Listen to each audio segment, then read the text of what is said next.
bunch of us. There will also be a special interaction booth where you can interact one-to-one with us, but it's limited. So get your notepads because here are the details. Got it? Okay, Lily will give you a little more time to jot it down. Okay, time's up! You can get your tickets on Vogi's website if you have made up your mind. Which is a yes, right? You'll be there, right? Come on, come on! Support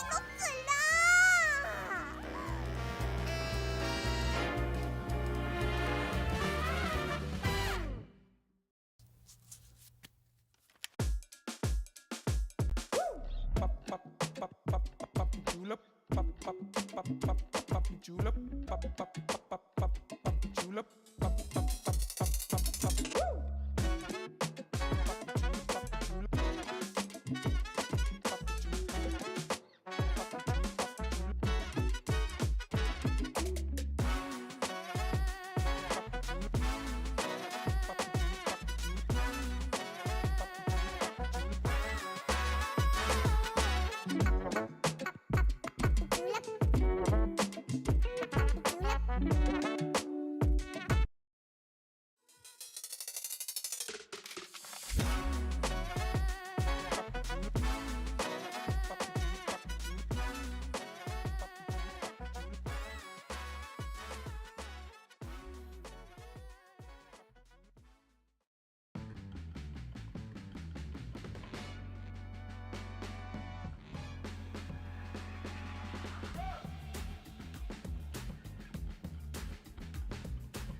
Hey ho! Have you heard about the upcoming Vogi mini tour happening in KL?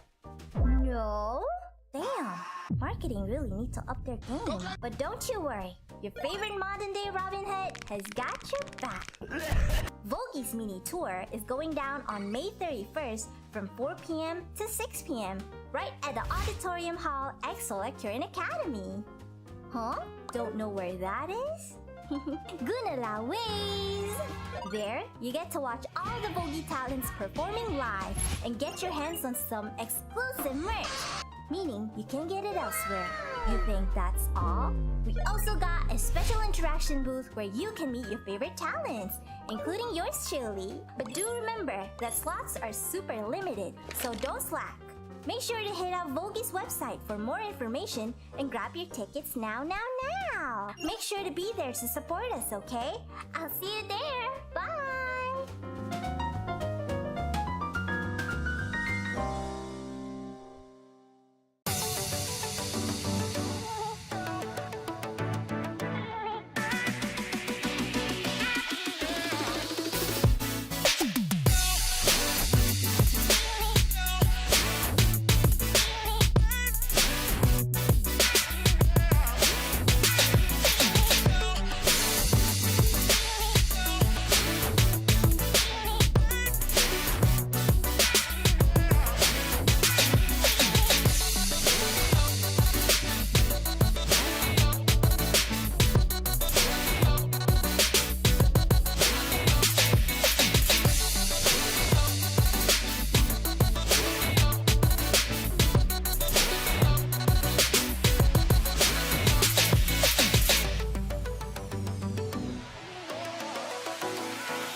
Hello, KL! Are you even ready?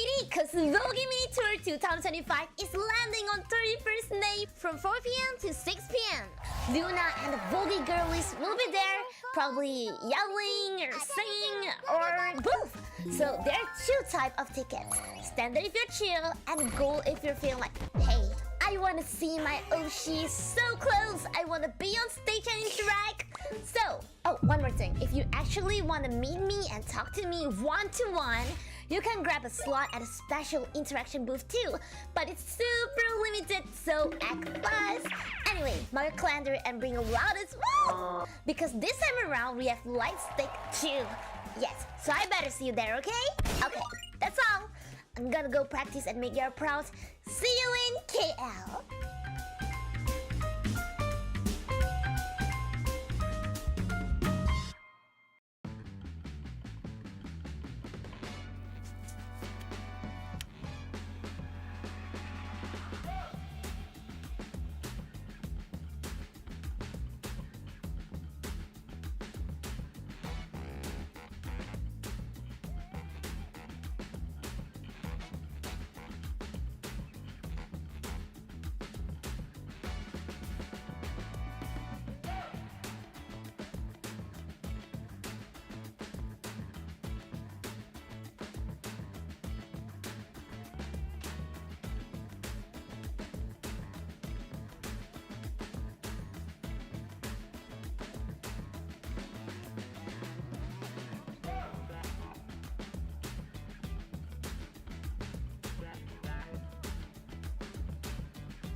Anyone here in Kuala Lumpur at the end of May? Well, you should be!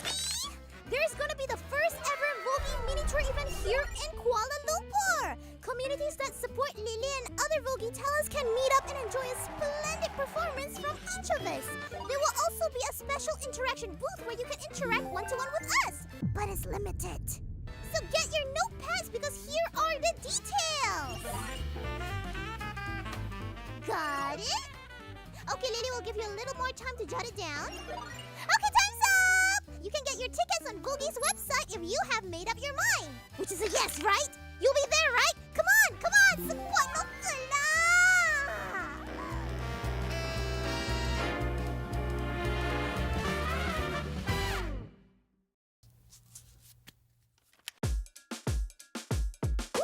Pop, pop, pop, pop, pop, julep. Pop, pop, pop, pop, pop, julep.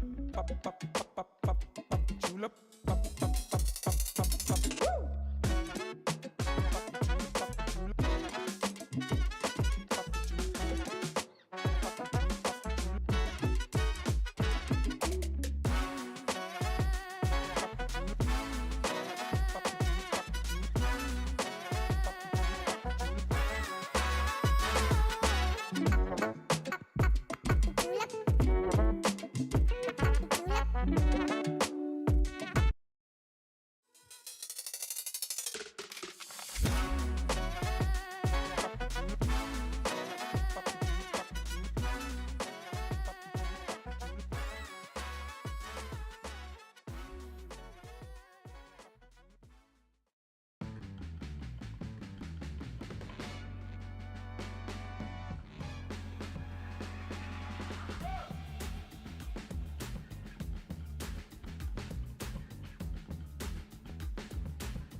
Hey, hey ho! Have you heard about the upcoming Vogie mini tour happening in KL? No? Damn! Marketing really need to up their game. But don't you worry, your favorite modern day Robin Hood has got your back. Vogie's mini tour is going down on May 31st from 4 p.m. to 6 p.m. right at the Auditorium Hall EXO Lecturing Academy. Huh? Don't know where that is? Gunala Ways! There, you get to watch all the Vogie talents performing live and get your hands on some exclusive merch, meaning you can't get it elsewhere. You think that's all? We also got a special interaction booth where you can meet your favorite talents, including yours truly. But do remember that slots are super limited, so don't slack. Make sure to hit up Vogi's website for more information and grab your tickets now. Make sure to be there to support us, okay? I'll see you there. Bye!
Hello, KL! Are you even ready? Cause Vogie Mini Tour 2025 is landing on 31st May from 4 p.m. to 6 p.m. Luna and the Vogie girlies will be there, probably yelling or singing or both. So there are two types of tickets. Standard if you're chill, and gold if you're feeling like, hey, I wanna see my Oshi so close. I wanna be on stage and interact. So, oh, one more thing. If you actually wanna meet me and talk to me one-to-one, you can grab a slot at a special interaction booth too. But it's super limited, so act fast. Anyway, mark your calendar and bring a loudest woo! Because this time around, we have light stick too. Yes, so I better see you there, okay? Okay, that's all. I'm gonna go practice and make you proud. See you in KL.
Anyone here in Kuala Lumpur at the end of May? Well, you should be! There's gonna be the first ever Vogie Mini Tour event here in Kuala Lumpur! Communities that support Lily and other Vogie talents can meet up and enjoy a splendid performance from each of us. There will also be a special interaction booth where you can interact one-to-one with us, but it's limited. So get your notepads because here are the details. Got it? Okay, Lily will give you a little more time to jot it down. Okay, time's up! You can get your tickets on Googie's website if you have made up your mind. Which is a yes, right? You'll be there, right? Come on, come on! Subuano ka na!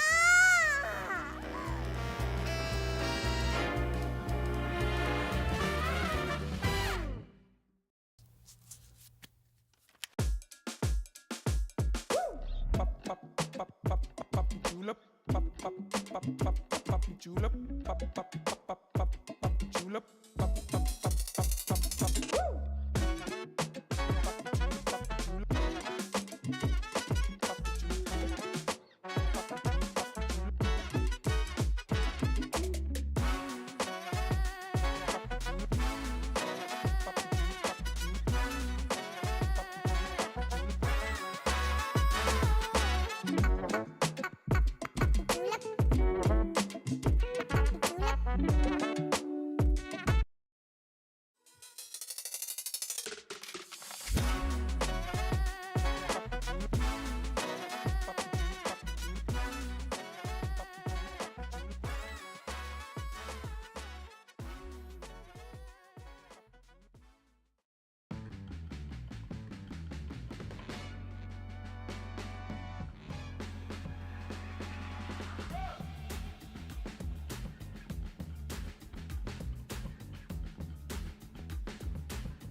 Hey, hey, ho! Have you heard about the upcoming Vogie mini tour happening in KL?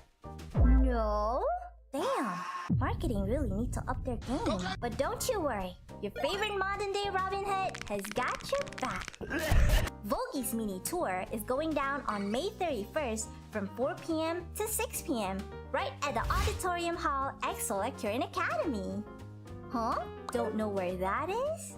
Gunala Ways! There, you get to watch all the Vogie talents performing live and get your hands on some exclusive merch. Meaning, you can't get it elsewhere. You think that's all? We also got a special interaction booth where you can meet your favorite talents, including yours truly. But do remember that slots are super limited, so don't slack. Make sure to hit up Vogie's website for more information and grab your tickets now. Make sure to be there to support us, okay? I'll see you there. Bye!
Hello, KL! Are you even ready?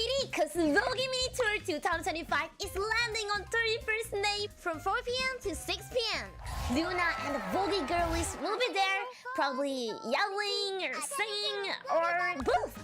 So there are two types of tickets. Standard if you're chill, and gold if you're feeling like, hey, I want to see my Oshi so close. I want to be on stage and interact.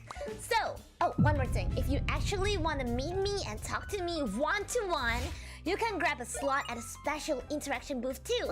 But it's super limited, so act fast. Anyway, mark your calendar and bring a loudest woo! Because this time around, we have light stick too. Yes, so I better see you there, okay? Okay, that's all. I'm gonna go practice and make you proud. See you in KL.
Anyone here in Kuala Lumpur at the end of May? Well, you should be!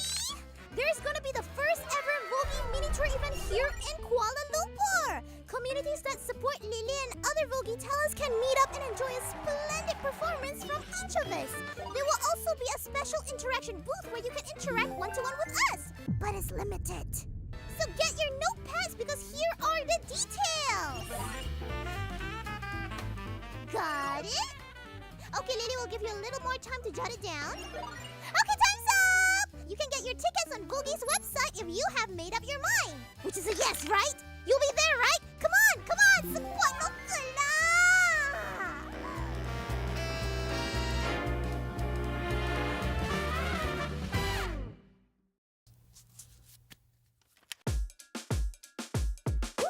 Pop, pop, pop, pop, pop, julep. Pop, pop, pop, pop, pop, julep. Pop, pop, pop, pop, pop, pop, julep. Pop, pop, pop, pop, pop, pop, woo!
Hey, hey ho! Have you heard about the upcoming Vogue Mini Tour happening in KL? No? Damn! Marketing really need to up their game. But don't you worry, your favorite modern day Robin Hood has got your back. Vogue's Mini Tour is going down on May 31st from 4 p.m. to 6 p.m. right at the Auditorium Hall at Solar Current Academy. Huh? Don't know where that is? Gunala ways! There, you get to watch all the Vogue talents performing live and get your hands on some exclusive merch, meaning you can get it elsewhere. You think that's all? We also got a special interaction booth where you can meet your favorite talents, including yours truly. But do remember that slots are super limited, so don't slack. Make sure to hit up Vogi's website for more information and grab your tickets now. Make sure to be there to support us, okay? I'll see you there. Bye!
Hello, KL! Are you even ready? Cause Vogi Mini Tour 2025 is landing on 31st May from 4 p.m. to 6 p.m. Luna and the Vogi girlies will be there, probably yelling or singing or both. So there are two types of tickets. Standard if you're chill, and gold if you're feeling like, hey, I wanna see my Oshi so close. I wanna be on stage and interact. So, oh, one more thing. If you actually wanna meet me and talk to me one-to-one, you can grab a slot at a special interaction booth too.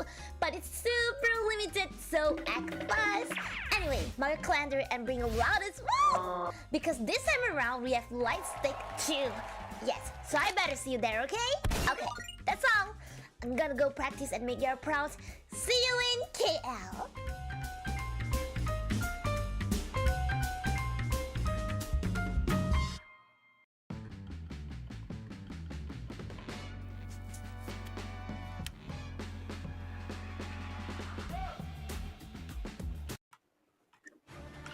Ladies and gentlemen, it is time to witness history unfold on the final day of the 5th season of On the OnAir Cup. I am Vince G alongside Luna, and oh boy, we've got a lot of things going on this evening. And by the way, of course, it's an honor to be casting with Luna this evening. You know, you've seen her from the ads right before the start. She's right beside me right now. Wow.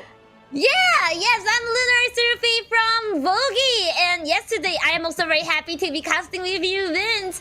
And it is more than exciting because today we are going through grand finale.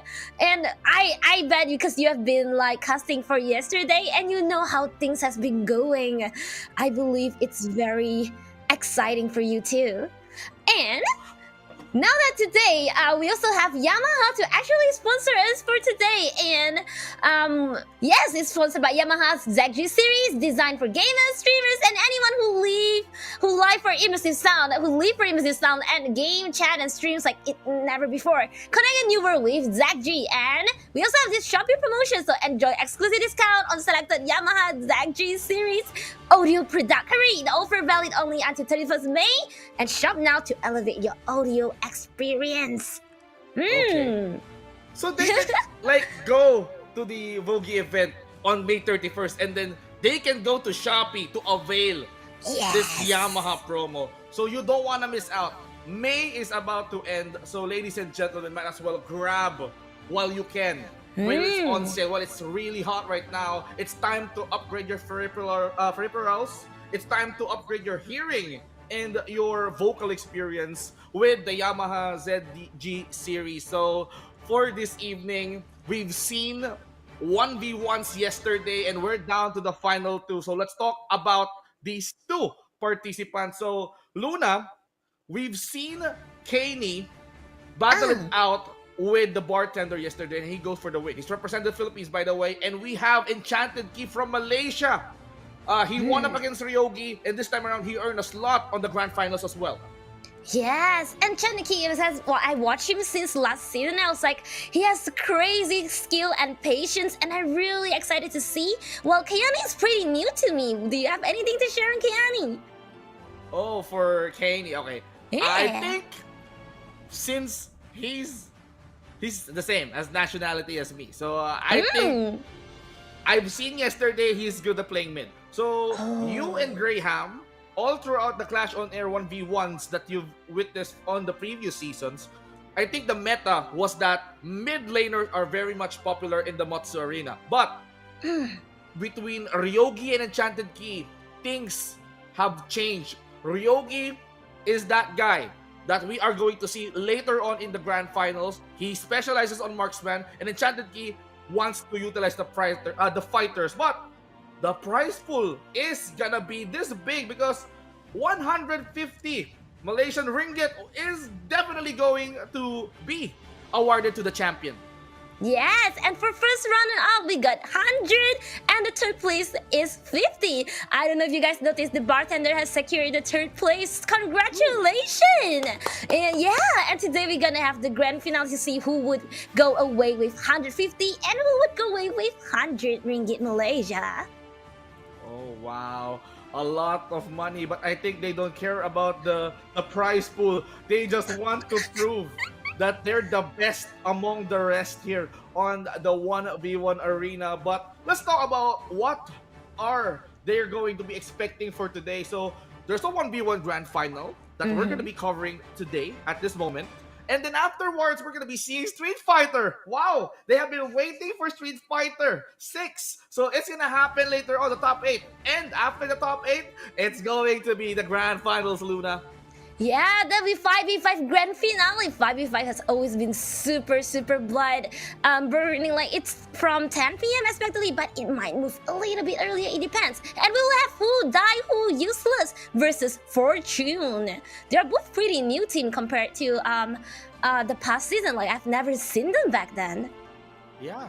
I mean, for these two, it's going to be history the making. Because this is the only season where there are no Malaysian teams reaching the grand final. So we've seen teams like XDG. Yeah, XDG. They've won 2 seasons. The first one and the last one. Yeah. We also have Sky Dragon Gaming and we also have Todak from Malaysia. So this is the only grand finals where in fact there's no Malaysians, but it's going to be an Indonesian team battling it all out with a Chinese team. So it's history. Yes, and it's like, oh, I've never seen a China team, and now we get to see. Actually, you know how China team, they get to expose to Honor of King way earlier because back then they have the China version, and now they have this global version. So I feel like maybe they have been training for so long. Maybe I can see special skills, but let's see how it would end up. But for now, we're gonna go to a 1v1 today, and 1v1, to be honest, it's very challenging on your personal skill. Of course.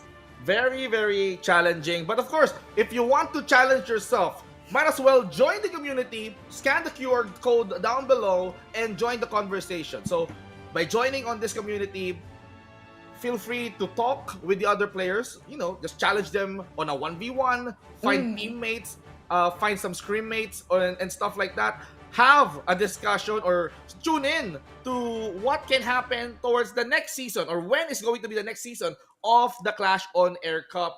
The community is getting bigger, Luna. So that means maybe in the future, aside from Street Fighter 6, there's gonna be more games available for this tournament. Ooh, isn't that exciting? Quickly scan the QR code below and join the community. Like he said, challenge yourself, and you can challenge anyone and be better, and maybe you would be the one walking away with our future prize pool. Yes.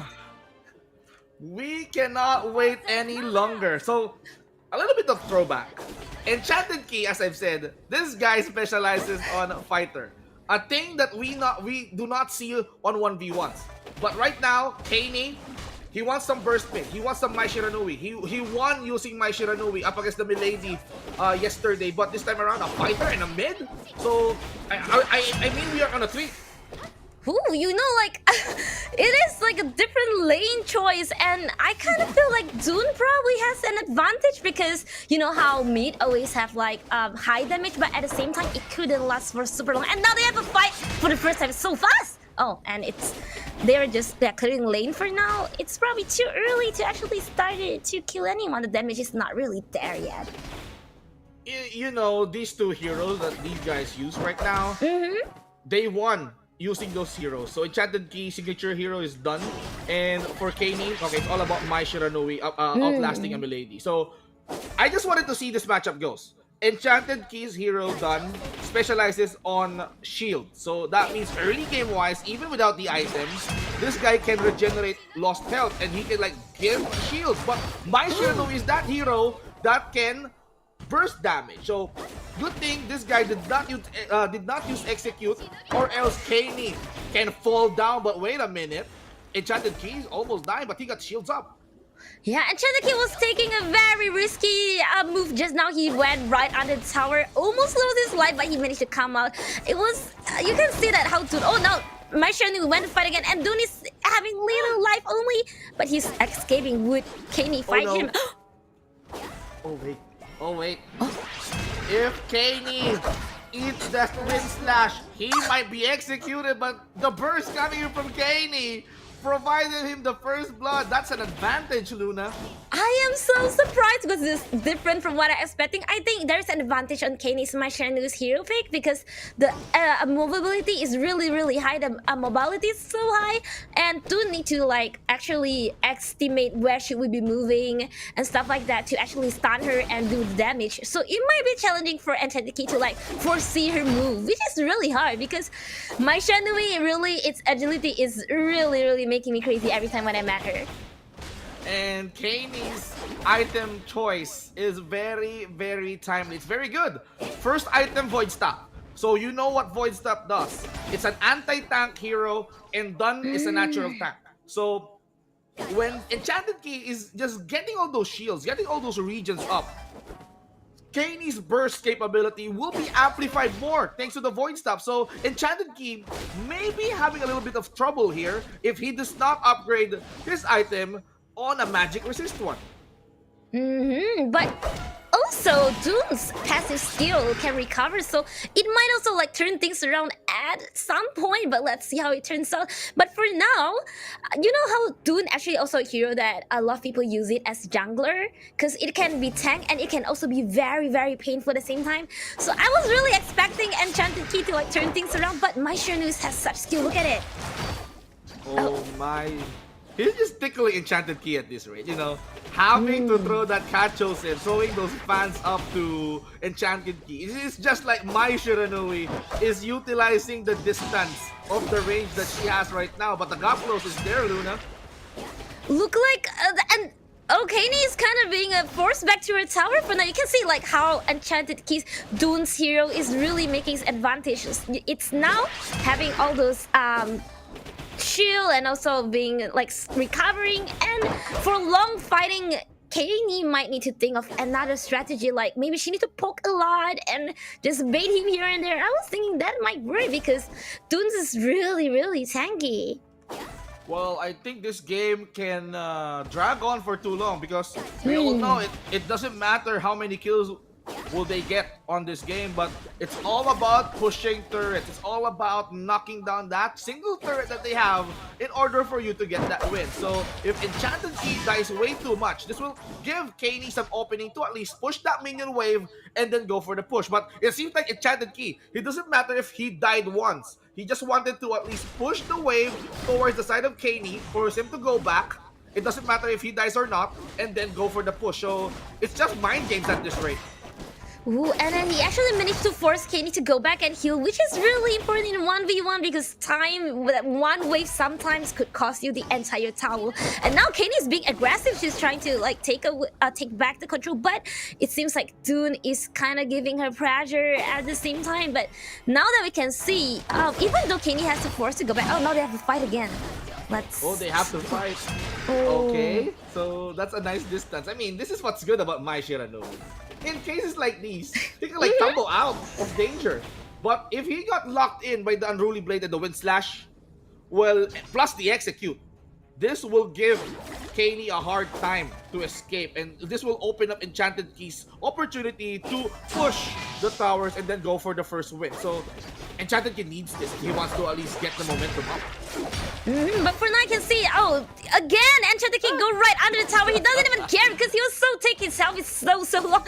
And Kaney, actually the health is quite worrying, and Kaney kind of want to fight back under the tower because that's when she can like make him has lower health. But oh look, Enchanted Key is really going for it, and he's running away to save his life. And oh! Wait. This is what I'm talking about. Dun is just a natural tank. Even though his health was super low, that shield just activated just to save himself up. And that's not a proper use of the Execute. He needs it right now. Wind Slash connected towards the Mai Shiranobu. Kaney needs to tumble out, but the tower damage isn't enough. He's still up there, and he can go back to base to a region. Ooh, they're both in super low health and no one died. It was crazy. I was like, who would die but no one? They're both like, let's play safe one because right now it's 6 minutes, almost 7 minutes. It's really important because, like I say, the tower damage is really high. And again, Kaney fight for it, and oh, they both back off again. That's crazy. Kaney just came back.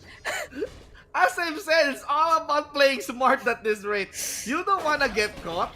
If you live to see the day, you will go back to base and just heal up. So that's what you need to do. You just have to force your opponent to go back to base, and that's your opportunity to clear the minion wave and go for the push. And as we can see, Kaney right now, I mean, 70% power. He can like push if he wants to. And Enchanted Key actually doesn't even like. I think he kind of want to bait Kaney at this point. Excuse me. It's okay. I mean, having this game for too long. This is a new 1v1 that we're seeing right now. Battle of endurance, battle of wits. No, both of them doesn't want to lose. Neither of them doesn't want to get doesn't want to fall down at first. Yes, exactly. And actually, Enchanted Key has been forced to go back. And would this be a chance for Kaney to actually push the tower? Maybe half. Oh no, Enchanted Key came back and cleared the minion wave. And right now, the wave is actually very important as well. And yeah, in 1v1, you know what? Yeah, money domination is not even that big. So it's more about like how do you choose your items? How do you strategize? How patient are you? How do you bait people? It's all about all those things in your mind. Yeah. This is feeling like a 5v5 game already. That's a lot of happening right now, but we just had a single kill. There's no buffs, there's no objectives. It's all about pushing a single tower. And just look at the amount of shield that this guy has. Enchanted Key.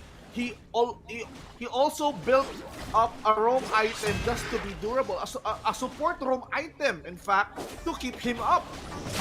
Actually, Kaney also did the same. She just bought a support item for like shield.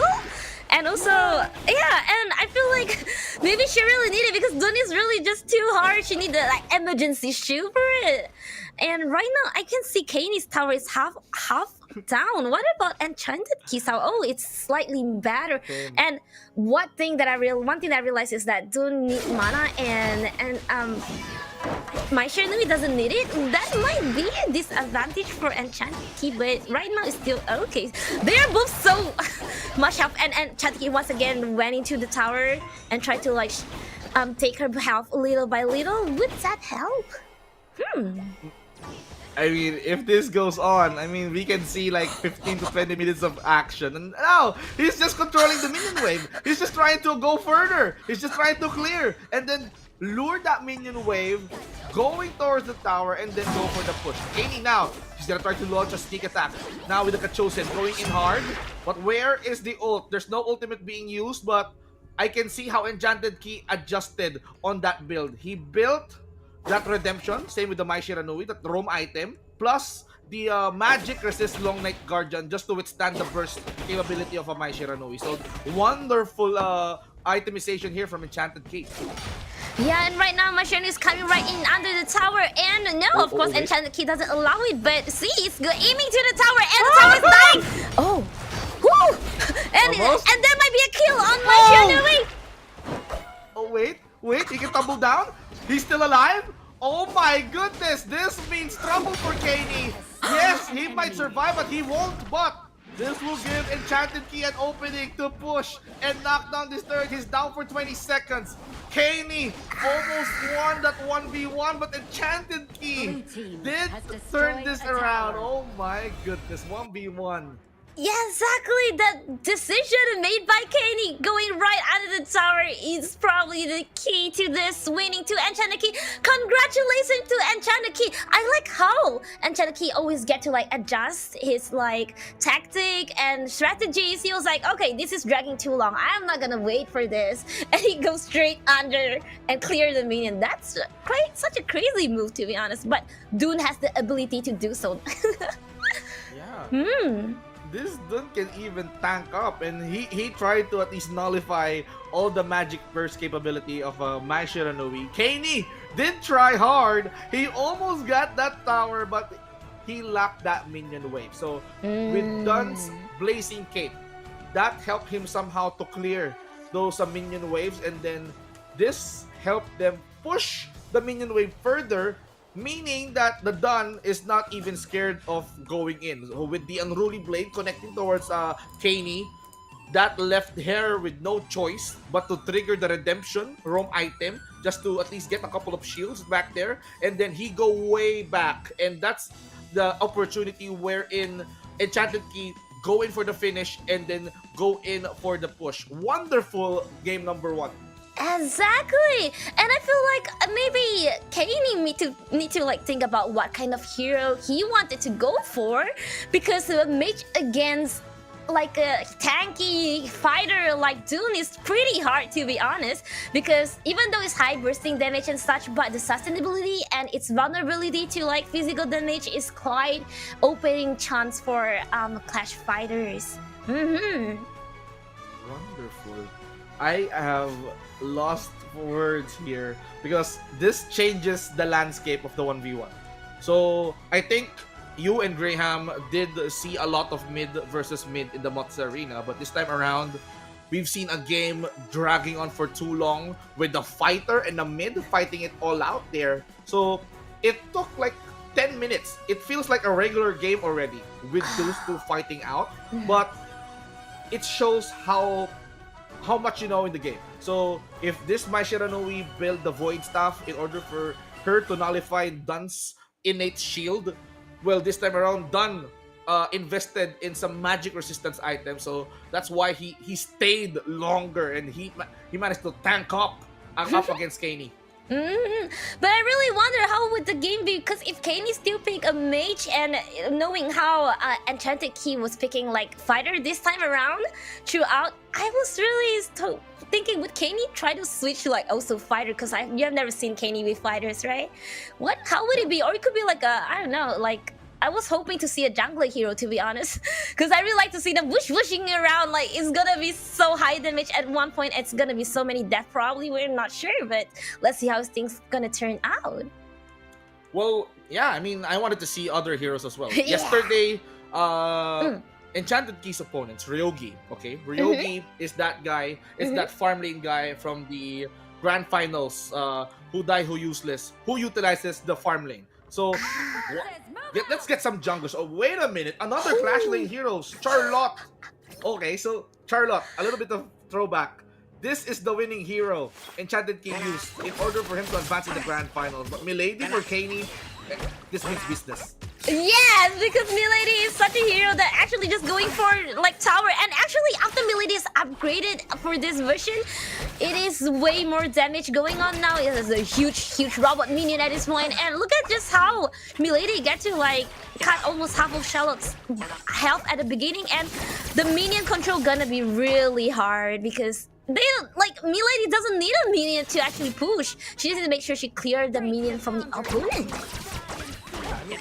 Aside from clearing the minion wave, he can produce her own minions. So having those mechanical minions being used by the first invasion, and then it can multiply. Look at all those crabs coming in and getting Enchanted Key. But for Enchanted Key, I'm just gonna use the Trice Clash to clear out all those mechanical minions by my Shiranui. By the Milady rather.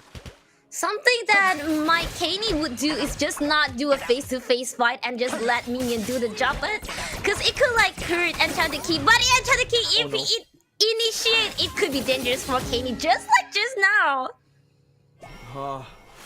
Milady or Kaney 1 almost got caught by the power gradation. So if Enchanted Key gets close to Kaney 1, it's going to be a problem. So one good thing about Kaney, yes, he can produce those mechanical minions just to at least protect her. He can be the front lines for Kaney 1, but if Enchanted Key clears those mechanical minions fast and then reach for Kaney's black line, Kaney, by the way, is a mid hero and is also squishy. So if Enchanted Key managed to land the combo, it's over.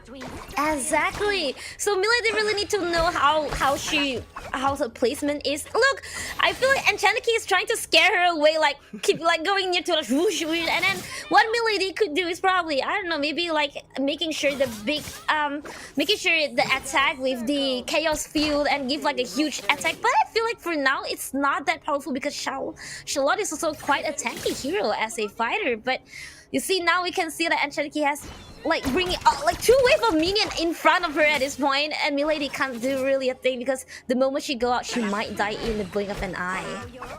That's why she's playing safe. She's playing under that turret because he's just trying to anticipate that Enchanted Key will be diving to ensure that Kaney 1 will be caught. So Kaney 1 here, after that clear, he's gonna produce more minions, but look at Enchanted Key's position. So he's near to go for the flank, but Kaney is not coming out of his turret. And actually, even though it's a 1v1, I can see the gold domination on Enchanted Key is like 700 like faster than Kaney, which could be significant in a 1v1 because Kaney didn't get to come out and he didn't get to get the Reverse Sprite and everything, and Enchanted Key has been controlling the wave. Maybe Kaney have been losing a few waves, but we can see Milady is trying to fight back, and that's half life that Enchanted Key being taken away. Ooh, even the chaos field was used on that fight, and you know he cannot get Enchanted Key. But you see the levels, level 6 and level 7. Enchanted Key is 1 level ahead. So I think the mechanical minions are somehow giving Enchanted Key gold, and at the same time the experience that she needs in order for her or for him to level up faster up against Kaney. And Kaney right now, he's clearing, but he cannot go near the minion wave, so he's losing a lot of experience. Exactly, like the moment she goes, Kaney might die, and look at how Enchanted Key has been like trying to poke her, scare him away. It's been like that since earlier. It's been 4 minutes we've been seeing things like that going on. The minion is now going right under the tower again, and Enchanted Key is probably just waiting a lot of minions to go in and taking down tower. He didn't even wait! Oh no! He's going hard! Kaney right now is in trouble, but he managed to use the Splendor just in time. He just fought it, and he's now trying to use it. And now that power gradation somehow misses a couple of times, but that will be enough for Kaney to survive, and he will go back to base. But the problem is, the turret is vulnerable. The turret is exposed. Exactly. Now Enchanted Key is, the attack is pretty high on the tower, and it's going right in there again. Oh! Oh the healing area, and now he's taking down tower. Is that gonna be it for Kenny, or would it be enough time? No, I feel like that's it. No. It is it. That is it. For 9 seconds. I think he can wait for 5 seconds more, but for Enchanted Key, victory cannot wait. Wow. Exactly. Wow. He's being super aggressive, and it works for 2 rounds. Now you can see, like, Enchanted Key is really good at timing and know when to, like, scare you. Again, Enchanted Key win for the 2nd round. It's a best of 3 for our 1-1 grand finale, and it means Enchanted Key gonna walk away with our first place. That is amazing.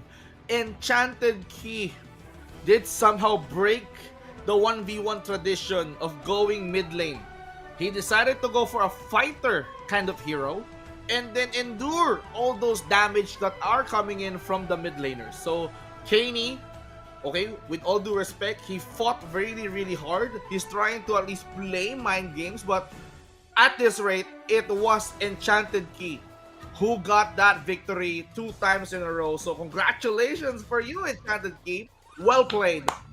Very well played, to be honest. I was always being amazed by Enchanted Key. Like I said, since last season, his strategy and the hero that he picked, even though, like, you probably feel like last time, if I remember correctly, he used Diao Tan, if I remember correctly, and Yeah, his skill and timing, the place where he put his ulti and everything, he really think through it. Like, you know, he has the patience to actually think for it last time, but this time he showed a different face of him, where he just like, hey, I'm just gonna be impatient, and I can do it because but I can do it. It's like I can be patient and impatient both, and that's just because I'm skillful at this point.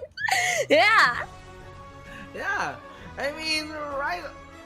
I miss Diao Chan. I miss seeing Diao Chan on this 1v1 Mods Arena, but of course, it's time for them, or it's time for him to break the tradition of using mid heroes. Diao Chan having that burst and mobility, you know, I think he's not considering that, but for now, we need to consider that Enchanted Key is walking away as our champion for the 1v1 tournament. But congratulations as well for Kenny for being the next in line. So I think he's the first, Enchanted Key is the champion, Kenny is the first place, and for Rio, for the bartender, he ended up as the 3rd place. Yes, Kenny will be the first runner-up, and I really like how it still ended, you know, like how the first game still lasts for 10 minutes. It's crazy. And Enchanted giving so many pressure, and Kenny has been trying to sustain it, respective of both players. And congrats again, Enchanted, Kenny, and the bartender for taking away our prize pool for this time 1-1 Season 5 OnAir Club. And that is it for our Season 5 1v1. Congratulations once again to Enchanted Key for winning that awesome tournament. It just shows that let's break the tradition. Let's not use mid. I'm gonna be using fighters in order for me to win this Season 5 1v1 Mods Arena. So beautifully executed, beautiful play from that 1v1s. But I think it is now time, Luna, for us to witness some Street Fighter action. But up next, Luna, we need to at least see some Street Fighters coming up.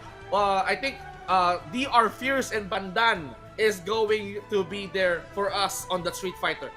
Yes, and so that we will be on a short break, and it's gonna be so exciting to see Street Fighter 6 first time on Clash on Cut. We will be right back after the break with Street Fighter with Dr. Fierce, ADR Fierce, and Pandan. See you soon. First, from 4 p.m. to 6 p.m. right at the Auditorium Hall at Electrifying Academy. Huh? Don't know where that is? Gunala Ways! There, you get to watch all the Vogie talents performing live and get your hands on some exclusive merch, meaning you can get it elsewhere. You think that's all? We also got a special interaction booth where you can meet your favorite talents, including yours truly. But do remember that slots are super limited, so don't slack. Make sure to hit up Vogie's website for more information and grab your tickets now. Make sure to be there to support us, okay? I'll see you there. Bye!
Are you even ready?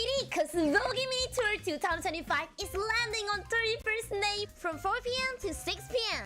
Luna and the Vogue girlies will be there, probably yelling or singing or both. So there are two types of tickets. Standard if you're chill, and gold if you're feeling like, hey, I wanna see my Oshi so close. I wanna be on stage and interact. So, oh, one more thing. If you actually wanna meet me and talk to me one-to-one, you can grab a slot at a special interaction booth too. But it's super limited, so act fast. Anyway, mark your calendar and bring a loudest woo! Because this time around, we have light stick too. Yes, so I better see you there, okay? Okay, that's all. I'm gonna go practice and make you proud. See you in KL.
Anyone here in Kuala Lumpur at the end of May? Well, you should be! There's gonna be the first ever Vogue Mini Tour event here in Kuala Lumpur! Communities that support Lily and other Vogue talents can meet up and enjoy a splendid performance from each of us. There will also be a special interaction booth where you can interact one-to-one with us, but it's limited. So get your notepads because here are the details! Got it? Okay, Lily will give you a little more time to jot it down. Okay, time's up! You can get your tickets on Vogue's website if you have made up your mind. Which is a yes, right? You'll be there, right? Come on, come on! Sebuah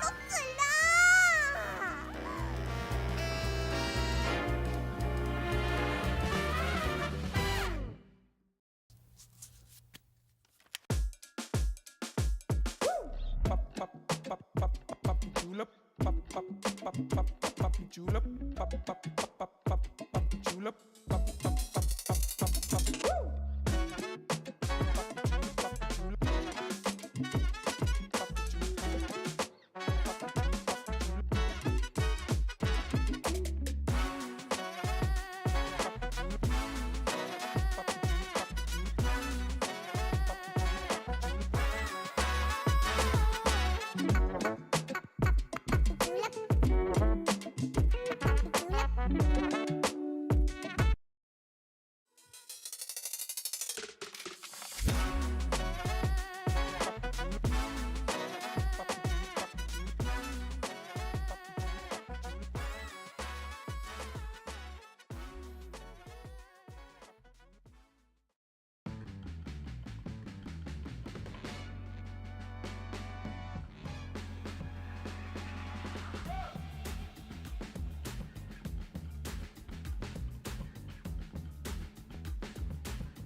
Hey, hey ho! Have you heard about the upcoming Vogue Mini Tour happening in KL? No? Damn! Marketing really need to up their game. But don't you worry, your favorite modern-day Robin Hood has got your back. Vogue's Mini Tour is going down on May 31st from 4 p.m. to 6 p.m. right at the Auditorium Hall at Solar Academy. Huh? Don't know where that is? Gunala Ways! There, you get to watch all the Vogue talents performing live and get your hands on some exclusive merch. meaning you can get it elsewhere. You think that's all? We also got a special interaction booth where you can meet your favorite talents, including yours truly. But do remember that slots are super limited, so don't slack. Make sure to hit up Vogi's website for more information and grab your tickets now. Make sure to be there to support us, okay? I'll see you there. Bye!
All right, guys, welcome to the Clash on Air Cup Street Fighter 6, the very first Street Fighter 6 tournament here at Clash on Air Cup. I'm Downright Fierce, and joining me today is Pandan. What's up, man? Hey, what's good, Fierce? It's been a while since I've seen some good ass Street Fighter 6 on air, and Clash on Air is actually going to give us the chance to show us some performances from huge players, actually, from all over the region as well. Not just from Malaysia, but we have some pretty big names here. Can you name some of them actually for us? Oh, well, actually, the funny thing is like we're going to be going through top 8, but like the big names for me were actually eliminated in top 16. It's been kind of crazy. Like, so we had Roxas, the man who's been traveling a lot within Southeast Asia for some Street Fighter 6 tournaments. He's out of the bracket, taken out by a family team, basically, here. But, you know, we had Sonic Yoshi, also a big name if you've also seen other fighting games, but he's like, his main game is Street Fighter 6. He's in the top 8, but I'm not too sure what happened with him. But actually, do you have something quick to say before we go about, you know, the names? Yep, I actually do. And it is a very important thing because that this program is actually proudly sponsored by the Yamaha ZG series, which is designed for gamers, streamers, and anyone who lives for immersive sound. It is also, and you can actually use it for game chat and stream like never before. Connect to your new world with Yamaha ZG.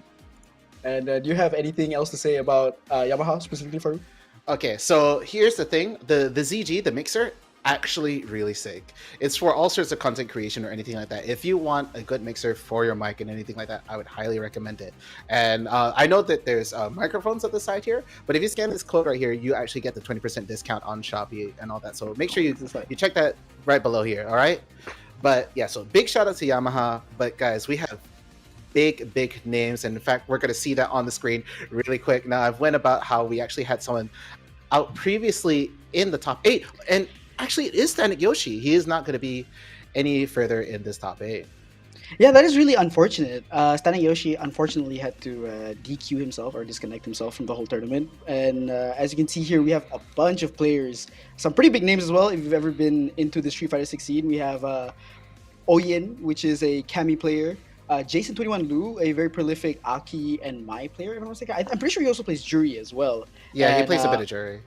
Yeah, and of course, no slouch to player 123456, which is a very anonymous name, but for those who are in the know, they're in the know. Yeah, you would see it. Well, you'll see it and you'll understand what we're talking about it. But yeah, Exactly. but let's just see what these guys are fighting for as well. There is a nice prize pool for the first ever Street Fighter 6 tournament here on Clash on Air Cup. 300 ringgit will go to the champion, the first place winner, right? And not only that, but also 200 ringgit for the first runner-up and the second place winner, and lastly 100 ringgit for the third place winner. So huge stakes are on the line right now, a big top 3 prize pool. So each of these players are not going to only fight for their pride and their strength as a fighting game player, but also for the prize pool that you see right in front of you. Yes. So I'm really looking forward to actually the first match of the day, which was again going to be Jason21, that Aki player. I knew him as an Aki from way back as soon as the Aki came out. You know, he played a little bit of jury before Aki came in because of course Aki was the first DLC character, but he's going to be having to fight, I believe, the Novice. Now I have seen the Novice play in other tournaments. You know, he plays a very grounded, very level-headed, usually Shoto characters and all that. I believe he's playing Luke this time. So if I I'm like not to see that. mistaken, yeah, if I'm not mistaken, he is a Luke player. I've ran into him a couple of times here and there in our locals as well. But Jason21 Lu is a player that I'm more familiar with personally because he's quite close with a friend of mine in the MDC and is probably, from what I've heard, one of the best Aki players that our region has to offer. And, I 100% agree. You know, he is that Aki. Yeah, he is that Aki. Not only that, but he's also a jury player. And with that, we're just gonna get right into the game. The Novice versus Jason21 Lu. Yeah, and here we go. Already starting off right now. And the Novice actually plays Modern. That is correct. But look at this. This corner lead coming in right now. We're pushing towards the corner right here. Oh, just double heavy kick. He was gonna try to mash out of there. It is a big counter hit. That is a frame trap right there. He can actually do a bunch of damage with her really special mechanic that only she has, which is like the big present. What a there's no way he knew that was coming. Okay, he is that guy though. That is him. Reacted to that. That's 100% a reaction. 100%. I'll give him the credit, you know? Sure. But okay, great jumping actually. The Novice getting some ground right now, but we're just gonna have to see how he handles this. Oh, a trade. Nice crouch. Sorry, DP from Novice. Yeah, you wanted to say cross cut, but then you saw the M, but it's alright. Yeah. We take credit for that. You didn't have to out me like that, please. You didn't have to out me like that. I mean, it's still big. It's still big ups to the Novice for understanding the situation and actually getting out of the corner, right? Yep. Oh, and a brave jump in after a missed throw right here. Oh, he's really careful on the spacing after that bubble. But here we go. Ooh, big crouching heavy. Ooh, okay. He's still in burnout though against Aki, which is a very, very bad thing. Oh, but speaking of burnout, Jason's in the burnout too, but he's okay. He's straight up DI. Yeah, I mean, oh no! That's just so greedy, but this could take it. I'm pretty sure this is enough to kill. The Novice does have CA, and okay, straight to level 3. That is going to be death. That's the second round going to the Novice. Yeah, and really capitalizing off of that mistake right there, not really managing the resources carefully. But now he's going to the next round, no meter, no bar. This is still a bit tough. Okay, but the DI there was insane though. Like he reset the DI combo counter hit into the DI from the burnout to get the stun on the corner, and now in the second round, or sorry, the third round, he has a huge lead against Jason21 Lu. Yeah, it's looking really good. Ooh, tried to shimmy with a heavy kick right there, but not working out. Nice counter hit from the. Oh, what an anti-air as well. They blocked that anti-air? That's ridiculous. Oh, nice cross up. Oh. Yeah, and this is gonna be huge damage. This is one of Aki's best things. Oh, he doesn't get the drive rush, drop the combo. Okay, but in poison, perfect parry. Okay, he's gonna go for the corner carry with this. Big punish. Okay, gets him straight to the corner, puts the poison on him. Nice EXDP. Had to do it. Does not want to be in the corner in that situation. But okay, quick jabs into that. Try to dirty DI. Oh, this DI! Oh, he's burnt out. This is bad. This is bad. Any special will do it. Oh, this is not the kill. He didn't go for level 2. Oh. So, oh my goodness. You see that with DI in the corner? That's what we like to call the Dominican mind games. for real. Like, definitely. Yeah, Jason 21 definitely, he definitely got Dominican mind game there. You can tell he went for the drive parry right here, but oh my goodness. He goes for a safe jump. Okay, good. Has to jab. It's not a grab punish right away. And now the novice just punch into the whiff punish. Alright, nice safe jump and the throw to bait out the perfect parry. Okay, and he's chasing. He's trying to throw buttons down, trying to make Jason very afraid of pressing buttons. Okay, plus some block. Very terrifying. It, and the jump in the clip, Jason's anti-air. Unfortunately, Aki doesn't really have very good anti-airs. Her best anti-air special is actually the spike upwards special. Yeah, and it's a very premeditated thing. Especially at that angle, you have to be ready for it. But yeah, the novice really putting in work. Okay, the hit confirm into SA1. Okay, I see you, Jason. He's getting that clean damage right there, and that's huge. That on with poison. Okay, some block. This is burnout pressure. Yep. Yeah, burnout pressure against Aki has to be one of the scariest things in the game. It's definitely up there with Terry's burnout pressure, as she has a lot of things to make it safe. But the meter, you gotta look at the meter. Okay, yeah, he was ready for something like a reversal super, but the novice didn't bite, and he takes that round. Oh, it could have been pretty bad. Yeah, no, Jason definitely sees how Novice plays, and he knows that Novice is a very itchy player, because he's been jumping out of the corner multiple times, right? So he's been playing it really safe and looking at what Novice can do. What a parry. This is going to the corner right here. Some block, burnout, and there we go. Right. The moment the burnout happened. Yeah, the Novice knows when he's in burnout against Jason, he's kind of cooked. So he has to take a gamble to at least get out of it and then drive, but what? Okay, that was definitely a drop confirmed, but we take those anyway. This is drive pressure right here. Is insane. Oh, alright, that's command grab. Okay. So much damage. While the poison's still on, plus on block, checks it with a crouch jab. Alright, drive reversal to get out of pressure. Oh, this could be really tough. He doesn't have the meter to finish off the round, but this is going to be through the corner. Oh my goodness. DP anti-air tries to go for the meter overhead. This is scary. Oh, single hit confirmed. Jason's that man. He's got it. He's got the skill. This is going to be burnout.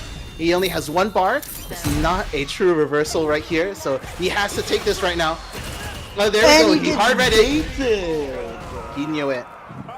Yeah, I mean, it's a really scary situation for the novice, right? Like, you're in burnout against Aki, you're poisoned, you have like 7 million different debuffs, so you gotta do something there. Yeah, it's really tough. There's no other way to really go about it. It was a matter of the timing of the level 1, not whether he would level 1 or not. That's correct. So safe jump now. Jason has been getting in a lot of early game pressure against Jason. Sorry, Novice has been getting a lot of early game pressure against Jason, because Jason has been locked back into the corner by Novice quite a few times, but he's found his way to slither out of there. I think he's catching on to the player habits right here. Knows that the Novice is trying to really worm his way out, so he's like been jab checking everything and hitting him with the big counter hits. But presses the parry too early. He's gonna be burnt out from that pressure. That is the way to answer that sequence right there. Oh, but we're mashing here. Single hit confirmed again. Jason really showing off that he's that guy. Yeah, I don't know whether it's a reaction or it's a buffer, but he's got it. He's been winning games with this, so you know he's that person right now. And the Novice, even though this looks like a lead, look at that drive gauge. I mean, that's one of Luke's best pressure tools, right? Like, you want to press drive gauge, you want to press caution medium punch. That's given, but at the same time, you don't really want to go into burnout against Aki, because when you do, it's almost GG's. Oh, that's a small drop right there. Wanted the perfect, but didn't get it. Okay, burnout. But he's the one putting the pressure on. Drive reversal. Okay, that level 3 is on deck. Well. You have to be so careful. Yeah, he has 3 bars as well. But this is going to be the last round for him if he does lose it, so he has to use it somehow. Yep, it's a matter of when. Oh, but there we go. We talked about how bad those anti-airs are. Not his fault. Yeah, unfortunately, Aki doesn't really have very good anti-airs, so the Novice has been taking really good use. Has been taking it into really good use because Luke has some of the best jump hits in the game. Oh, like we've seen. What a sand blast! But here we go. Sand blast, my beloved. Oh, he thought it was gonna be the charge punch who was holding the drive parry for it, but it's not gonna happen. Oh, caught him pressing. Pressure.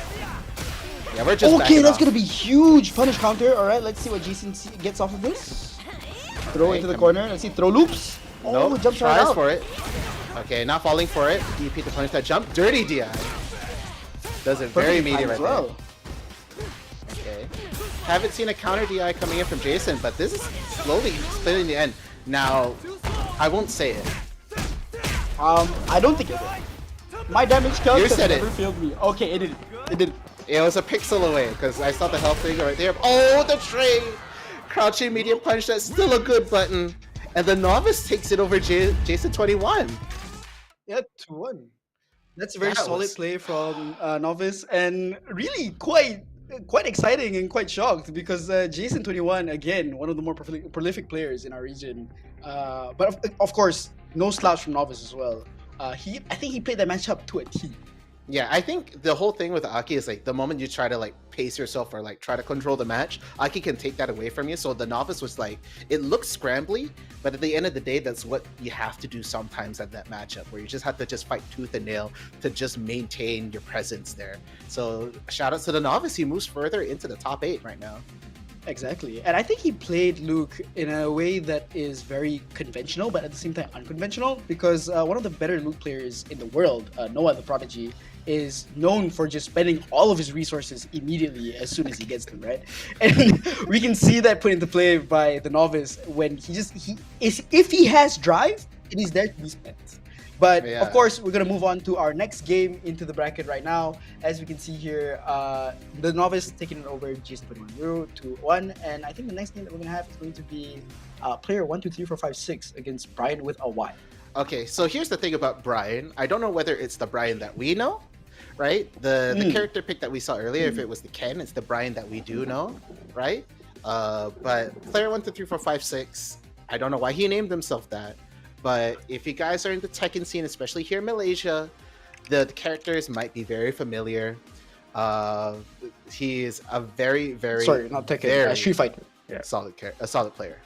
Yes, exactly. Not just in Street Fighter as well. He's also a demon in KOF, if I'm not mistaken. Oh yeah, Right? that was his like original game back in the day. So there's like a whole story on that. But again, like this is the guy, all right. And well, I think we're gonna be seeing that really, really soon. But yeah, this is definitely gonna match I want to see. And I kind of don't want to like you calling out Noah the Prodigy right there. I have something to say about that later. We're gonna get the camera down. Yeah, all right. Here we go. We have player 1, 2, 3, 4, 5, 6 versus Brian with a Y. Can I just call him player? Yeah, let's just call him player. Is that doable? Let's just call him player. I might detonate him once or twice. I'll apologize. We gotta be for that. careful. Ooh, gotta be again, careful, those reactions. He might be an old veteran, but that don't mean he's slow. He is. I've personally played against this guy as well, and he is one of the most terrifying players. Superhuman.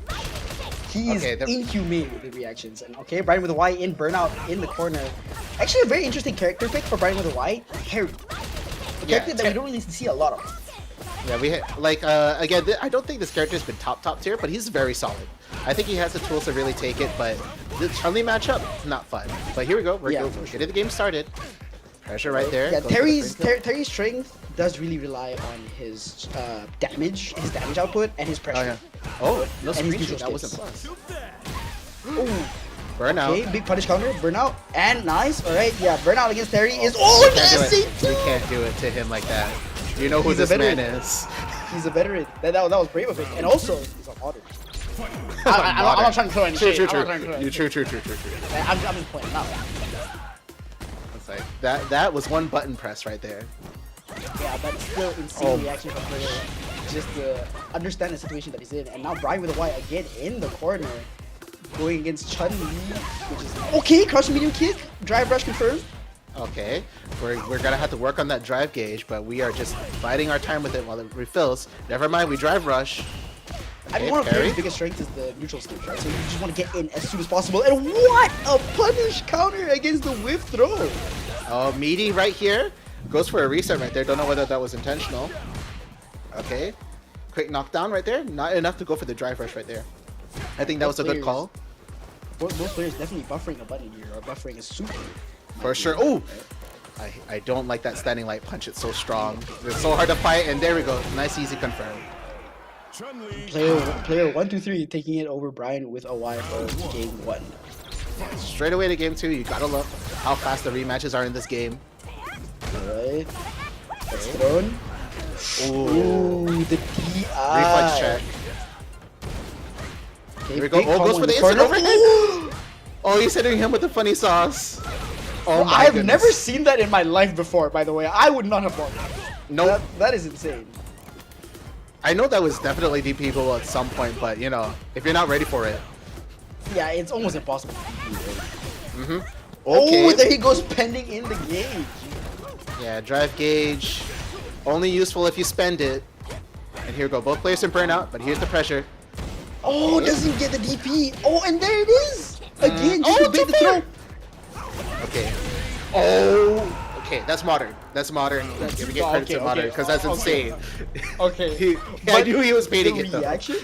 The reactions though, to flip kick over the projectile, that is one of Terry's biggest weaknesses, is that his projectile is not a standard projectile, it's a ground projectile, right? Yep. So player 1 to 3 just immediately took advantage of it and does the flip kick, which is a huge special move by the way. It's very mindless. Yep. Oh! Perfect parry and great response. Perfect response in that situation. Was very ready for it. Okay. Guess we're on this side of the screen now.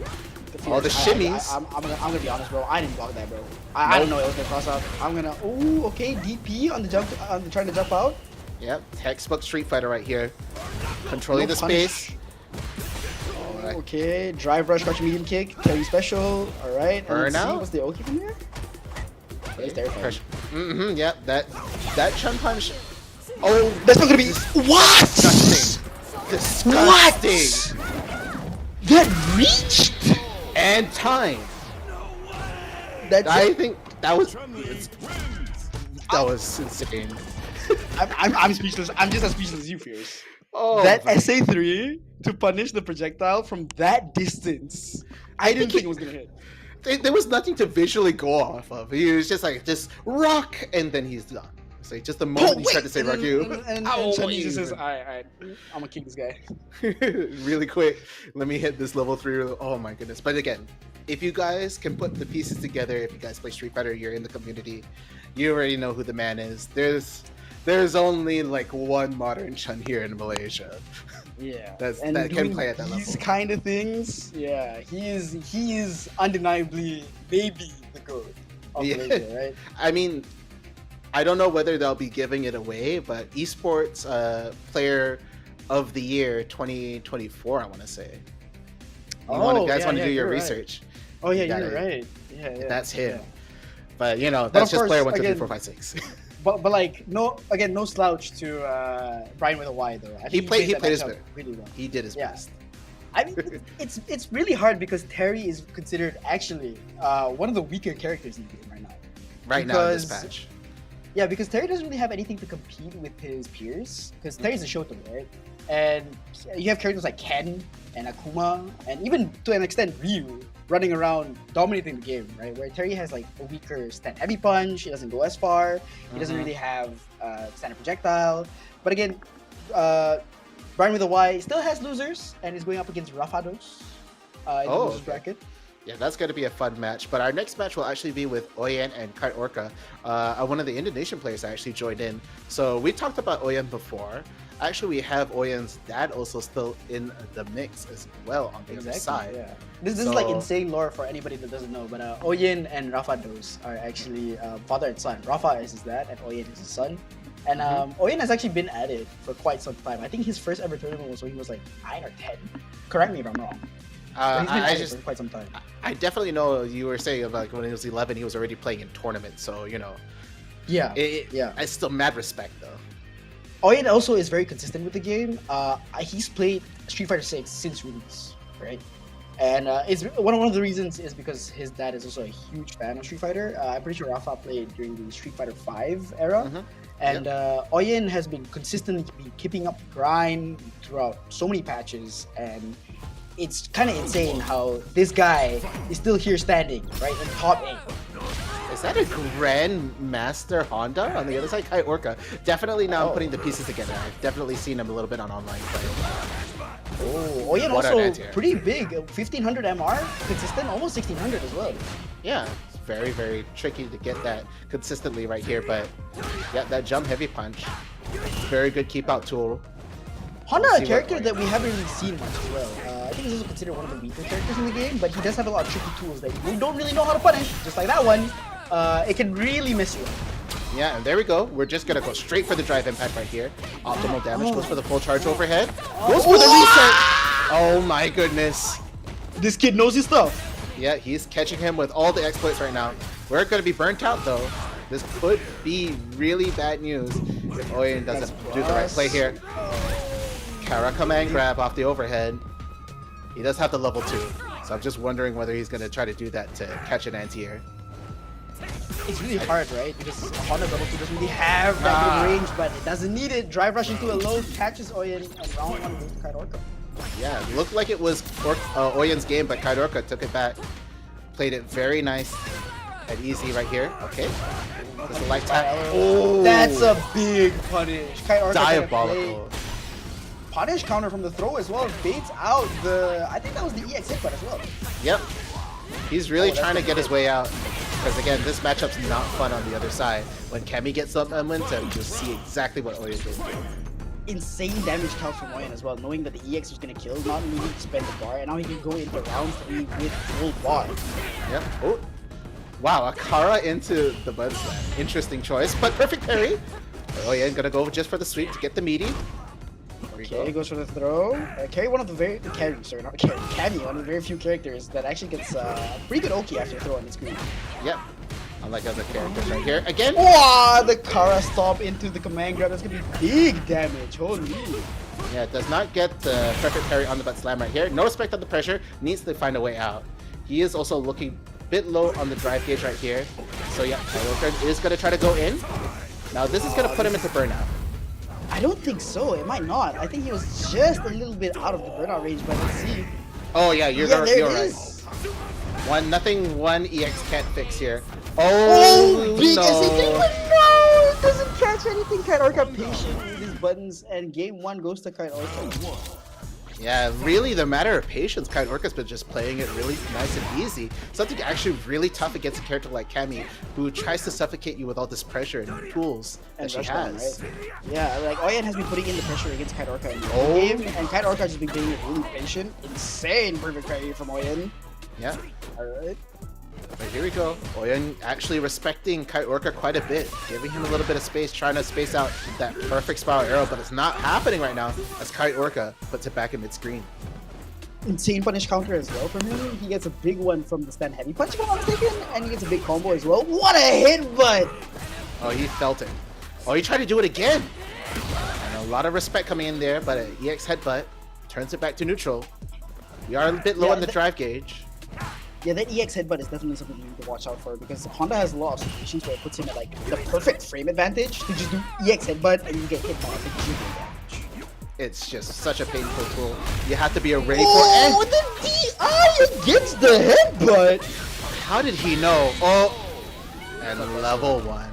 It's still very impressive. Still impressive. It's really good against Cammy specifically, because Cammy doesn't have a projectile, right? And SA1s are all just striking though. Yep. Kara butt slam again. We've seen this execution checks from Kite Orca, and they're all really well done. A quick back throw from the punish with the parry. Tried to bait out something for checking the drive rush. Knows that Oyen's reflexes are sharp. Does not want to test him too hard. Doesn't get the punish from the thing though. Okay, alright.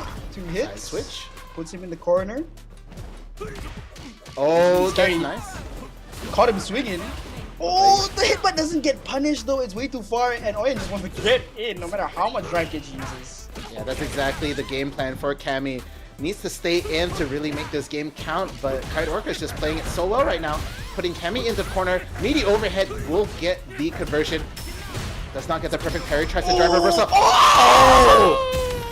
SA3 to bait out the punish. Kite Orca, you try to press a button, but that's death. Oh, That is a ghetto frame trap if I've ever seen one. That's a ghetto frame trap. I mean, it was a real option that Kite Orca went for, right? Oyen just respected the option and just played against it. Yeah, he definitely knew that Kite Orca would definitely have something ready for that option on a block drive reversal. It's not the easiest thing to punish, but if you're ready for it, it's going to be painful. And Oyen's been so clean with these perfect parries. Side swap just to go for the throw, I like that. Yep, better positioning. Yeah, Oyen's realizing that just getting a better position on the screen is so important. With throw though, now Kite Orca's back in mid-screen, but again, his drive gauge is looking pretty bleak out. Oh, jump heavy punch starter, level 3. This is death. This is death. All right, you're the one saying it. Don't call Say Jam, but I think I might have won. Yeah, you're right. All your channel points. You're in that.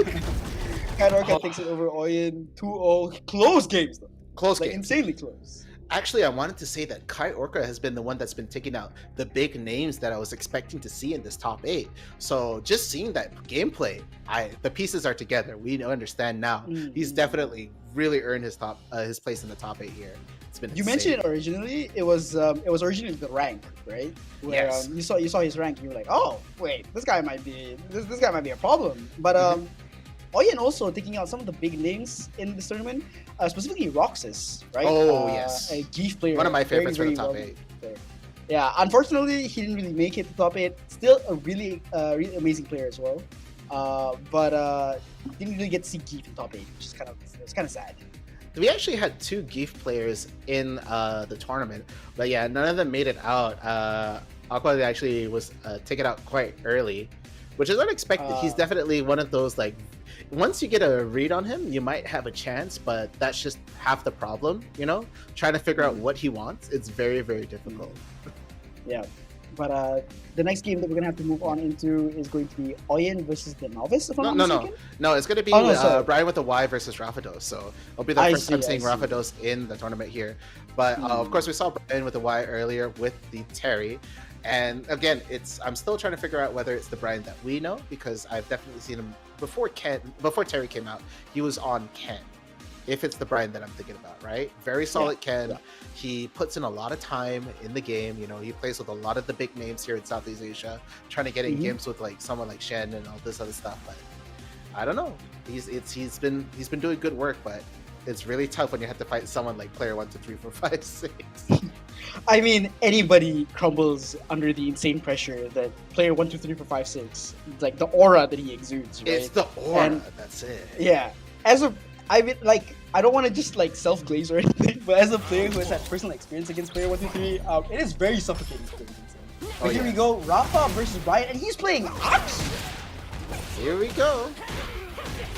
Very interesting pick. We actually have 2 Akis in the top 8 right now. One of them unfortunately, and Rafa is going to be the next Aki that we're going to see. Yeah, actually, and also using the alternate costume right here. I like it. But yeah, like Aki has definitely been one of those characters that needed buffs when she came out, but she's been really solid. And already looking at it, like Rafados is putting in the work already.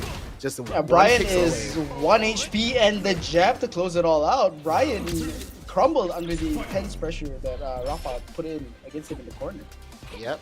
Here we go. Second game.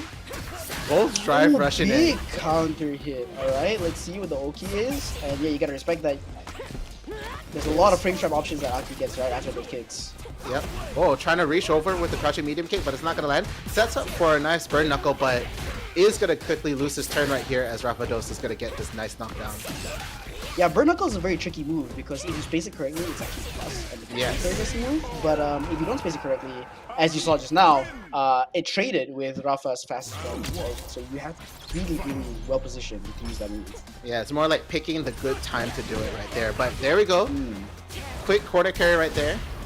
Okay. Not just sleeping. Straight up DI. Right? That's the H check. Can you react to this? Ooh, safe jump. Nice big combo. Goes for it again. Plus frames. Oh, there it is. The DI counter. And it's going to be huge damage from Brian. Goes for the side switch. Yeah, just keep it nice and simple. Put Rafa in the corner. And doesn't get a combo after this though. And that's going to be a throw punish right here. That jumping quite high. Oh, try to bait something out. I love the air-to-air. Is trying to just fight for the turn. Goes for the command gut. Very smart. But we have drive gauge to work with. We have meter. Crack shoot! Just to go over the normal, the special. And Brian takes the first round with that sexy stuff. Yeah, that has to be a hard read of some sort to try to go over that normal. Matchup knowledge, maybe, but let's just see how Rafados is going to answer this round. If this is the Brian that we know, I know him and Rafa have quite a history together, so this might be a player-v-player matchup than it is character. Oh, you're so right. Which explains the crack shoot, though. Okay, empty jump throw. It does have a little bit of drive gauge to work with, but can't go too ham with it, because... Pow, wait. Yep, gonna just try to buy some time, but it's gonna be rough right now. Rapidos with the pressure right now, trying to work on that drive gauge, burning out. Yep, using every tool in the box right here. Does have the super on deck, but no, we're gonna go for the safe jump. He drops the combo, I think. Oh, he just didn't want to use the super because he still has 1 round left. Yeah, bringing the super bar into the next game. Your greed has been rewarded. Yeah, very, very rough. Usually people want to get that game in, but it worked out so well. And now he gets to play this last round with a full meter on deck. But ooh, punish counter is going to be quite a bit of damage right here into the corner. Terry is very well known for doing really, really big damage into the fight because he's one of the main characters that can do special and special. And here we go, we can see it right here, but no, doesn't go for the SA3. Just chooses to end the combo, get the Oki. And here we go, working our way into the other corner. What? Light TP, light TP. I was gonna turn into Mario right there, you know, Jumping like him as well with that rising tackle right now. Here we go, pressure in. We're using everything. You have to use it right now. Into the SA3, yeah, that is going to be game 2 for Brian with a 5. With the game point for both players. But yeah, you definitely have to use the super there just to confirm the kill, you know, make sure you guarantee it. Yeah, Brian with the Y used every resource available just to try and open them up. Actually got it. Couldn't afford a reset. Had to do that level 3. There was no other option. But final round now. Final game, sorry. Yep. Yeah, final game. Not just yet. Final round. Yeah, we're gonna see which one of these players get the edge over the other in this one. And it looks like Rafa putting Brian into the corner, going for the throw loops. This is a very scary situation for him. Oh, caught him. The crouching medium wasn't ready for it. Oh, DI jumped. Big punish counter. Okay. All right, this is a bait though. Didn't press a button. This is gonna be a big combo. Yep. This is gonna be. Oh, but a reset. There's a drop. Never mind. That drive gauge is looking rough. Oh yeah, I forgot how the projectile interaction is because again, power wave on the ground doesn't actually interfere with the bubble. But again, the EXDP. He knew. No respect. No respect. He knew. You gotta earn it. Are you willing to EXDP if 300 ringgit is on the line? I would. Yep. That's my goal right there. There you go. Oh, what a back dash. Okay. Got him with the driver's light. We're in the corner already. No rising tackle. Doesn't get the DP out. Tries to perfect parry to jump in, but Rafa catching the perfect parry with the play. Yeah. Now he caught him trying to jump away. He knows he's antsy in this corner, and that's gonna cost him the round right there. Yeah, the overhead damage that Aki actually gets from the brush is huge, right? Massive right here. Reactions. Okay. He's gonna be able to go through the projectile. Big combo right now into a nice setup. This is huge damage. Yeah. Oh, but doesn't get the battle drop. Never mind. Goes for the SE3. I understand it completely, right? Like, this is the point of the game where you need to use your resources. If not, it's kind of wasted. And now, this is kind of like a 2-touch to 1-touch situation for Rafa. Yeah. Oh, we're spacing things out. We don't want to go too far in. The drive reversal, right? Full health bar for Rafa, so he can take his time. Brian does have that CA though, so you can turn it back against him at any moment. And the overhead hits Brian, but doesn't get the corner. Okay. Seals it with a perfect. Just snipes him.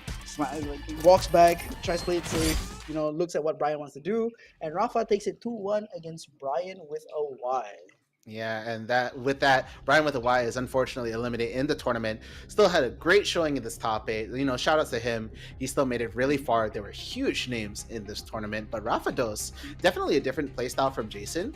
You know, opted to go for a lot more of the safe jumps, a lot more for the pressure, instead of just going for the really big combos and the really tight stuff right there. But overall, very, very fantastic play coming in from Rafados. Yeah, you definitely get to see how well he uses the poison debuff that Aki gets. It's actually a very special mechanic that only she gets and not any other character gets, where if the opponent is poisoned, some of her special moves will have like extra special effects, where you can actually get a stumble or you get an extra hit stun for your combo. So you unlock combos that you don't really get to see, right? Yes. But with that, Rafa moves on to, if I'm not mistaken, this is loser semis? Yes, correct? yes. So he's the loser semis right there. And I also got clarification from chat. Different Brian. The actual Brian did come in and just go like, actually, that's me. That's not that. I'm not the one playing up there. So thanks for the correction, really quick. Over there. All right. So this is another OG Brian. There's another OG, but yeah, still very solid Terry right there. you know. But like, looking at the bracket right now, these games are gonna get only more intense over time. Yeah, exactly, right? And the next match, of course, going to be Oyen versus the Novice. Two very, very interesting players because these two players, from what we've seen in the tournament, are very antsy. They want to get in, they want to beat you up, and they want to just immediately win from just bullying you, right? Yeah. And it's going to be really interesting to see how each player deals with the other player's tools to do this, right? Like, of course, you have Luke's crouching medium punch, you have like sandblast to keep pressure. Like, Luke is very, very good at controlling the pace of the match. And Cammy is very good at messing up the pace of the match with just being able to run you down, plus frames with dive kick, right? All that nasty kind of stuff, right? Yeah, I would say like Cammy is the character that sort of can just, when you think you have control of the match, it's just like a sudden 180 and you're like, why am I in the corner scrambling all of a sudden? But again, the Novice definitely in the school of the Noah the Prodigy, where it's just like, a match can seem very one-sided, but you know, you just get that one solid hit and it can go very, very wrong very, very fast. But looking at how Oyen plays though, the reflexes on him, the stuff is going to be really, really interesting to see. And it's interesting that you brought up Sandblast because it's Cammy. You know what happens when you throw a projectile, even full screen. Yep, you just get the spin knuckle straight into the face, right? But it's really hard to... Level 3, jumping up level 2. Level 3, yeah. There's a lot of things that you really have to look out for when you're playing against Cammy, especially when you want to throw fireballs, right? But Luke has one of the harder projectiles to react to, right? He has a very instantaneous projectile. So let's see if Oyen can bring out his young men reactions, right? Yeah. To react to those sandblasts. And we're gonna get to see it right now going into game Oyen versus the Novice. Yeah. Oh, starting off with a spiral arrow right away, but a quick back throw, and now he's in the corner. Again, that's how quickly the games can change right here. Jabbing out. TK cannon. But no. Alright, there it is, the spin knuckle. Just plus on that as well. Oh, and nice, the DP. Stop the jump in. Great pressure. Trading right there, though. Tries to go for the sweep. Try to get them walking back on the shimmy. Not going to happen, though. Novice with the pressure right there. Oh, they're not relentless. They don't care if they're trading. They're just going to swing, man. That's what I said, man. And Oyen trying to claw his way out of the corner looks really, really rough. Oh, and the crouching medium kick to catch him. Doesn't get the perfect on the... What? Wow. Oh, modern.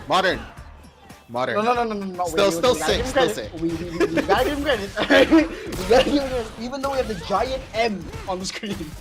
Yeah, we gotta give him credit. He was itchy for it though. He knew he was going to try to do something. Quick level 1 to try to get that neutral pressure. Walked forward to try to catch the shimmy back. What? The Novice trying to do the mind games right now, just trying to be in his head. One of the things that people don't really talk about with Cammy is that I don't know if it's just placebo because she has a very slim frame, right? But the jump and catches that SA1, but like her walk speed seems very, very fast. Oh no, but a draw! Oh, this is so bad. Burnout pressure. Okay, that life. Oh, he's dead to one EXP. No way! And the SA1 to close it out. Okay.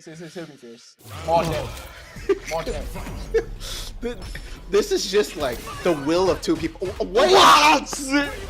That was definitely a sandblast. That was definitely a sandblast. That has to be. That was future sight. He knew that this Cammy was gonna go in the air, but in a different way. You know what I'm saying? You're right. It might have been a TK, but no, not gonna happen. Oh, finally gets a sweep. Nice sweep. Let's see if Oyen can actually keep this pressure on, though. Ooh, great anti-air. There we go, the DP. EX uppercut. Just wants to get out of that corner as soon as possible. Again, the Novice in the school of no resource is meant to be used, and the command grab hits him back into the corner. Okay, DP, one chest. Okay, but we're in burnout. Drop combo.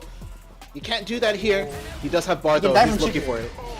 Oh, counter hit jab just to check him right out of there. I think he's trying to press the button just to try and find him down, but he can do that. And the spiral arrow gets punished. All right, perfect. Okay. Oh, try to walk back, try to bait the DP. Did not budge. And here we go. Momentum slowly slipping back. Oyen trying to. There we go. No respect. Can't afford it. Yeah, there's the XDP that we know the Novice for, right? Yep. Wants to get out of there.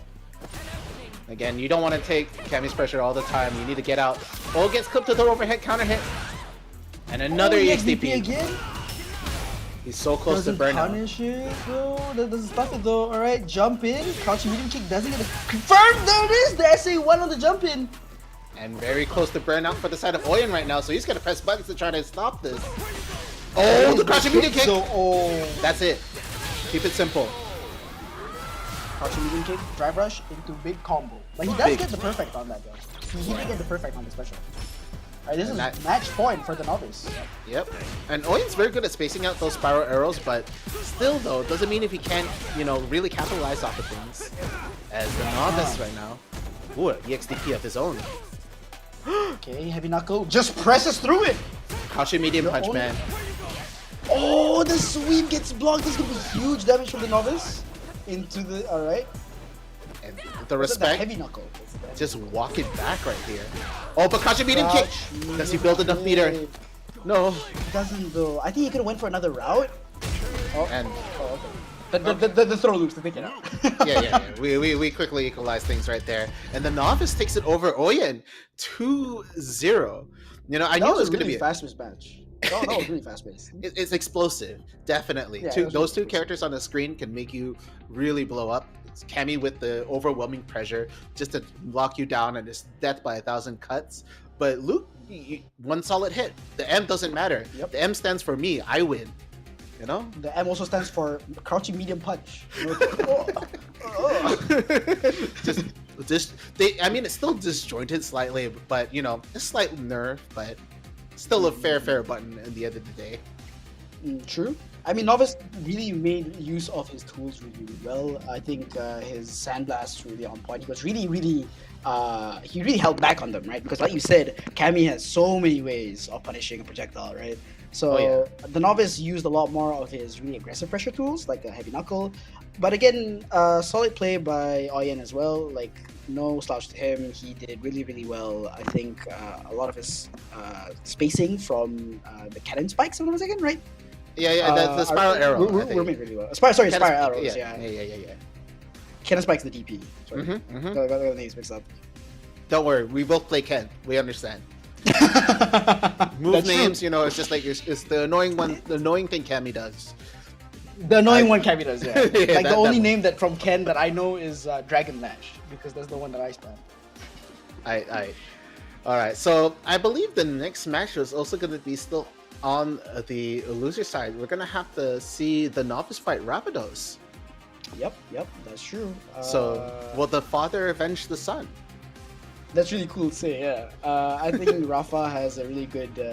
I think he's been playing for really long, right? So he has a good grasp on how the game works.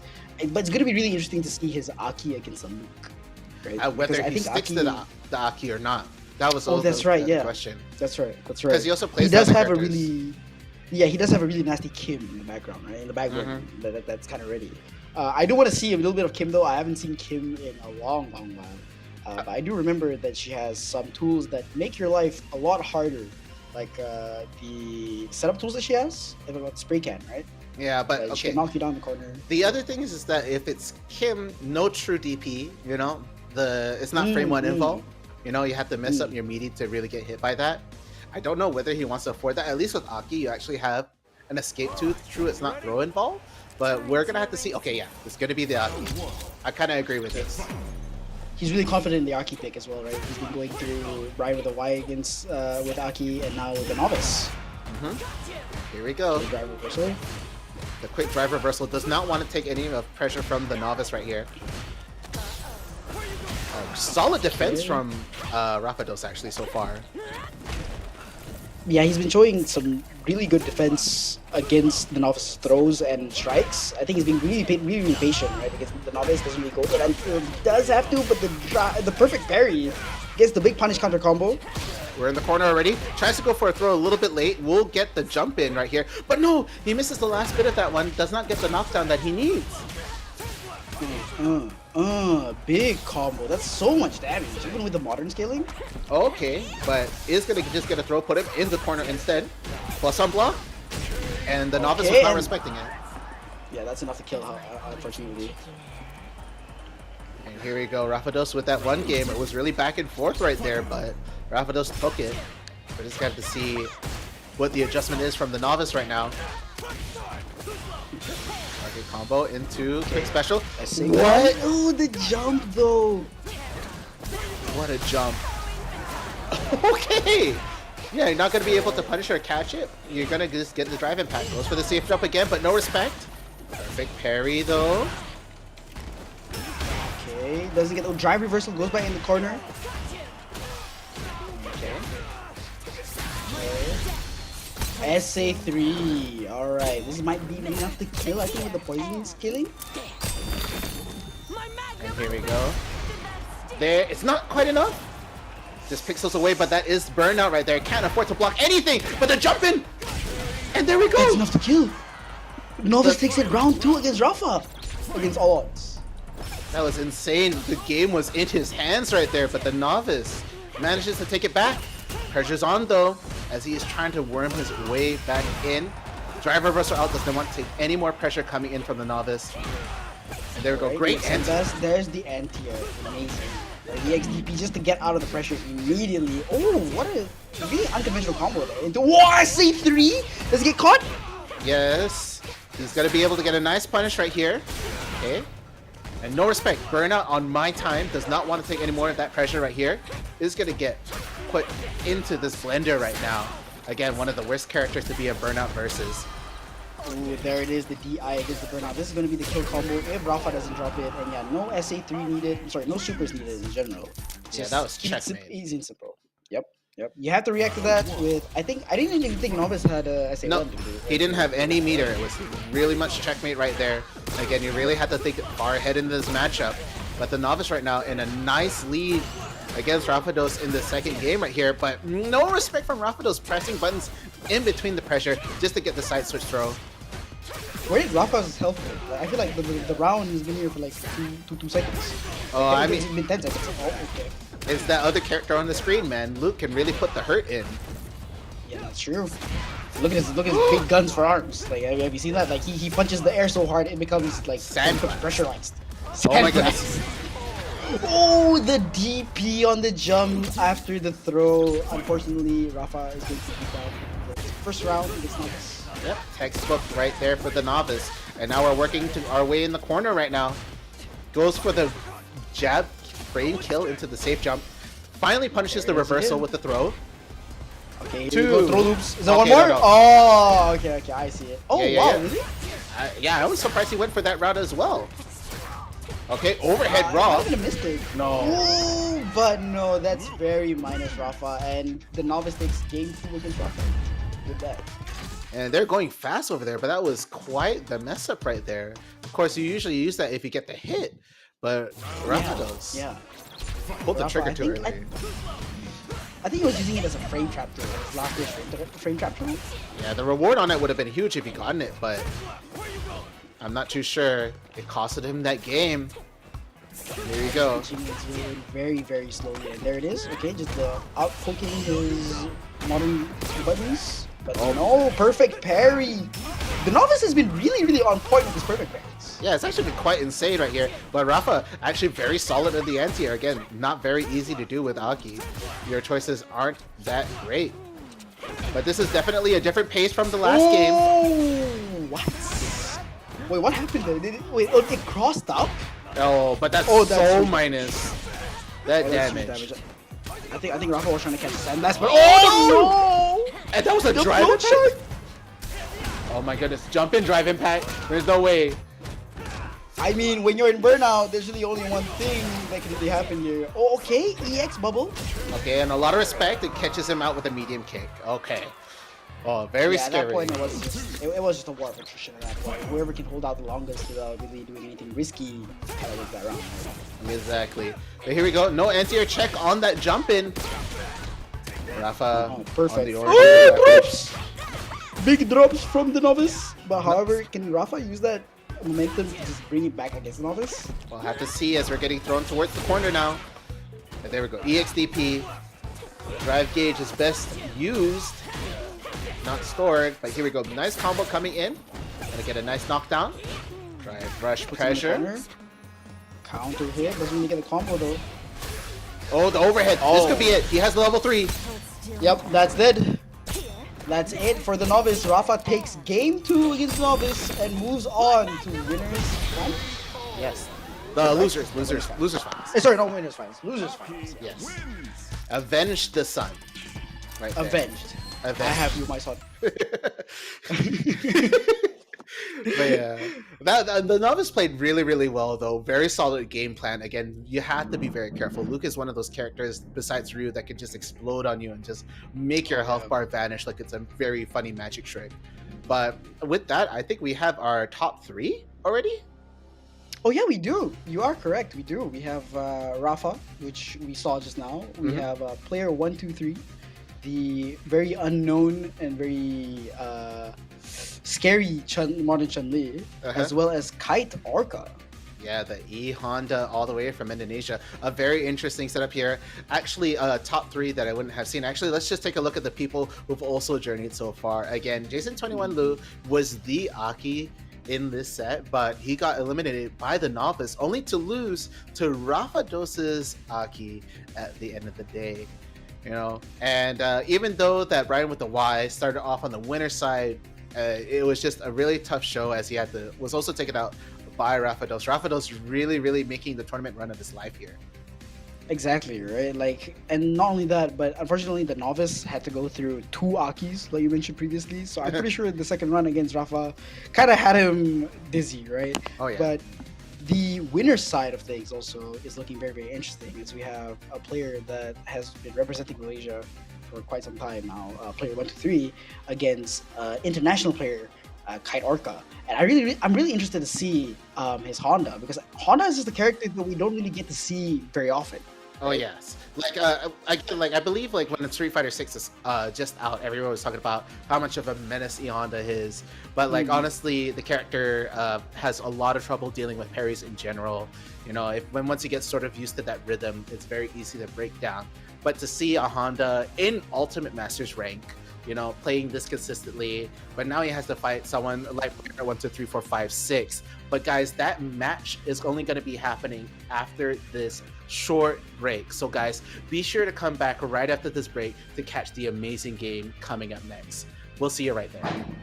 All right, see ya. Hey ho! Have you heard about the upcoming Vogi mini tour happening in KL? No?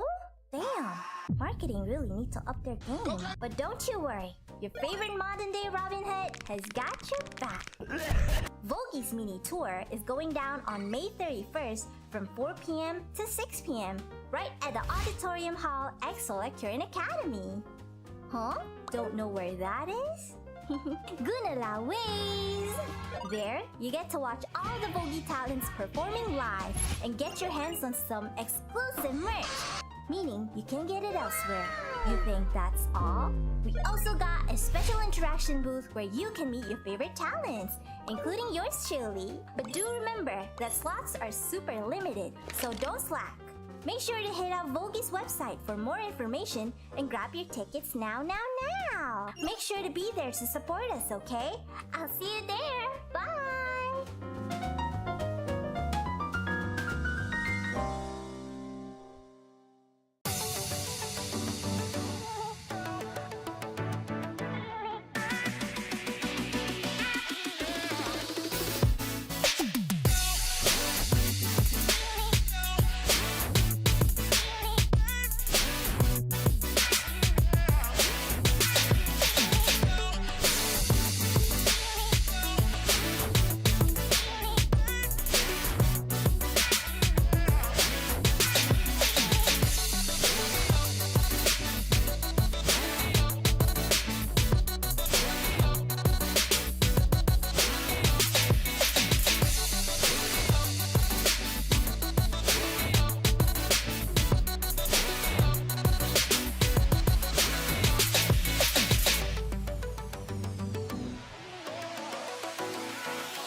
Are you even ready? Cause Vogue Mini Tour 2025 is landing on 31st May from 4 p.m. to 6 p.m. Luna and the Vogue girlies will be there, probably yelling or singing or both. So there are two types of tickets. Standard if you're chill, and gold if you're feeling like, hey, I want to see my Oshi so close. I want to be on stage and interact. So, oh, one more thing. If you actually want to meet me and talk to me one-to-one, you can grab a slot at a special interaction booth too. But it's super limited, so act fast. Anyway, mark your calendar and bring a loudest woo! Because this time around, we have light stick too. Yes, so I better see you there, okay? Okay, that's all. I'm gonna go practice and make you proud. See you in KL.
Anyone here in Kuala Lumpur at the end of May? Well, you should be!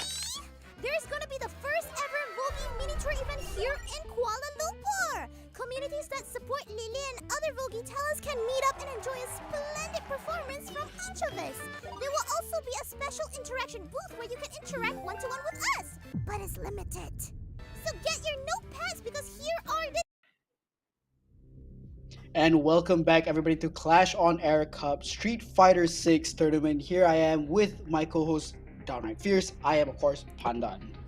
What's up, guys? Okay, we promised you a really good match coming up really soon. Again, we're going to be starting off with the winner side top 3 really quick. But before we do that, we have to give a quick shout out to the people who made this tournament possible. Of course, if you guys know Yamaha, they do have gear of their own. They have the this tournament, in fact, is brought to you by the Yamaha series. Again, the ZG, you see that cool mixer at the bottom right there, that could be yours. We actually have a promo code that if you scan the QR here, get 20% off. Again, guys, this promo is only available in the month of May. It ends on the 31st. So guys, scan the QR code, get that promo code, and get yourselves that sick mixer. All right?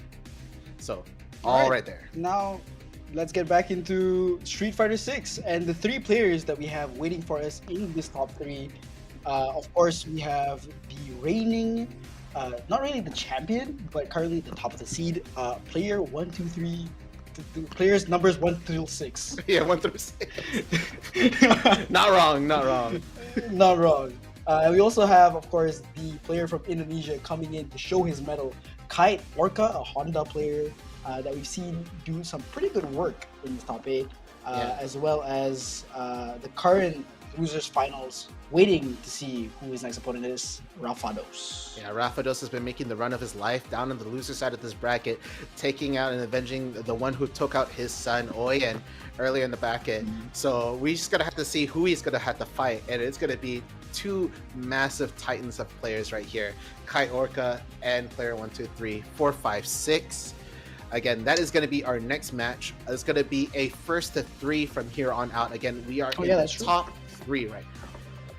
Yep, and some really interesting characters as well from all these 3 players. I think characters that we don't really get to see in other regions being played at this high of a level, right? When you think of broken top tiers in Street Fighter 6, you think Uma, think be like Ken, right? Or Mai. But here we get to see a modern Chun-Li versus E Honda. Yeah, I'm actually shocked we didn't see any Mai so far, but here we go. This is going to be such a fun match right here, as it is going to be Kai Orca versus player 1, 2, 3, 4, 5, 6. Textbook anti-air. Starting it off. Okay. No respect! Oh! He knows, he's in his head. Sending the message, but Kai Orca answering back right now with a quick combo.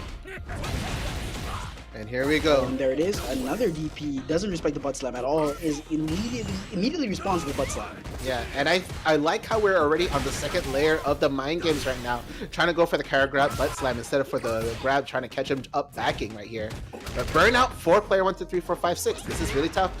Goes for the wall hop. Huge punish from the stand heavy punch, but doesn't really get the combo in though. Probably didn't have charge ready. Oh, the SA1! He knows there's a link in between those buttons, so he doesn't want to press. Yeah, but very, he can very SA1 to get out of there. So ready for it. Here we go. Textbook DP. We're in the corner. The command grab reaching that far. No shimmy for you. Knew that he was going to try to bait something out. Kai Orca with that first round. Fierce, he just woke up EX command grab. Like, you understand the hilarity of that for it to work out for him as well. Yeah, it's like all the things were pointing to player 1, 2, 3, 4, 5, 6 getting it, but nope. And now we're trading. Yeah, this is a battle of wills right now. Ooh, okay, gets the perfect parry. Doesn't really get the DP. Okay, punish counter. Player 1, 2, 3, 4, 5, 6 doesn't really get the combo though. Yep. Oh, the second hit of the DP doesn't hit, but he still gets Oki afterwards. And the reflex check right now is gonna have Chun in the life lead. Oh, that is such a good tool against EX hit, but again, that one piece of armor doesn't actually have the full hit right there. And there it is. Walk back, crouching medium kick, drive rush. Second round goes to player 1, 2, 3, 4, 5, 6. yeah, not faced by the mind games right here by Kai Orca. Not afraid to still shimmy. Oh, the back dash, counter. but Nice. no Back punish. dash doesn't get the confirm.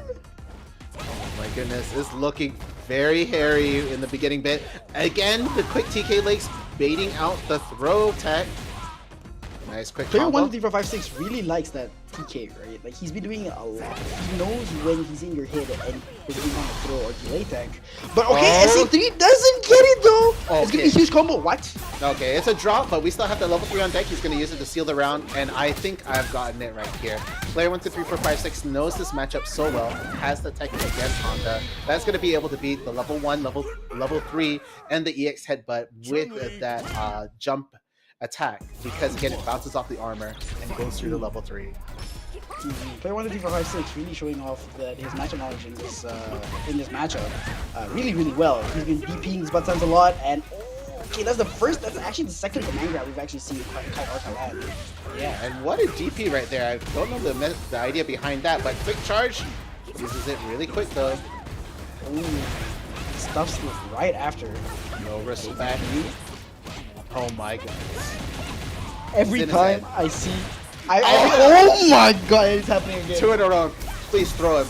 Oh, he's ready. Oh, the DI! Okay, this is gonna be death if Kai Orca doesn't drop this. Yep. Simple combos. That's all you need. Thought he was getting in his head, but Kai Orca keeps his composure, does answer with the drive impact back to beat player 1, 2, 3, 4, 5, 6. Second round now. The second Player game. 1, 2, 3, 5, 6 not losing any of his momentum, DPing the headbutt, which is a really hard thing to do, and throwing, I think, what seems to be the EX headbutt, which Kai Orca tried to use. Oh, and the DI connects though. It's gonna be a big combo. Player 1, 2, 3, 4, 5, 6 does have SA3, doesn't use it. Yep, and again, But he's it's using still that there. tech. Oh my goodness, no respect right here. Has him in the corner, doesn't go for the tech to try to beat out the EX headbutt. Oh my goodness, but we're now in the corner. Now. There it is, just run up DI. And here we go, big combo, but it's not going to be enough to really kill here, but he is going to be able to get some damage on there. Goes for just empty jump command grab, and is going to lose the round for that attempt. Yeah, player 1, 2, 3, 4, 5, 6 has been really on point with these grab attempts, right? Like, he knows that Kai Orca is either delay teching or throw him out of things, but player 1, 2, 3, 4, 5, 6 being really good, he's just been on hands with these TK lanes, right? Oh yeah, and Trying there to we go. punish it. Speaking of There it which, is. He's ready for it. Even got a counter hit, was not ready for the full combo at that point. I think it was a weird hit on it. And up back, Kai Orca is scrambling right here. Even though that drive gauge looks bad for our Chun. Oh my goodness, level 3. Again, I knew it. It's a 10. Here we go. That's gonna be a big combo into the death right there. Player 1, 2, 3, 4, 5, 6 taking game 2 against Kite Orca. However, all these 3 games will be a first to 3. So Kite Orca still has a chance to take it back from player 1, 2, 3, 4, 5, 6. Yeah, and it's actually been quite close. It's been a back and forth. Even though there is sort of matchup tech being used here, Kite Orca is playing this solidly well right now, not overextending too hard. It's just the mind games when it comes to the knockdowns that player 1, 2, 3, 4, 5, 6 has just been so overwhelmingly strong. And it's really well shown because all these matches have been really, really close. Yes. It's like down to the nail almost, right? Oh my goodness. Kite Orca taking a page out of what? Wait, that's also tech. That's also tech. Cancel off the projectile because that negates it right there. Is able to cancel off straight into it. Oh my goodness. Chris, I ain't gonna lie to you. I've been playing this game for like 2 years. I didn't even know that was a thing. You didn't know Honda can do that, but I didn't know Honda could do that. we don't see a lot of Hondas anymore. I'm gonna forgive you for that. But oh, that's true. Oh, the SA1 to get out of the how is he reset. He was so ready for it too. Didn't even want to drive. Oh, okay. Yeah, you can't. You have to be careful with Chun. You can't do that. You can't do that. You can't do that, man. But I don't think he's gonna kill. Yeah. He's gonna get the reset. Okay, nice delay technique. Oh, yeah. And there it is. Burnout into the stun and jump in.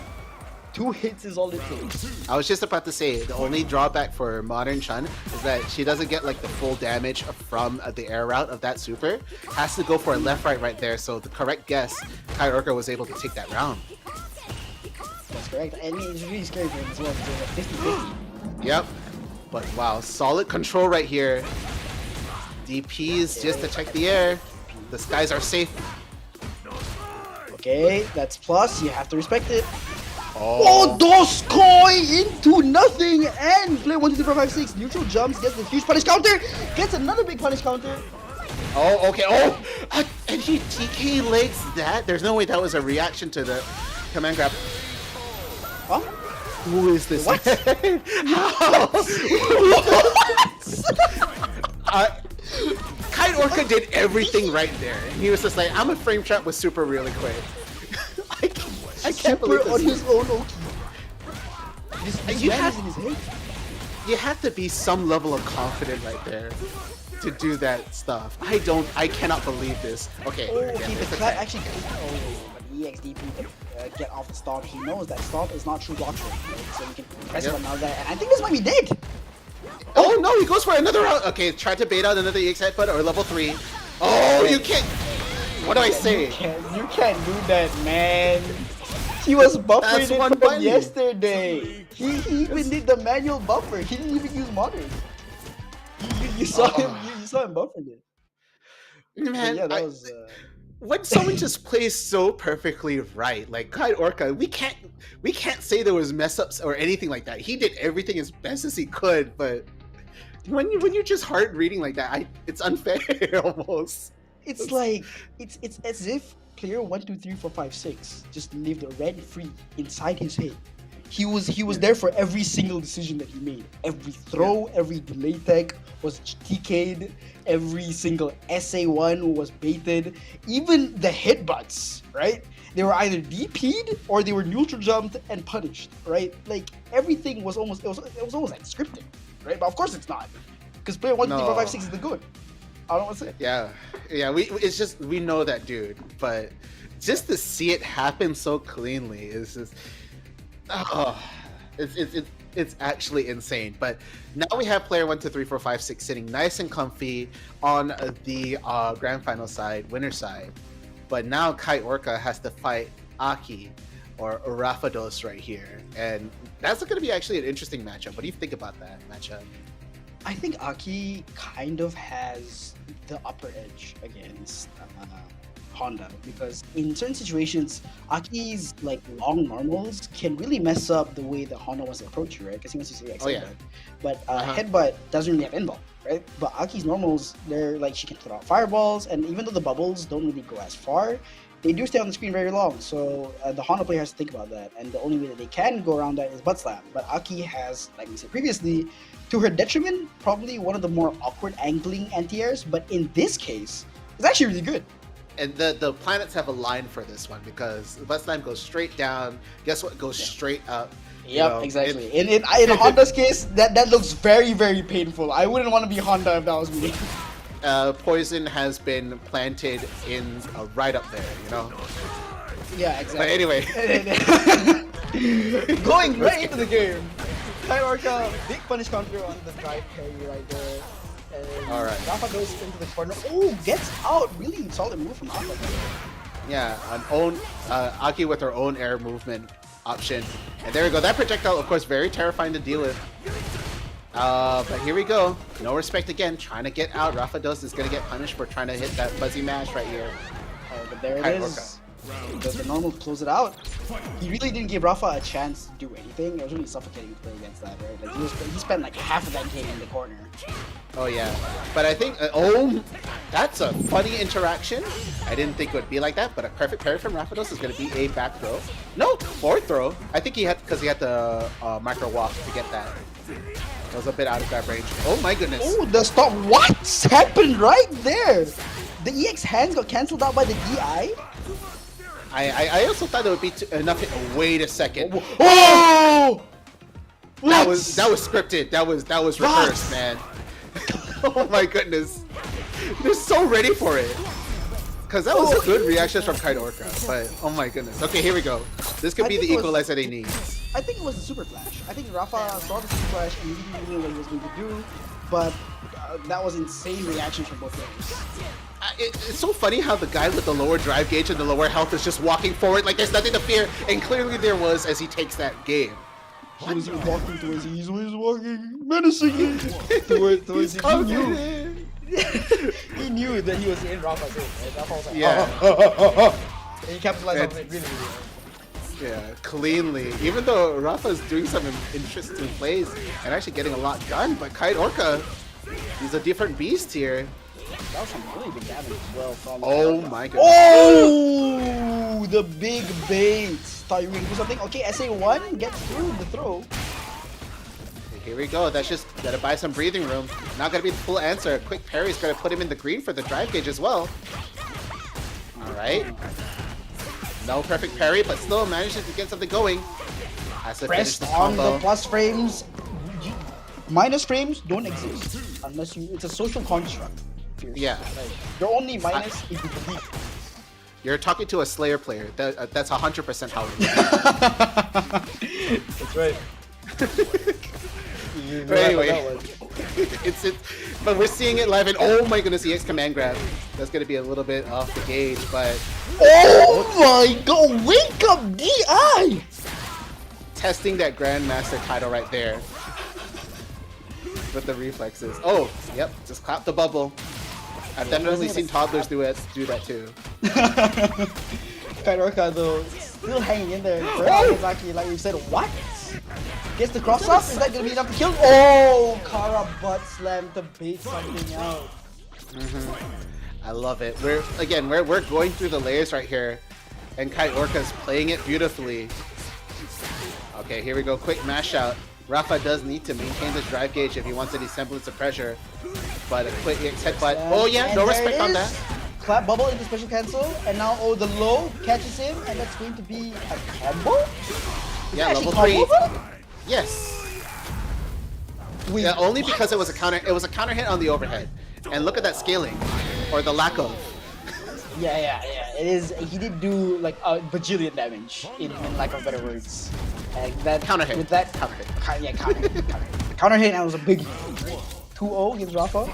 Rafa can still take it back though. This is a first retreat. But looking at things, Kite Orca wants that run back against player 1, 2, 3, 4, 5, 6. But again, we're gonna have to see how Rafa is gonna adapt here. Definitely a lot more hesitation compared to. Oh my goodness. Yeah, and that hesitation is getting immediately punished by the command grab. Huge damage. Punish counter throw. I think that was a DP. No, sorry, not DP. A dry parry, and there it is again. But now with the command grab, that does so much damage.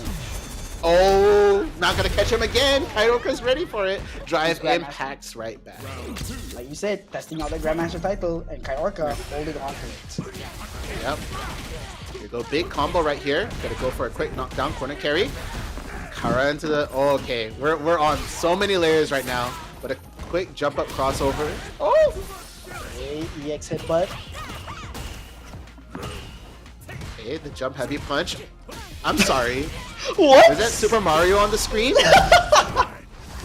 Did he just jump in 3 times?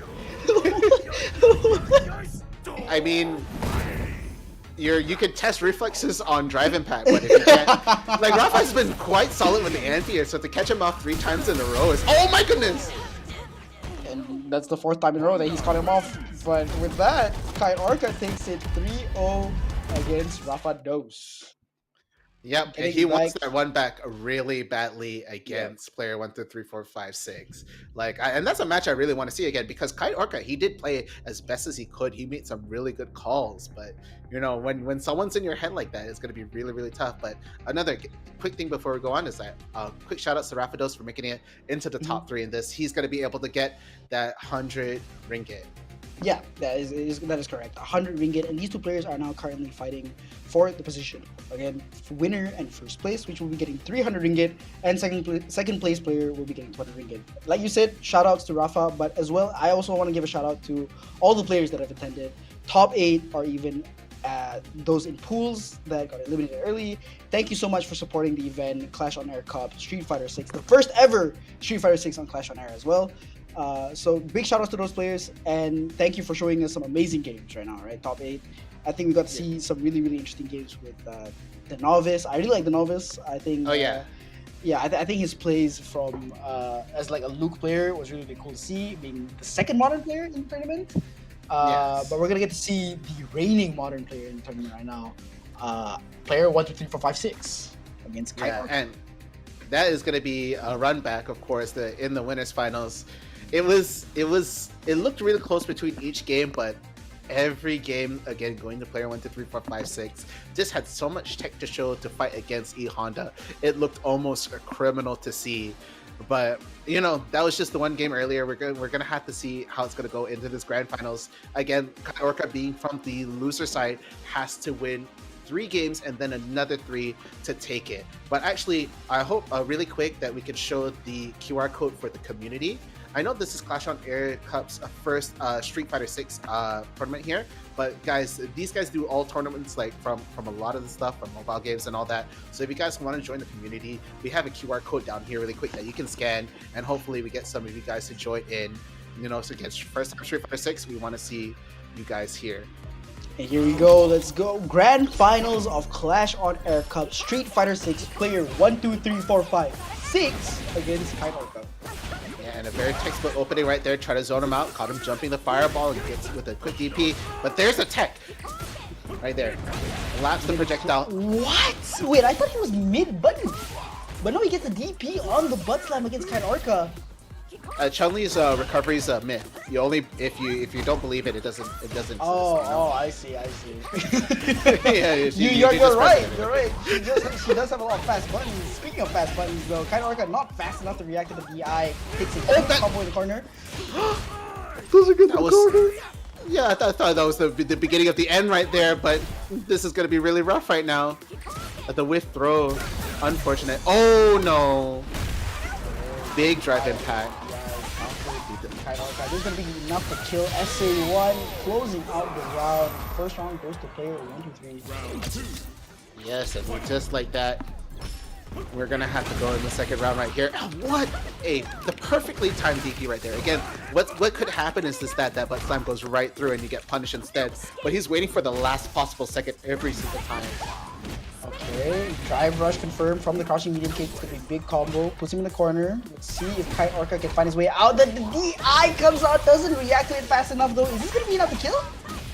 He does build enough meter. He went for all the drive rushes to build it up, and just like that, that is game 1 in a very, very fast way. Again, first to 3, and Kite Orca needs to take 3 to reset this bracket.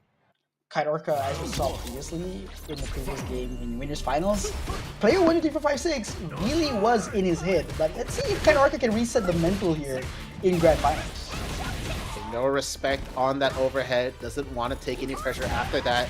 Oh, but a beautiful jumping coming in from Kite Orca off of that projectile. It's going to push him towards the corner.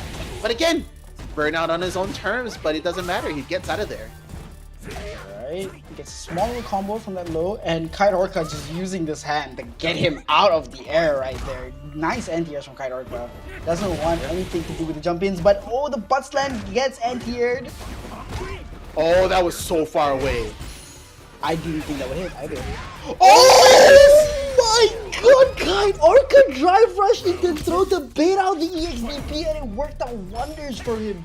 Now it looks like he's in player 1, 2, 3, 4, 5, 6's head. He's making it work. But is that enough to shake him up though? We're just gonna have to see. Another quick anti-air coming in from the Chun right now. That was really nice from player 1, 2, 3, 4, 5, 6 because he walked up to do the DP not knowing whether it would reach or not, so he did a micro walk, but oh again the EXDP gets blocked and big combo. Alright. The resources are there. Level 3 and there it is, taking game 2 over player 1, 2, 3, 4, 5, 6. Yep, all right here.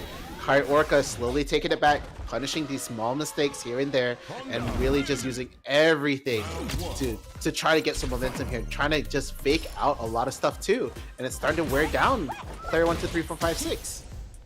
But he's still pretty clean on those TK legs though. He's pretty on point with that. But wow, what a huge combo! And now puts him in the corner. Now he kind of has to find his way out. But oh, with punish, throw tech. But okay, not a back throw, but still, is going to be able to build up a little bit of that drive gauge back. Oh, he was ready. He knew that Kite Orca was going to try to challenge that projectile. Punishes it with a crouching medium kick, but is going to be in burnout now. Nice drive reversal from Kite Orca. Doesn't really want to with it. And oh, the SA1 to react against the drive rush. Still on that modern though. You have to be safe, but oh, the DI over the projectile. He does have a 1 bar here, but he goes for the dirty DI, knowing that player 1, 2, 3, 4, 5, 6 has no super gate to try to counter it. Excellent play. Checkmate from Kite Orca in the first round. Yep. The only thing that player 1, 2, 3, 4, 5, 6 could have done there was actually jump, but he had to do a 3-0 jump because Kite Orca locked him in for the moments, right? Exactly. Ooh, a backdash to get away from the throw. Alright, but again, you have to be real careful about these headbutts. You have to perfect parry them or challenge them beforehand. But player 1, 2, 3, 4, 5, 6 opting to go and burn out just to try to keep this pressure on. Does not want to give Kite Orca any chance to get out there, but drive reversal out is back in full screen. Okay, claps the first projectile, parries the second one because he knows that he's in range to get punished by player 1, 2, 3, 4, 5, 6. He claps that one as well. Jumps over the next projectile, and this is going to be huge damage. Doesn't choose to spend the gauge, but player 1, 2, 3, 4, 5, 6 does not react to the DI this time. We have a little bit more drive gauge. Okay, yeah, there we go. Gonna just go straight into this level 3, try to get as much as he can. I don't think this is enough to kill. And this is no, it will not. 1, 2, 3, 4, 5, 6 back into drive because he's no longer in burnout. Yep, so he's gonna do everything. Oh! Oh, that is insane. Okay, Kite Orca up another game right here where he could be looking at a reset if he gets another game on the board. But let's just see what player 1, 2, 3, 4, 5, 6 has in store for us. Oh, the whiff punish from player 1, 2, 3, 4, 5, 6. He knows that Kite Orca is itching to get way back in. But okay, EXDP to lock him into the corner. That's huge risk to take, but paid out for him, and it doesn't look like it's paying out for Kite Orca this time. No, it looks like the momentum is okay.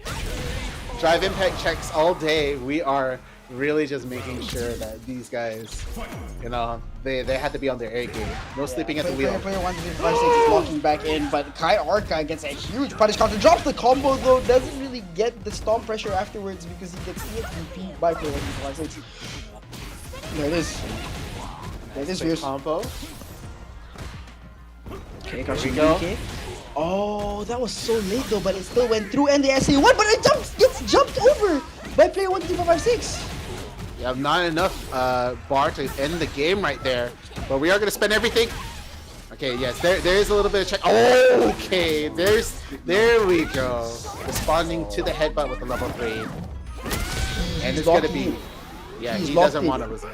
He's no longer geeked out. He played those 2 rounds and he was like, I gotta do something. I gotta lock in my A game. So potentially the final game right here. Okay, walk up crouching medium kick, and just in the quick confirm, going to the corner already. He's just standing each other down in the corner and seeing what the other one is going to do, thinking that it was going to be an EXDP from both sides actually. That's plus, you have to respect that. But no, he doesn't respect it. Jumps up, and again, the projectile gets DI'd by Kite Orca into the SA1. Yeah, he's looking at that drive gauge. He wants it gone, and looks like, okay, yeah, burnout on his terms, wants the EXDP just to try to get back into neutral. Doesn't want to deal anymore with it right now. But here we go, burnout pressure. What? Here, 1, 2, 3, 4, 5, 6. Not wanting to do anything with that stop. He knows that Kite Orca has so many options after that card stop. He wants to get out of it. Oh, but the clap gets punished. That's a dangerous distance for you to be right there. And this is match point for player 1, 2, 3, 4, 5, 6. Yeah, this is going to be really scary, though. Here we go. No respect on the pressure. Again, we're just going to keep the offense going. Okay, it looks like he wanted to go for the instant air move right there, but player 1, 2, 3, 4, 5, 6 is going to go into burnout. Doesn't care because he wants to just end this game right now. He's trying to look for the win here. Yeah, that's the first throw I've actually seen get tagged today, because player 1, 2, 3, 4, 5, 6 has been really on point with those TK legs. But, okay. I think they try to bait out a jump in. Oh my god, you can't do that, man. Same side. We're on layer 3, man. This might be. Okay. No, he doesn't have it. Throws it back into the corner. Oh, this is huge. He has the meter. The level 3 here. Yeah, I agree. Get back some of that gauge, and this might be possibly one touch for player 1, 2, 3, 4, 5, 6 as well. And this is probably one of the funniest CAs into the game. Not the checkmate here because he has the 1 bar. He's looking for it. He doesn't want to drive it. Welcome command grab. No one's expecting that. No one is. I thought it was going to be a drive impact to try to seal it, but no. Here we go. Potentially final round. Kite Orca looking to reset this bracket. Wow. Okay, power grab. Haven't seen those in a bit. Okay. Oh, there it The is fake out. again to bait out the EXDP. He goes for the throw right after his drive rush to cut it off early. The momentum's huge right here for Kite Orca, but a nice, beautiful punish coming in from player 1, 2, 3, 4, 5, 6. Gets the side switch as well. That was masterful work in showing how well you know the matchup, and DI gets blocked, but unfortunately you're in the corner, so that's a huge combo. Backdash gets baited as well. He's 3 bars. This might potentially be the killing blow if he can confirm into a combo and into SA3. Oh, but did he press the button? No, the parry right there. Oh my goodness. We're looking at it. It is going to be a reset right here. There it is. Kite Orca resetting the bracket. Player 1, 2, 3, 4, 5, 6. Going back to the first 3. That was a nail biter set. That was a fantastic set right there. Again, like they're taking turns being in each other's head right there. We talked about how in an earlier game that there was a lot of like character matchup stuff that player 1, 2, 3, 4, 5, 6 was doing to catch stuff like the EX headbutt, the level 3s and all that, just the way in the matchup worked. But Kite Orca did such a good job in like showing different things and showing different mind games and showing that he was ready for a lot of the projectiles, a lot of the zoning, and just textbook punishes. Brilliant stuff. The small little niche interactions that he had as well was so cool to see, right? Like the little dash out of the corner and then the punish with the crouch medium kick, as well as the countless multitudes of times that player 1, 2, 3, 4, 5, 6 has done DK legs to try and bait out the latex, and as well as EXDPs to try and call out buttons that Kite Orca has been using. It's just masterful work from both players, right? Mm-hmm. It's just been such a fantastic showing right here. Again, this is the cream of the crop. That Ultimate Master is not for show. He's 1 away from being legend, which only a certain amount of players can get. I think it might be actually 1 more. 2 away, is it? It's I think top 250 players in your region. Top 250 right? players. It's top 250 players, yeah. So and Japan's just right up there. Japan is right up there, yeah. They have been grinding the game for quite well. I mean, Japan has killers. They have killers, yeah. But Kite Orca showing the world that it's not just Japan that have killers, but hey, Southeast Asia, we also have quite a few killers here ourselves with 2 players in Grand Finals right now. Nail biter set and going straight into a bracket reset, which is really interesting to see. Yes. So for those of you who are new to this, again, for fighting games, it is actually a double elimination bracket, meaning that even though you lose a set in the tournament, you get set to a lower bracket or loser's bracket. And even if you have a still have a chance to sort of win the tournament, but as we have seen in the grand finals, even though you win the set of 3, you still need to win another set because you potentially put the other winner into the loser side as well. That's how that works out. Yeah, so Kite Orca actually, if he wanted to win the tournament, or if he, I mean, he does want to win the tournament, but if he wanted to win the tournament, he had to win 2 first to 3s against player 1, 2, 3, 4, 5, 6. However, player 1, 2, 3, 4, 5, 6, since he's sitting in the winner's side of grand finals, he only had to win 1 set. Yeah. But we get to see now that Kite Orca resetted the bracket, putting them both in equal terms, and this is going to be the final set, final game to decide who wins the first ever Clash on Air Cup Street Fighter 6 tournament. Yeah, and it's been a nail biter on this one. Again, we're just seeing so much matchup knowledge, so much player knowledge on this, as we have seen just in the grand finals. Again, this is like the 3rd time we see these guys fight, because again, in winners finals, now grand finals, and now this reset right here. And this could go any way from the way these players are playing. Right, and if you want to play and also learn from these players, be sure to join the QR code down here. Join the community for Clash on Air. They also have games like Honor of Kings. So if you're interested, scan the QR code, join the Discord community, talk out with some people, make some new friends, and who knows, you might get better at the game that you're looking forward to as well. But of course, again, back to this tournament, I think I've seen some Street Fighter that I've never seen in a while, right? Like, again, Honda is one of those characters that you just rarely see, and I think I've pointed out multiple times that I didn't know that you can car stomp. I didn't know you can car stomp into butt slam. I knew that you could car stomp into the throw, but I didn't know you can car stomp into butt slam, and I didn't know that you could just clap the projectile. I didn't know Honda had that. I think that's just me outing myself as a Wash player. I mean, thinking about it right now, I can only think of one other legend E-Honda, and that's all the way in Australia. You know Freezer? The name rings a bell, but he's been traveling around. Yeah. He's been around, and he's like the other legend E-Honda that's really fun to watch. But let's get back into the game right here. Bracket reset. Oh my goodness, never mind. Firing on all cylinders. I mean, the momentum from player 1, 2, 3, 4, 5, 6 here is really, really weird. He's just taking control of the pace of the match. But okay, gets the turntables. You're now in burnout, and you just got hit with a huge punish counter. Yeah, those health bars are basically even right now.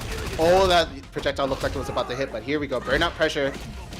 Okay. Hitboxes, but now Kite Orca is in the corner. Doesn't he get the punish? Yeah, that is actually safe. And wait, who wins here? Of course it's gonna be player 1, 2, 3, 4, 5, 6. Later on the DI right there, got the jab straight into it. So he takes it very confidently. That looks like it was neck to neck. I thought it was the same frame. But the throw gets punished by player 1, 2, 3, 4, 5, 6, crouching medium kick, but SA1 to turn the tables back in his favor. Collapse projectile gets punished again. Again, the spacing, player 1, 2, 3, 4, 5, 6 is so aware of it. Nosi has to really commit to cancel off of that clap to get a hit.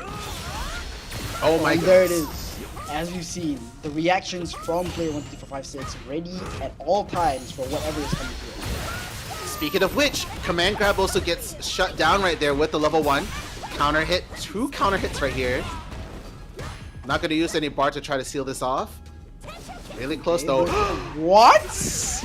I don't know whether he wants... There has to be some sort of misplay right there, as that is such a big equalizer in the corner. We do have meter. Oh my goodness. You can't do that. You can't do that. His reactions are on point. And even though he was recovering from that crouch medium kick, I'm pretty sure that was recovered into SA2. I don't think that was a link.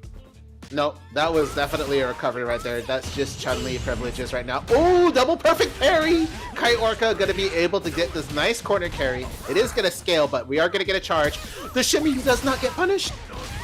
Oh, but Kite Orca still seems to be able to maintain the corner against player 1, 2, 3, 4, 5, 6. And tries to bait out the ADP like we've seen him do all this time, but doesn't fight.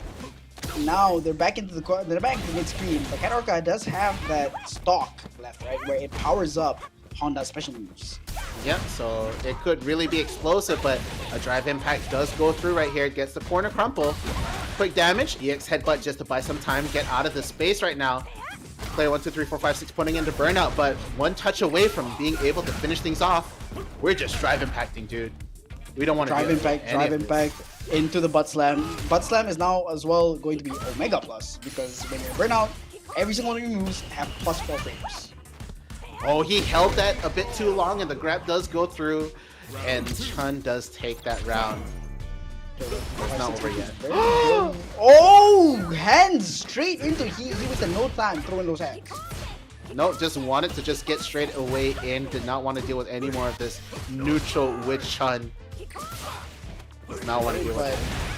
But player 1, 3, 4, 5, 6 keeping him at bay in this footsie's range, using his projectile very, very well. And you've seen Kite Orca DI through these projectiles, so you've seen player 1, 3, 4, 5, 6 using it without any fear whatsoever.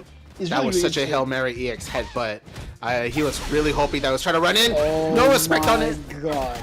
The reactions. Yeah, saw the foot go up. Yeah, as you stretching, yeah, that's GG's. Okay, but still, oh, puts himself in the burnout. Thought it was going to be another move, but the perfect parry does not go through. The delay tech gets punished by the shimmy mid block string into the cartoon kick. This is game point for player 1, 3, 4, 5, 6. But we've seen this before. Kite Orca has been able to take it back in the grand finals. That's why we had the reset, so it's not completely out right now. I just had to see. Punish counter. Oh, the read was good. Wasn't believing in himself though, and didn't punish the whiff throw. Here we go. Manages to get a charge with DP. This is going to be huge with the charge ready. He's going to just burn the drive gauge as well. We're going to have to burn 1 meter? No, we don't. Enough. Damage calculations are on point by Kite Orca. Baits out that DP as well. He baited out that anti-air with the jump in. But oh, speaking of baits, player 1, 2, 3, 4, 5, 6 has been shimmying Kite Orca for quite some time now. What? Anti-shimmy right there. Goes for the EX command grab. And actually haven't seen any TK lays coming in from player 1, 2, 3, 4, 5, 6. Oh, and there it is, the EX command grab again. This does so much damage. Yep, it's catching him off guard. Explodes you. Oh, low on the drive gauge. Coming in for player 1, 2, 3, 4, 5, 6. But the next touch can do it. War's loaded. Oh, there it is, the crouch medium kick. Oh, but doesn't extend the combo. Wants to save the meter for the next round, and it pays off. Counter hit. This is match point for player 1, 2, 3, 4, 5, 6. Really scary right there. Starting off with a headbutt, trying to get the momentum coming in from the early part of this set right here. See if it works out as we are already in the corner. Perfect parries. He's really just looking for a mistake right here, but gets caught with the crouching medium, trying to walk forward. Now we're back at the mid-screen, going to the corner. Okay, going into the next corner. Oh, drive reversal gets blocked, but however, it doesn't get punished. And speaking of drive impact goes straight in. Counter big combo. Is he going to get bar? No? Oh, that was actually a counter hit. Could have continued that combo if he had a charge, but wasn't ready for it. But here we go. But he puts player 1, 2, 3, 4, 5, 6 in the corner, and he's in burnout. But no, the SA3 comes out as soon as the DI is seen. And this is not going to be enough to kill, but player 1, 2, 3, 4, 5, 6 gets his drive gauge back. And now he's no longer in burnout. But he is Wait, this could be it right there. And there you have it. Ladies and gentlemen, your winner for the Clash on Air Cup is player 1, 2, 3, 4, 5, 6. Congratulations to player 1, 2, 3, 4, 5, 6. He is the grand champion for our first ever Clash on Air Cup Street Fighter 6. Not only player 1, 2, 3, 4, 5, 6, but the second place goes to Kite Orca. Amazing showing from him, a character that is very unconventional and very interesting to see. And of course, third place goes to Rafa Dos. Yeah, big shout outs to all big shout outs to all the players. Again, every player in the bracket as well has been playing so well, but that was actually quite a fun set. Again, seeing a grand finals reset on a player, on someone like player 1, 2, 3, 4, 5, 6 is absolutely insane. So huge shout out to Kite Orca to be able to take it that far. But again, let's take a look at all the players who have made it so far in this top 8. Starting off with, of course, the winner's side, player 1, 2, 3, 4, 5, 6 went on to win the tournament. undefeated in his run, didn't drop down to losers even once. And of course, Brian with a Y as his first opponent, playing the Terry, and as well as Oyin, the Kami player, and Kainorka, who went to go second place. Yeah, and of course on the loser side, we had one of the prominent Akis here in Malaysia, Jason and 21 Lu, did his best, unfortunately eliminated quite early on by the novice who made an amazing run with his modern Luke, even taking out Oyen in the loser side. But on the other side, of course, Stanek Yoshi, we didn't get to see him, unfortunately got DQ'd, but Rafados made the run of his life to make it all the way to third place, taking out Brian with the Y and the novice to get into the losers finals, only to get taken out by Kai Orca. So a huge top 8. Again, guys, you didn't even see the players who were in here earlier. We had so many people turn out for the first ever Clash on Air Cup here for Street Fighter 6. We had players like Roxas also jumping in. Of course, if you guys know the scene, you know Roxas for sure. Yep, not only just Roxas, but we also had some killer names like H-Tail, as well as Brian, the Brian that we do know, Brian 88, was actually in the tournament.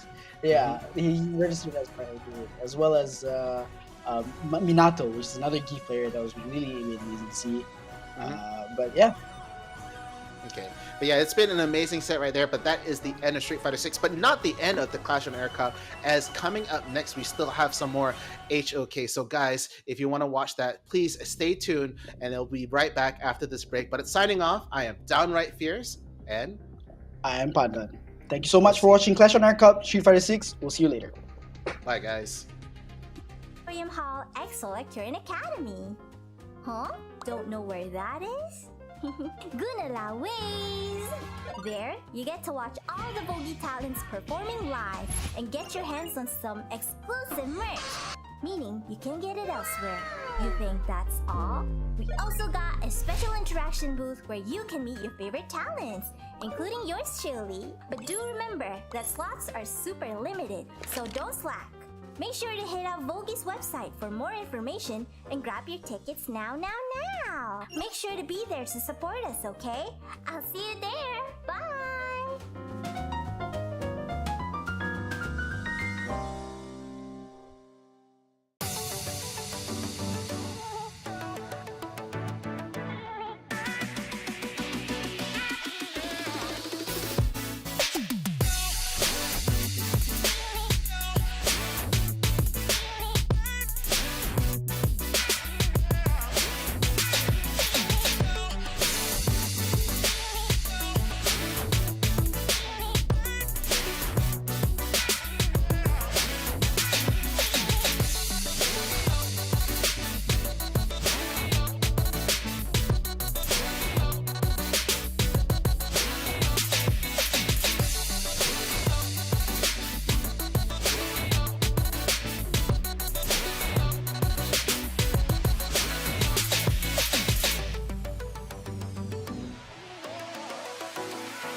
Hello, KL! Are you even ready? Cause Vogie Mini Tour 2025 is landing on 31st May from 4 p.m. to 6 p.m. Luna and the Vogie girlies will be there, probably yelling or singing or both. So there are two types of tickets. Standard if you're chill, and gold if you're feeling like, hey, I wanna see my Oshi so close. I wanna be on stage and interact. So, one more thing. If you actually wanna meet me and talk to me one-to-one, You can grab a slot at a special interaction booth too, but it's super limited, so act fast. Anyway, mark your calendar and bring a loudest woo! Because this time around we have light stick too. Yes, so I better see you there, okay? Okay, that's all. I'm gonna go practice and make you proud. See you in KL.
Anyone here in Kuala Lumpur at the end of May? Well, you should be! There's gonna be the first ever Vogi mini tour event here in Kuala Lumpur! Communities that support Lily and other Vogi talents can meet up and enjoy a splendid performance from each of us. There will also be a special interaction booth where you can interact one-on-one with us, but it's limited. So get your notepads because here are the details! Got it? Okay, Lily will give you a little more time to jot it down. Okay, time's up! You can get your tickets on Vogi's website if you have made up your mind. Which is a yes, right? You'll be there, right? Come on, come on! Sebuah lah!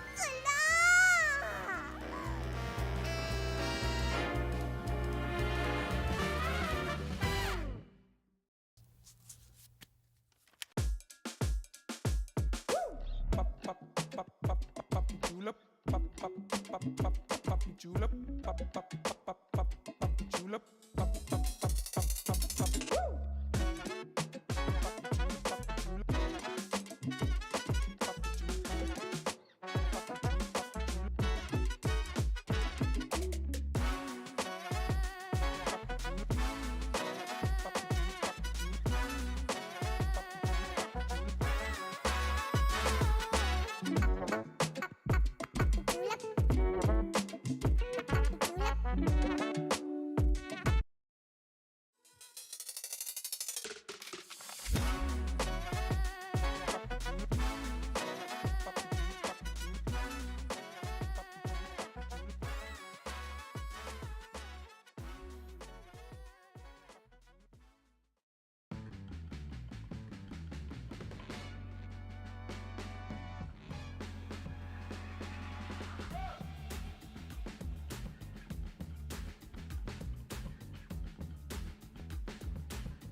Hey, hey ho! Have you heard about the upcoming Vogi mini tour happening in KL?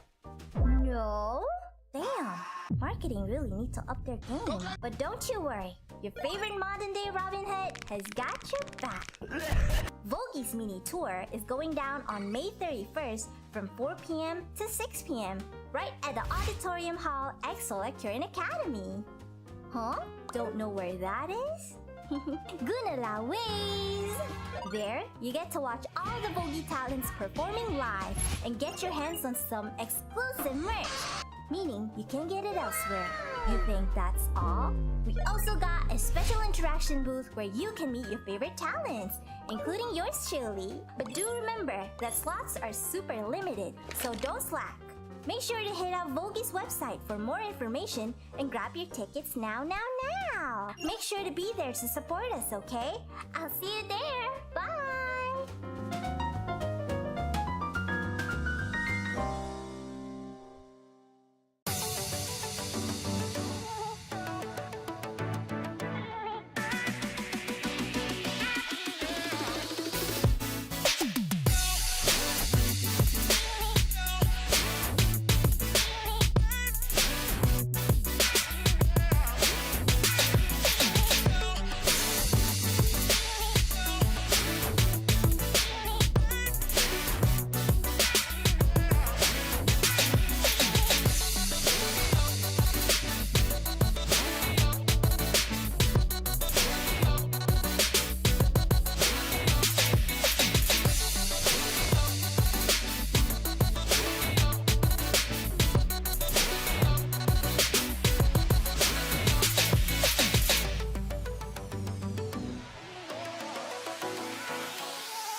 Are you even ready? Cause Vogue Mini Tour 2025 is landing on 31st May from 4 p.m. to 6 p.m. Luna and the Vogue girlies will be there, probably yelling or singing or... Welcome back to Clash on Air Cup! To Season 5, and this is Honor of King session. Oh my god, my face looks scary. Yeah. No, it's because it was so intense just now for the Street Fighter. I was like, oh, what's happening? It's a blood bath everywhere. And yes, I am Luna Reese from Vogue, and with me it's Vince. And we're back for Honor of King, but this time with 5v5. Yeah, I was surprised after that break. It was really you on that ads, and then it turns out that you still had that shock and suppression from your face. I cannot blame you for that because the game was so intense. But you know what's intense? What? Because this program is powered by Yamaha's ZG series, the audio gear built for gamers who crave total immersion. Whether you're streaming, chatting, or deep in battle, CG brings your world to life. Connect deeper, play better with CG. And don't forget, they also have the Shopee promotion right there. By scanning the QR code, you can enjoy exclusive discount on selected Yamaha CD series audio products. So what are you waiting for? Hurry up! This offer is up until May 31st, 2025. Shop now and elevate your audio experience. Right! Yeah, grab them. The code is right there. Oh, now it's gone, but it's Yamaha COC. I remember it for you. Yeah, go for it and grab the deal because it's only until end of this month. And for now, we have our today 5v5 tournament bracket. And today, we are having the grand finale between Fortune and also Who Die, Who Useless. What a name to provoke people. Who Die, Who Useless. They're up against Fortune. Fortune right now, it seems like these guys, starting from the first round, they made a fortune by beating their opponents in a 2-0 fashion. But Who Die, Who Useless, they suffered one loss up against their opponents. But we're done with the 1v1s, we're done with the Street Fighter. 300 Malaysian Ringgit is gonna be awarded to the champion, 200 meanwhile for the first runner-up, and for UAPH. It's gonna be sure that 100 Malaysian Ringgit is gonna be awarded to them. Yeah, congratulations for securing the third place. Well, this time around, yes, again, we're gonna see who's gonna fight for the champion and who'll be the first runner-up. It's gonna be so intense because, like you said, this time around we have this China team versus Indo. Yes, versus Indonesia. And how was the fight yesterday when you said? Well, as I've said, Fortune right now, they did manage to go on to the grand finals unbeaten. So all of their matches, starting from round 1, it has been 2-0s. So this time around, will they finally get their first loss up against a team that is making waves out of the other side of the bracket, which is Who Die, Who Useless, who did manage to at least beat UAPH on a 2-1 score. Meanwhile, UAPH did somehow got that victory on the third place. So this is gonna be exciting. Exactly, and now we're into drafting. And to be honest, I really was wondering what. Oh, of course, yeah, I don't need to wonder anymore. My Shiranui is being bad. The 1v1 hero earlier, the agility, we know it. Everyone hated it in the mid lane. You like mid lane, isn't it? So you have been using my Shiranui. You told me. What do you think about it?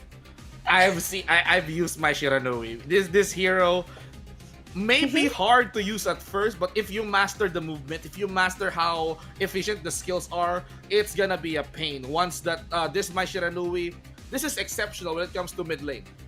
Once that you can see this mid lane trying to at least knock up your opponents, he can like go for a setup and he can like go for a single burst or maybe go for an AoE. So my Shiranui can burn into flames. Unfortunately for Street Fighter, we don't have a chance to see a Mai Shiranui being played out.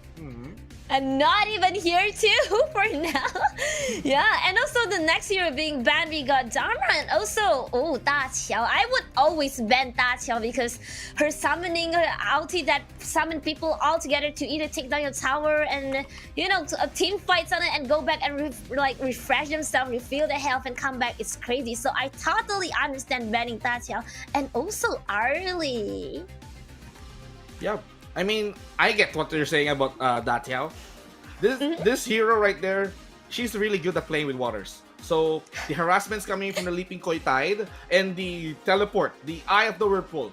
It can summon your allies or her allies very, very quick on the battlefield, and they can go for a surprise. So Da Tiao can be removed in order for them to somehow summon a Sakir in play. Okay. And Sakir is actually one of my favorite roamer nowadays, mainly because it heals a lot, and also actually the first skill, the Mulberry Power, is actually very painful, and the crowd control is like really helpful. It's like I control you and I heal my member. It's really, really crazy. I love Sakir. I want to see how it helps the team, and also to fight it back. So Sakir is healing the team, while Fortune has Zhang Fei in the tanker, the one that actually always have like a good time in crowd control when it like raw towards you. And also, wow, we have 3 more heroes in line. Wow. Now for Who Die Who Useless, they're not even hesitating. They went for the Bai Chi and the Yi Xing after that Sakir pick. So Bai Chi is one of those clash laners that is really, really good on setting up, on taunting their enemies. So if Bai Chi managed to build some health items to improve his health, then he can tank. He can like prolong the duration of that taunt and partner it up with the Yi Xing. So you can see a lot of boards being summoned. So usual pairs, it's the Chang Fei and it's the Yi Xing go on back and forth. But this time around, they're gonna be going on separate ways with different teams. And I want to mention about how Yi Xing can. It's a mage in the mid lane, but it can always limit people so badly with its ulti. Like, hey, I'm just gonna frame you in, nowhere to run, and also Yi Xing clear really fast on those minions. Actually, if you realize, and of course, Long is out of here. Long is being picked. Yeah, the hot hero is not being banned. It's being taken, and also Mayan, and they banning actually Who Die Who Uses was banning. Ooh, interesting heroes. Okay, so it seems like for Who Die Who Useless, they don't want these mage heroes out. So Frost and the Lady Jen, so these 2 heroes are capable of like AoE damage and freezing their opponents into place. So you don't want that, and that's why they're gonna be opening up a Futsu. So even without the Da Qiao, it seems like they're gonna be going with the Futsu to dash lane in order for them to hit faster. But this is a 90% Clash Lane Futsu, not unless they bring another Clash Laner into play. But we're not definitely sure if Bai Chi is going on the Clash Lane or the jungle. So it's still questionable to see a Bai Chi and a Futsu together, not unless we confirm that, okay, there's the jungle, the Agudo.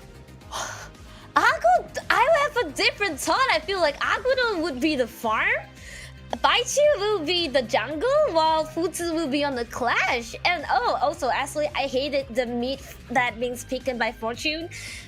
It's gun and maul. It's so far. It's long arms. It hits you from afar. You can't go near and far like some heroes go far near. And then also, it's very long. They're both like very long, and I want to see how it does. It's look like they're both kind of equally tanky, both team. In terms of drafts, I am liking the draft of coming towards the side of Who Die Who Useless. Why? Same.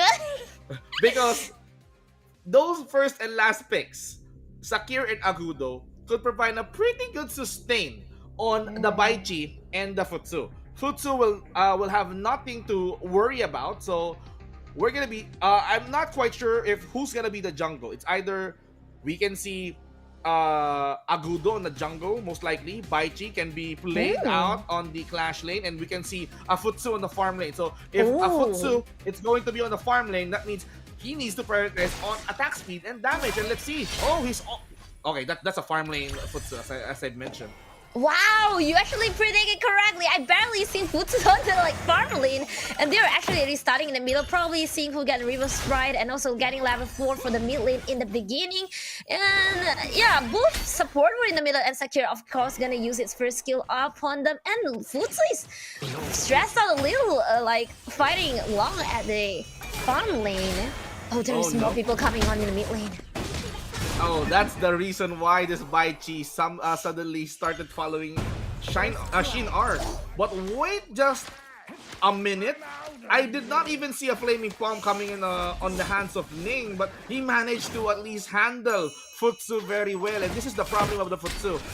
He's an item dependent guy. But same with Long. The reason why Ning won that lane is because of the range advantage that he has compared to the Futsu. I totally agree. And also look at how Fortune team is trying to steal their monster at the side, and they just go away like that. There's 4 people at almost like the lower half of the map. Like Yixing is actually trying to maybe fight back up there and do the same to the team. Yes, they were actually taking it away, so it's kind of balanced back. They're taking the chicken. They're taking the fight. Yeah. You know, it can somehow help Agudo to secure the farm faster than rotate. Mayin can be stuck on the top lane together with the Baichi, but I can see some Hansen being, I think XTZ here will be somehow participating in terms of like, okay, Baichi, that's enough. You went too far, you need to stay on your lane. You need to wait for your minion lanes again, and then we go fight. So it's all about Hansen taking the bunny on top, but I can see Baichi can easily complete that, but that's a late hook coming in from this guy, but I think that the Hansen is showing no remorse. He wants to at least get Baichi. But Baichi managed to run away. Well, we can see, actually, I feel like, oh, they're actually gonna fight in the middle, and Sakura missed the stun too bad. But even if it doesn't miss, hitting on Zhangfei probably doesn't really help as much because it's tanky, super tanky. Well, I feel like what is fun to see is like would Futsu take down tower faster than Hansen, because they both like, hey, we're taking down tower. So each team has one tower taker heroes, and it's interesting. And in the mid lane though, Daifu uses is actually protecting that mid lane so much. They always keep coming to the mid lane to like ensuring at least there is no harm in the mid lane, while they're still farming pretty safe up until 3 minutes now. Hello. Okay, I guess that Sakura is just jumping happily on towards that brush. And that information will be giving Who Useless that, okay, Fortunes is trying to at least camp towards that brush, but fights happening on the mid lane. And just like that, Yixing managed to get away because of that passive. That maintaining initiative somehow saves him. So if you're familiar with the item Destiny, that's how it works. So it gives Yixing some fatal damage block. He almost died, but with that kind of passive, you can easily go out on scratch and you can like go back to base and replenish your health and wait for the passive again. Yeah, Fortune team is being very aggressive. They're kind of like invading the jungle whenever they can to Who Useless team. And look, they're even poking right like 3 people versus 3 people at the down lane. And also with the advantage of having Gun and Mo and Long, they have long hands. It's pretty hard for Futsu for now, but they are trying to take the first dragon. Yeah, Tyrant is very hot right now, and we can see right now that they're going to the setup. The World is My Board is there. Hansen gets the smite towards the Tyrant, and Fortune will be forced to go on a fight. They're trying to be ultra aggressive up against the Zhangfei, and here comes the Infinite Fastest. Long has low HP, that's why he needs to go back and forth, and Fortune got what they wanted. They wanted the Tyrant buff, and Hansen somehow secured. And somehow it helped because Alucard and XTZ had smites. Both of them will be securing that smite. So comparing to Agudo's might, I mean, Fortune has more chances on securing some buffs. I realized something about Fortune team. They were walking at least 3 people together almost. Like Garenmo would keep going at the farm lane to help. They probably want to take down that tower first, but now Hansen is trying to help to like keeping the mid lane tower safe. And look, there's so much stress on Futsu. Oh, if I'm the Futsu, I need to go home because of the pressure that Fortune is giving me. I mean, I'm just a farm laner. I can attack fast, but I lack range. I need time. I need to get items. But with the harassments coming in from Zen YX with a couple blades, it can hurt them way too much. Now, for Futsu, he just needs to outsmart them. The World is My Board is there, dropping 2 heroes out. And now we can see Fortune try to fight back. And look at the damage coming in for the couple blades. No maintaining initiative from Yizing, and that's why he's gonna take the fall. Cannonball's skill is very, very accurate. The flashing Fortune just now has been doing it. And God, Baichi is gone too. Like, Fortune is actually leading the pace in the beginning. The tower is being taken down. Who's uses tower is being taken down. And I think the strategy is pretty interesting. They kind of let Hansing to actually go throughout the map, and now look at that again. They're running for their life for Hudai, who's useless, and the tower probably will be gone in the clash lane too. I mean, for Fortune, their hero picks are really good at early game. They need to maximize their heroes right now from the start. They need to win early. That's what they're doing right now, because Hudai, who useless, most of their heroes are really, really item dependent. So Baichi needs time. Baichi needs gold in order for him to build health items. Futsu needs gold in order for him to build attack speed and damage items. And with Agudo and Sakir being together on the same team, they're relying on sustain to prolong team fights. But look at Changfei. He went mad. He went berserk. Yin just knocks down the Agudo, and he went for the double kill just by getting the Baichi. And with the crown control being laid down by this Changfei, how can you stop Vince Monster? And for the Futsu, even though he took the fall, he did manage to at least get one body, and that's XTZ. But it seems like Fortune is making a fortune on that fight by getting 3 heroes in exchange of 1. It's exactly like another tower down for who uses in the mid lane, and it's only 7 minutes. And also, if you see, it's not a good act just now when Hudak user decided to go full out to take down the tower in the mid lane, because it cost them 3 life. But at least they took down 1 tower for now. But they might need to be careful, because we can start to see a gap in economy where there's almost like 4,000, 3,000-ish to 4,000 gap different. And I think Fortune are holding their tempo really well. Look at how the minion was going in the clash lane. Yeah, they're just trying to at least maximize the lead that they have. They're leading by 3k when it comes to the economy. And I think the gold is going towards the right heroes. Ning is getting kills. ZenYX is getting those kills in order for him to build a lot of magical burst items. So if they played ultra aggressively up until before 10-minute mark, they could like end this game. But it seems like Hudai, who useless, they wanted to set the tempo up, but Hansen will be securing that Tyrant with this might. But look at the Agudo, look at the pets that he has. It seems like we are seeing a lot of the minions being summoned by the Agudo, and now we can see the Unbridled Albert being used. Baichi now finds an opening, kills the Changfei, but Hansen goes in for the backline, gets the mid, missing now out. Infinite classes will be used, but still will be taking care of the Hansen, and this will force Ning to go back. But he gets the long before he got taken out, and the Agudo is just standing on that hill. That Wild Growth did somehow provide him some heals in order for him to endure the damage that is coming from the long, and that is why Hudai, who useless, is not useless anymore on team fights. They're trying to fight back.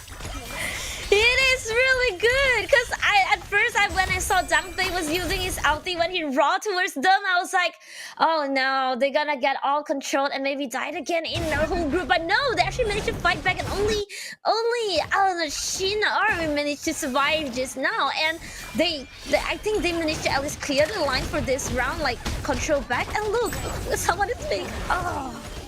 Oh, the whatever kick coming in from the Mayin. Yes, he may be taking the Yixing out of this game, but of course, there's too many enemies surrounding Shin R. So he's not even safe on that one. It's a 3v1 situation. You need to at least take your hands up. So Hudai, who used this, somehow is trying to shorten or lessen the gold gap by fighting back, and this is where the sustain play is coming into play. Ning here is running low, was forced to use the Infinite Vastness just to get near the turret, but Fortune is safe for now. Yeah, and I realized just now Long and Hansing have taken a separate strategy. One go on the clash and one go on the farm lane, probably hoping to get down at least 1 tower, and now they're fighting in the middle again. Oh, they're not done yet. They wanted to go all out. The board set up something for the Agudo to get the first kill. And now we can see the Jiangfei is getting mad. Aluka trying to at least play down the playing field here just by smashing the ground. But the Baichi here with a lot of blood echoes on hand. He's now becoming a nightmare. He's becoming a very, very solid tank. And good thing that that mobility power did not connect towards the Jiangfei. But this will give Who Die Who Useless the clearance to take the Shadow Overlord.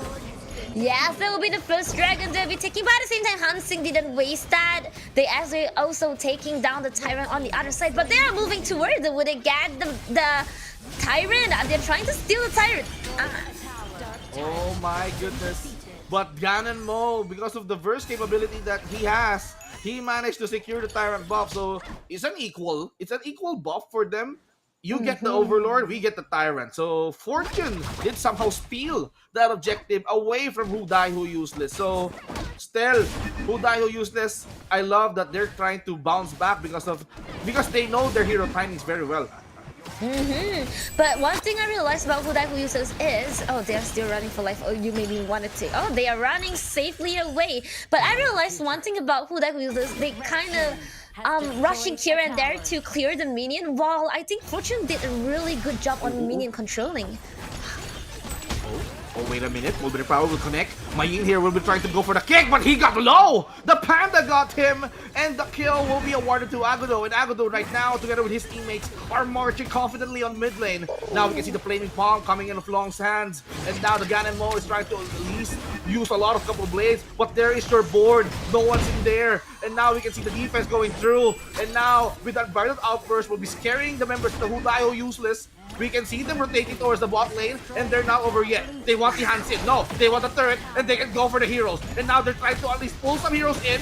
The Panda leaps in, and now we can see that the Baichi is taunting those heroes back and forth. They're not even stopping. They want this high ground turret, and they can even go for the Crystal because they have the Tempest or the Tyrant Dragon in play. And now the Fortune is trying to go for the defense. Who Die Who Useless still is gonna knock down some heroes. Agudo gets for a double, and now we can see Fortune trying to defend with their lives as the Crystal lay low on the hands of Futsu as he focuses on the push. As we see game number 1 goes to Who Die Who Useless. That was super epic! What the? You know, like, it was like a moment ago, like 1 minute ago, I don't even lie. It's 1 minute ago, it was like, oh, we're trying to survive, and we've just one wave, or this Shadow Overlord actually helped them just by one swipe. Actually, they go all the way, and that's crazy. Agudo actually managed to build up all the damage, and that's really, really crazy. And I feel like the moment Ganon Mo kind of like collapsed from the team from Fortune, I feel like it's really hard because Ganon Mo attack accuracy is really important from Fortune team. My goodness, I love the game.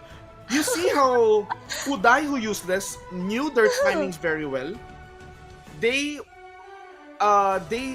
had a hard time in the early game. You've seen Futsu being taken out early. You see how Long became confident with the damage because they're the heroes that can do early damage. With the Hansin together, they can like secure the buff with a double smite.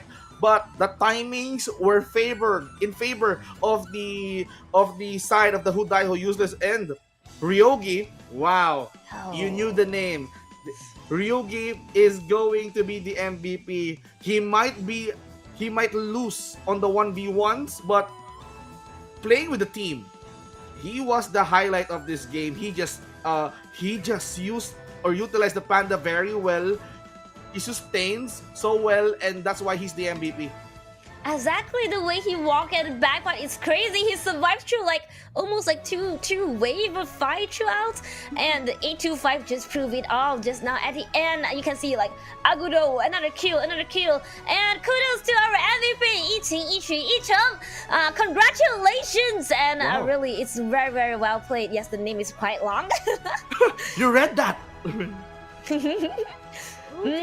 Actually, it was to my surprise. Like, I know we love their lineup so much. Who Die Who Useless has a good lineup, but it really worried me at the beginning. But I didn't expect the game to escalate so quickly. This is the effect of knowing your heroes very well. As I've said earlier, I kinda like the hero picks coming from who Dayo Useless. Yes, they may be weak on the early game, but with Agodo and Sakir working hand in hand, they just need to sustain. So they just need to give heroes like Futsu and Baichi some time in order for them to get their items up. So with that said, Baichi became the ultimate tank by increasing his health, building tank items, health items to prolong that taunt. Futsu and Baichi, both of them have pulls. So for Futsu, he got the corporal punishment to pull heroes near him, and that side for Baichi to pull multiple heroes near them so they can go for the set. And that's wonderful if you can see them play out on the boards, and that's why they're not even scared of going in. I don't know if you realize, but Sakir and also Agudo, their team participation is like 100%. That's super crazy. They were like, we were here all the way, we're giving all our attack damage, and I'm here to giving you all the heal. I was like, wow, that's 100% is really hard. They're always there when there's team fight, and to make sure like sustainability is always there, like you said, and that's crazy.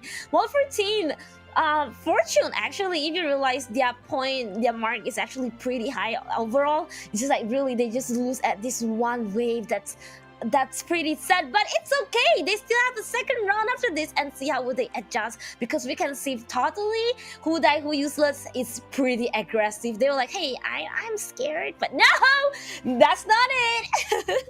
No. I mean, if we're gonna be going back into that game, there are pointers that we need to consider. Number one is that this is the first ever tournament loss of Fortune. They did not lose up until this moment. They went in up high towards the grand finals by getting a lot of 2-0s. But this time around, on the game number 1, Who Die Who Useless awarded them with a loss. But they don't have to worry about that, because this is still not a match point. This is a best of 5, and that means Who Die Who Useless, they need to win 2 more. But for Fortune, now that they saw the game, I think they can like adapt and adjust, and they can like counter those heroes. And not to mention, we're playing in a global ban pick scenario wherein those Agodos, those Sakirs, those Baichi, Futsu, and Yi Xing, they're not gonna be picked anymore by Who Die Who Useless. Might as well steal them. That might as well acquire them, or if not, choose another hero that can go on par with the strategy that they have. So we're just gonna check if they actually banned them this time or picked them this time. And because I feel like Baichi and Sakir to me is really, really scary. And actually to me, Yi-Xing is really, really a good mid hero. I feel like I want to see more of Yi-Xing, but we couldn't anymore because like it's a global ban pick. Oh. Okay. I mean, you can see, you can feel the pressure, right? So in this game, like we can like expand that game number 1 further. Seeing how aggressive the Fortune played earlier, they're utilizing their Ganonmos to deal maximum damage with the couple blades, plus the Long's flaming palm just does the job.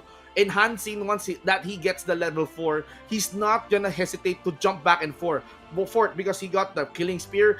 He got that unrivaled spear to go in and out. Zhang Fei, on that mid to late game, or on that mid game alone, you can see that Zhang Fei is patiently waiting for that board to spawn, coming in from the Yi Xing. Zhang Fei afterwards, he's gonna roar out, and he's gonna crowd control everyone that's trying to get those heroes trapped with the board. So once that he does that, the team, or rather the Who Die Who Useless, knew that there's no ultimate. We can like tear down Zhang Fei, we can tear down Long, Ganonmo, because they are using their resources well. The sustain, the skills, it was perfectly laid out. You have really good observation. I didn't realize that they were waiting for each other for the ulti. Now I see what's going on. And actually, we didn't get to see Hansing to actually do much, to be honest, because it needs time to actually to farm even more. And to be honest, it kind of feel like a little bit like helpless. And wait. Yes, we are. I mean, in terms of in the height of this excitement, we need to at least chill down a little bit. But for the viewers, might as well use this opportunity to get some popcorns, because Clash OnAir Cup We'll be back shortly, so don't go away, guys. We'll be right back. Yeah. Need to up their game. But don't you worry, your favorite modern day Robin Hood has got your back. Vogi's mini tour is going down on May 31st from 4 p.m. to 6 p.m. right at the Auditorium Hall at Solacurian Academy. Huh? Don't know where that is? Gunala Ways! There, you get to watch all the Vogi talents performing live and get your hands on some exclusive merch, meaning you can get it elsewhere. You think that's all? We also got a special interaction booth where you can meet your favorite talents, including yours truly. But do remember that slots are super limited, so don't slack. Make sure to hit up Vogi's website for more information and grab your tickets now. Make sure to be there to support us, okay? I'll see you there. Bye!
Hello, KL! Are you even ready? Cause Vogi Mini Tour 2025 is landing on 31st May from 4 p.m. to 6 p.m. Luna and the Vogi girlies will be there, probably yelling or singing or both. So there are two types of tickets. Standard if you're chill, and gold if you're feeling like, hey, I wanna see my Oshi so close. I wanna be on stage and interact. So, oh, one more thing. If you actually wanna meet me and talk to me one-to-one, you can grab a slot at a special interaction booth too. But it's super limited, so act fast. Anyway, mark your calendar and bring a loudest woo! Because this time around, we have light stick too. Yes, so I better see you there, okay? Okay, that's all. I'm gonna go practice and make you proud. See you in KL.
again. This is Luna, and together with me it's Vince. So we have a small technical difficulty just now, but that wouldn't lower our excitement for the next game.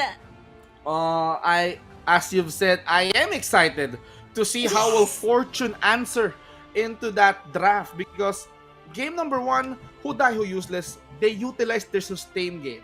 They knew their hero compositions, but this time around they won't be using that again, and that's why they need to have another kind of draft already. So Fortune can most likely come up with a much more aggressive lineup that can end the game much faster, preventing Who Die Who Useless to repeat that sustain game again. So Mai and Zhang Fei, okay, they banned the Zhang Fei themselves. Oh, and Agudo is being banned again because they don't want Fortune to use it. And Fortune banned Zhang Fei. They probably like, I know Zhang Fei can start a fight easily, and are they banning early again? But you know what? What I'm really hoping to see this time is actually a tower pusher composition, because like that's gonna be so fast. You know, I was thinking about if Chano and then Milady and then Lucian. I really want to see a composition sometime like that to see how aggressive it could be, but it could be hard because. Sometimes too aggressive, you might need to pay for it. Yeah. For Milady, you've seen the weakness in 1v1s. She's relying on mechanical minions just to protect her, but once a backline hero reaches her, she's gonna be done. So Diadia, okay, Who Die Who Useless, is not giving up on sustained play. So for Diadia, what's good about this hero is that she got that melodic swing to at least control her opponents. He got heals. She got damage towards his opponent. So he just needs to at least play out. They might be using the long this time. You know, like for Diadia, what like really troubled me a lot is whenever they put this one circle on me and it deduct my money slowly like a bloodsucker. I hate it so much. But Fortune, like, you know, every time you see Diadia on one team, the other team, there'll be Dolia. Oh yes, I love Dianwei so much. Dianwei, you know, sometimes we call it like a crazy dog for some reason because it just smash on your face directly. And it doesn't need much thing, it just keep on smashing on you and pam pam pam, you'll be gone in no time, and that's crazy. And there's also Sun Ce. Wow. Well, you need to write the boat. If they wanted to go on a clash lane that can rotate or that can initiate team fights, this is the guy. He got a lot of damage, he got crowd controls, so that's what makes Sun Ce a really excellent hero to go on the clash lane. But instead of them going for an early pick of the long, this will be banned out by Fortune because you have the Diadia. There's Long is a really good hero to go with the Diadia, but limiting the marksman pool for Who Die Who Useless. If Ryogi is going to go back on the farm lane, let's think of the possibility of those heroes that he needs to use. So without the Long and the Musashi that they banned themselves, so jungle is maybe out for Fortune. So we cannot say that Chano can go 100% of the farm lane. They can consider Chano going to the jungle as well.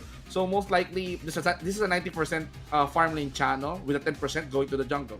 It can be a flex. And then I also want to mention how Dharma would be playing an important role here.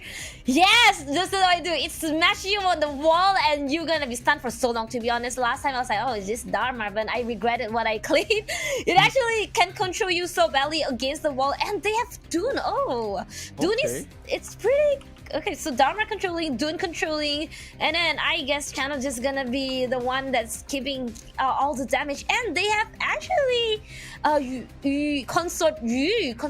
I love Consort Yu as well because she can self-attack every time. Mid. What is going to be their mid? They need some mid hero that can do KOEs. So Princess Frost is available, Lady Jen is available. They can pick that up. They already had a Dadia.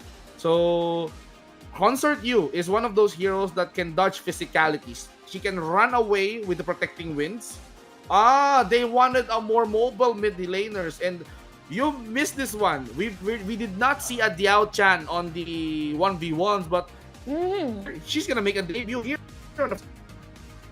Yes, and then last we have the Frozen, another Frozen, not Princess Frozen this time, Lady Jin with us. Oh, that's a lot of controlling going on from Fortune this time. I can see our like even Dolia can do a little, but while on who Daiku uses is mostly mobility or like self-protection. Which team do you prefer, like composition wise? Time around, I'm in of the draft of Fortune because they have a really interesting sets of heroes. Dharma may not be a good early game hero, but still they have the Dolia that can refresh the truth mantra if they wanted to go pick off a single hero. Chano can be painful enough. Once he utilizes the brush, he can like get the itemization right. He has that information. He got that lupine trap vision. Don has that grab close. If they get close to a Concert U and a Diao Chan, that's why they pick the Diao Chan. They have the Dun. They don't want Dun to get close to their mid lane, and that's why they pick a Diao Chan that can burn their opponents up. But here we go, game number 2. Yeah, and in the middle right now, a Fortune team has Dolia in the middle to help, but Diao Chan is on her own. Diaria is actually up there helping. Oh, interesting, is helping Sun Tzu.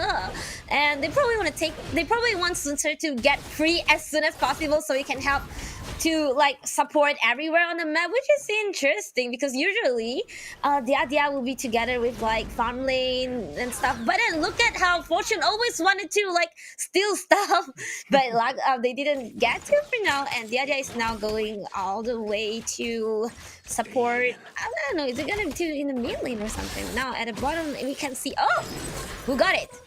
Is it Consori or Channel?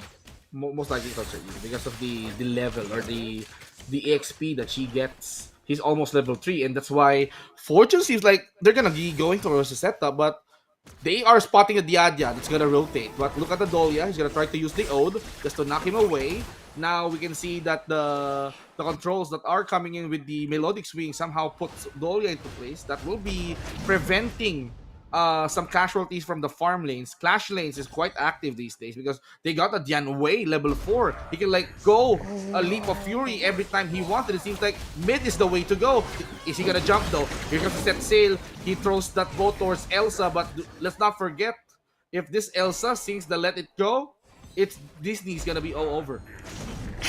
Just kidding. And then, Dolia actually managed to. She tried to run away, but she managed to run away. Actually, it's scary because like they were like Dolia was like, "I'm just a little support. Why are you like fighting against me?" But at the top lane though, there's like 3 people on the top. Lady Jin is there, Dune is there, and also another one, but they couldn't start another fight there. It's still pretty peaceful, to be honest. Yeah, it's all about taking the objectives first, and that's why they need manpower. You see Dun rotated towards the top lane. It's because they wanted to get that bunny, that gold bunny. And they will be using the teleport, just like Lady Jen. After they cleared that gold bunny, it's time for them to go back towards the mid lane and then clear this next set of minion waves. And look at that. Wishdash trying to go on front. And now the Wishdash did connect towards the Sun Tzu. And now Melodic Swing will somehow keep that gun onto the place. And, you know, they have to chill out a little bit. I mean, for them, it's all about playing safe up until the minute 4. In minute 4, that means they're gonna be taking the Tyrant buff, but who useless, they wanted to go both all aggressive. The Adya used the ult, and now we can see that the Dolia used the pool. Chano gets the first blood, and Dun as well was awarded with a double kill because who useless go on too deep early. Exactly, and actually Fortune teams come and help so fast. They have like Jin, Dune, Chana, Zolia all together actually to help out, and actually makes their stealing on Arzagolem a fail because actually there's life that is being taken, and now they're paying back because look! Oh! My goodness, the gap close is there. Wind Slash will not hit or to Concert U though. Somehow, protecting wings will buy him some time, but it's not enough to save his life. It's a 3-man or 3 heroes after his life, and this will give Fortune some clearance to push down the bottom turret. Inner turret out, and that's way faster than we've thought. And now they are going towards the Tyrant, but actually who uses spot them, but they have Fortunate 5 team members on the same place now. Sunter is still far, and who would be getting Tyrant? Wait, it is him. Will Slash do connect though, but the fight, are they gonna start it? No. I mean, for Fortune, the priority is to go back. Who used this? They managed to at least secure that Tyrant buff with the smite, thanks to the Janwei. But the important thing is Fortune is leading in some space because of the early push that they did on the bottom turret. This time around, I can see a little bit different where who useless is the one being more aggressive in the early game, but kind of losing it. But let's see how it turn out, because Fortune also is, like we see from the last game, Fortune are pretty aggressive in early game. But now we can see Sunta is actually diving down, and he ran out probably. They're probably waiting for teammate. Would they actually surround? Nope. Fortune has come to support, so is there still no fight going on? They still want to play safe for now. Like, oh, we're not gonna do any fight for now. We're just gonna secure our tower as of now, because one of the who uses tower is already gone. You see how Ning is utilizing the brush? That's the capability of a Chano. Chano has that hunting passive wherein his attack got boosted. And with the soaring sea signal, he can like leap and increase his damage just like that. He can like go back and deal a lot of damage towards this Sun Tzu, and Sun Tzu will be hitting that ball towards the dog. And now we can see that the Dolia secured that kill. The Janwei here is running low, but with the Blitter Farewell, will somehow tries to at least sustain him. Don uses the ulti just to at least get close with his teammates, but the focus is the turret. They don't even care about the kills. They just need the Sun Tzu in order for them to take the top turret. I feel like Sunter was a little bit overextended just now. He has just a little bit of life, and he decided to, like, I'm just gonna fight. Maybe he was confident on his like damage, but maybe it's not so yet. I can see actually Fortune's team player just now, they were actually kind of like being deducted. They're quite less on blood, but it's not to the point that they're dying, you know? It's like maybe Sunta need to build a little bit more before such confident going on.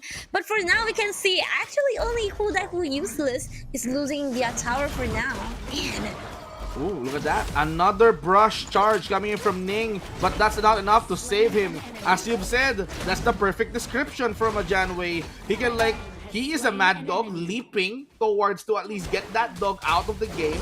But with the response that Fortune has, they managed to take down Janwei. But Bottom as well has that job in order for them to take care of the farm lane, which is the Consort U. And now we can see that the XTZ is trying to get close and personal with the Sun Tzu. But how can you get close to a Sun Tzu if the Diadja is protecting her so well? Exactly, Vince. And also, I can see Dharma's trying to steal the lane, and also Fortune is actually stealing their Golden Golem. Hello there. Hello? They did manage to at least get that Azure Golem. Janwei is in trouble, but he got his friends. He got his teammates. They're gonna be setting this up for a fight. We can see Fortune now becoming more and more confident because they're taking a lot of turrets in the early game. 2 turrets down. And for who useless, they are forced to play defensively. And now we can see the leader stance being used by the channel. Ning is not even scared of getting who useless to come out of their comfort zone anymore. And you know, like just now, Fortune is still leading in the early game, as we can see. The middle lane, they are aiming right now because there's like it's just the middle lane that haven't taken down. But also the minion that's coming down from the clash lane is giving them strats for now. And Consori has to go and clear, but they should have cleared it further so they can finally protect mid lane better. But for now, it looks okay. But we wouldn't know would who will do a turntable just like the game just now, because they don't have the tempo earlier. It's just like this game, but right now they were like actually very tempted for the Tyrant. Who Useless, it seems like they're really having a struggle when it comes to utilizing the brush towards their favor. You know why? Because of the lupine trap of the channel, the Ning. That's very useful because if that trap got triggered, it will be turning into a dog that can like fend off the members of Who Useless. And that damage coming in from the dog, it based on the attack damage, the critical rate of that channel. That's why some of the dogs, especially when used by a leader stance, it's really painful. But right now, the Tyrant is gonna be taken care of. No, I mean it's gonna expire. You need to take it fast. There you go. It expired already, and actually nothing was said. No, actually someone is being chased right now. Oh no. That protecting wind will not protect the Consort U because the Dawn kept close with the ult, and now this will give Fortune the opportunity to knock on this turret. Middle turret is in deep trouble. Who Useless needs to at least defend this, but look at that, they're keeping their distance. They can go for another turret. The turret is now in deep trouble because there's a siege minion trying to at least knock on that tier 2. Tier 2 now being down for the count, and that's the effectivity of the channel. And here comes the Truth Dharma coming in from the Dharma. He just knocks up and down, left and right towards his opponent. But there you have it, Fortune. They have one mid lane with 2 turrets and they need to reset. And we're seeing how Dolia actually helped so much on the team fight earlier. Her skill 2 is just sitting there recovering them, and right now, Tianwei was actually being a mad dog right now, but then he's almost being surrounded, but the teammate has come and helped. Oh my goodness, Dolia somehow puts a stop towards the Zhang Fei, and now we can see Lady Jen is working his way out. Oh, look at this. Consort U gets a double before he can take it down by the Dolia, but you cannot mess with the Mermaid of the Sea here. Yes, the Dolia provided so much support, even though in the Consort U getting a lot of kills, but that doesn't prevent them from dealing a lot of damage before Dolia knocks them over. And now the rest of the members of the Fortune will try to at least farm up in order for them to at least have that maximum firepower to at least control the map.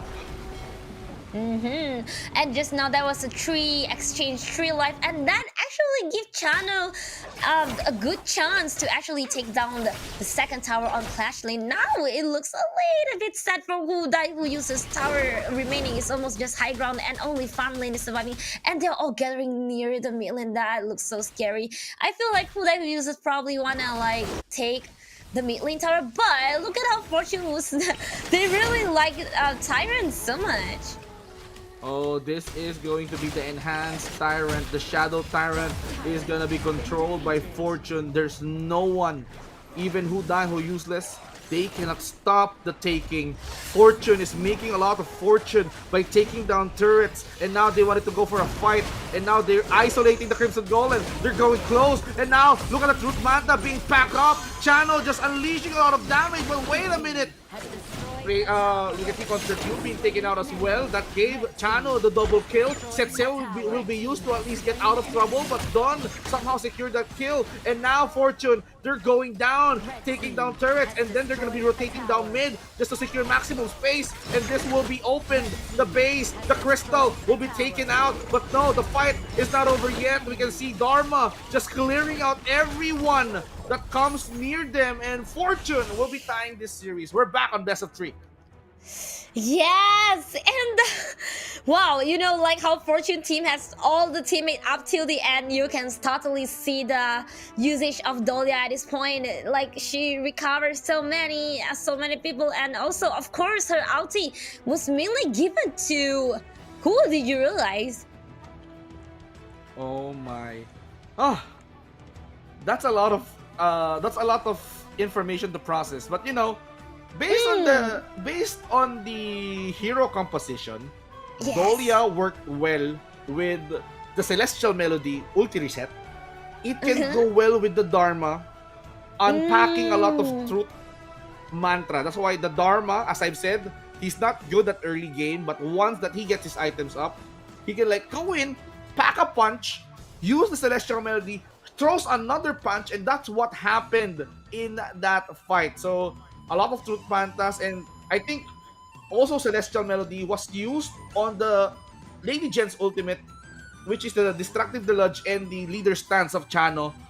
It was pain for Who Die Who Useless. Exactly, and also at the last fight near the Crimson Golem, I feel like the team from Who Die Who Useless, the teammate come almost like 1 by 1 or 2 by 2, but it's already too late. It's like the moment they come, the other one just died, and I was like, oh, the timing was a little bit off, and that's what's a little bit sad about it.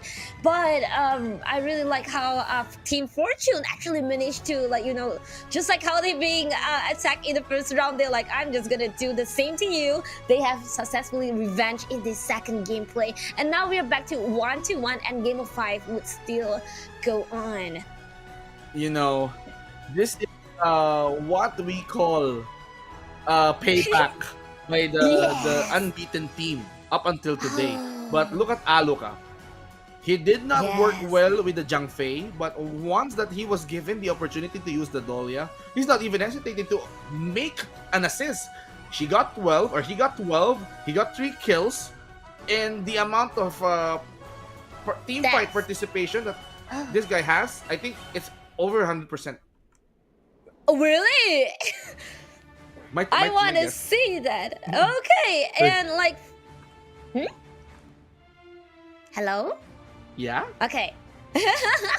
Yeah, actually, I actually keep noticing how Dahlia were helping so much just now, and I feel like the MVP is really well deserved for Aluka.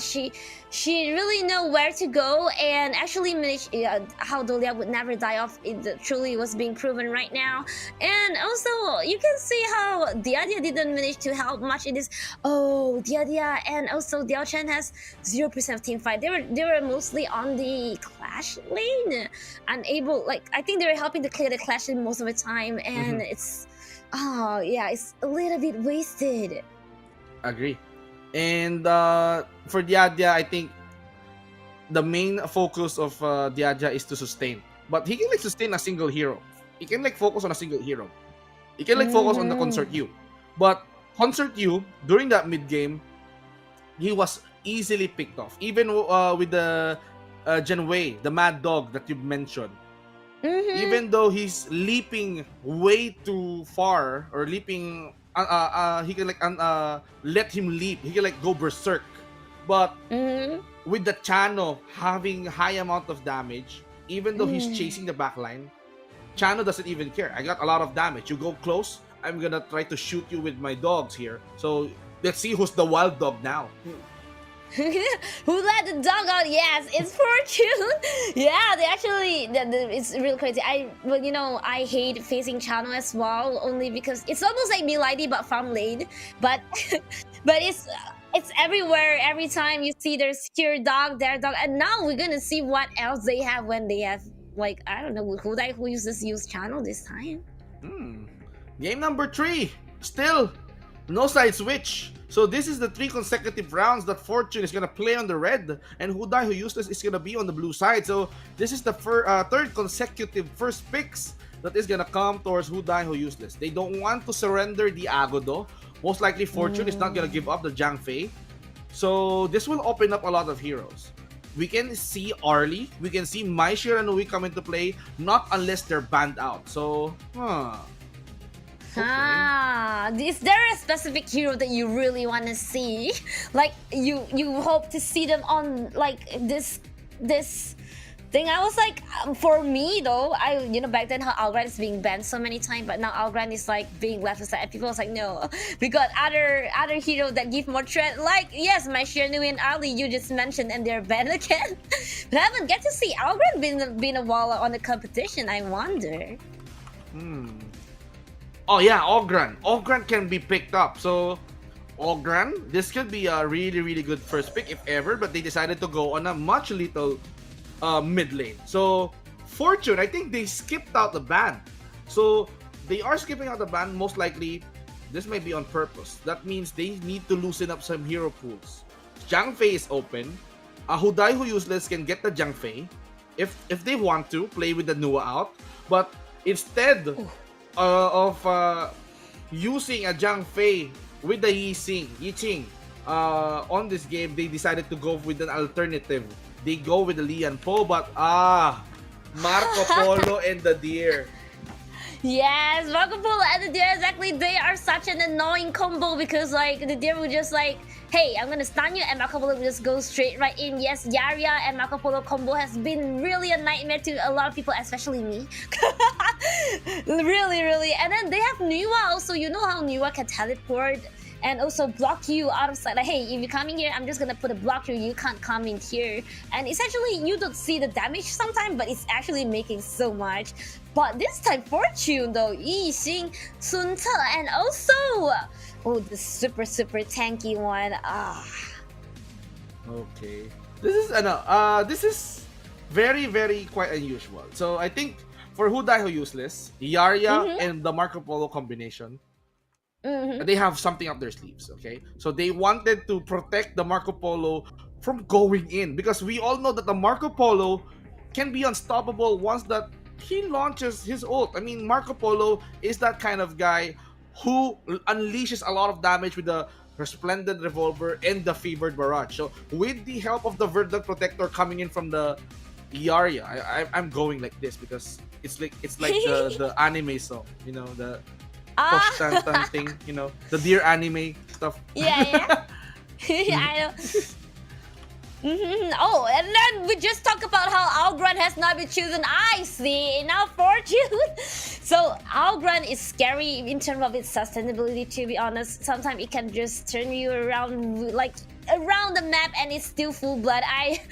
I totally hate it. And also they have Lianpo. Imagine like Algran and Lianpo. Lianpo can actually recover when the bar at bottom like just hit at one point. It was just starting to recover, so it can sustain itself very like himself very efficiently, and that's kind of scary for the sustainability I'm seeing from Fortune team. But Whatever Useless has picked Alien and also Dune.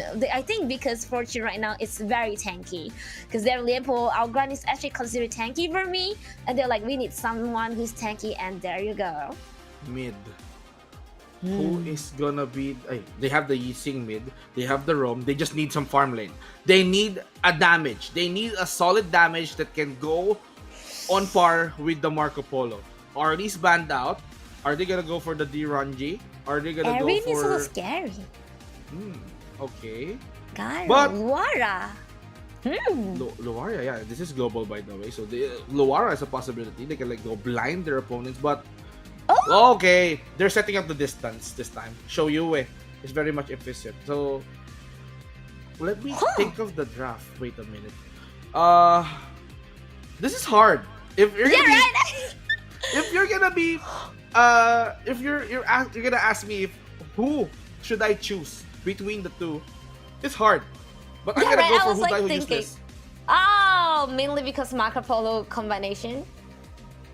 Yeah, I am not sold with the Yaria Marco Polo combination, because if Yaria and Marco Polo dies, they just have to rely on the durability of the Elaine and the Dun to keep them alive from the game. But if they executed the Marco Polo well, if they managed to at least let the Marco Polo farm up and the Nuwa as well, they could it's gonna be an easy game for them to at least hold Fortune up. But Fortune team has like quite a few heroes that can actually be a team fight starter. Like Lempo is a good team fighter, Sun Ce is one.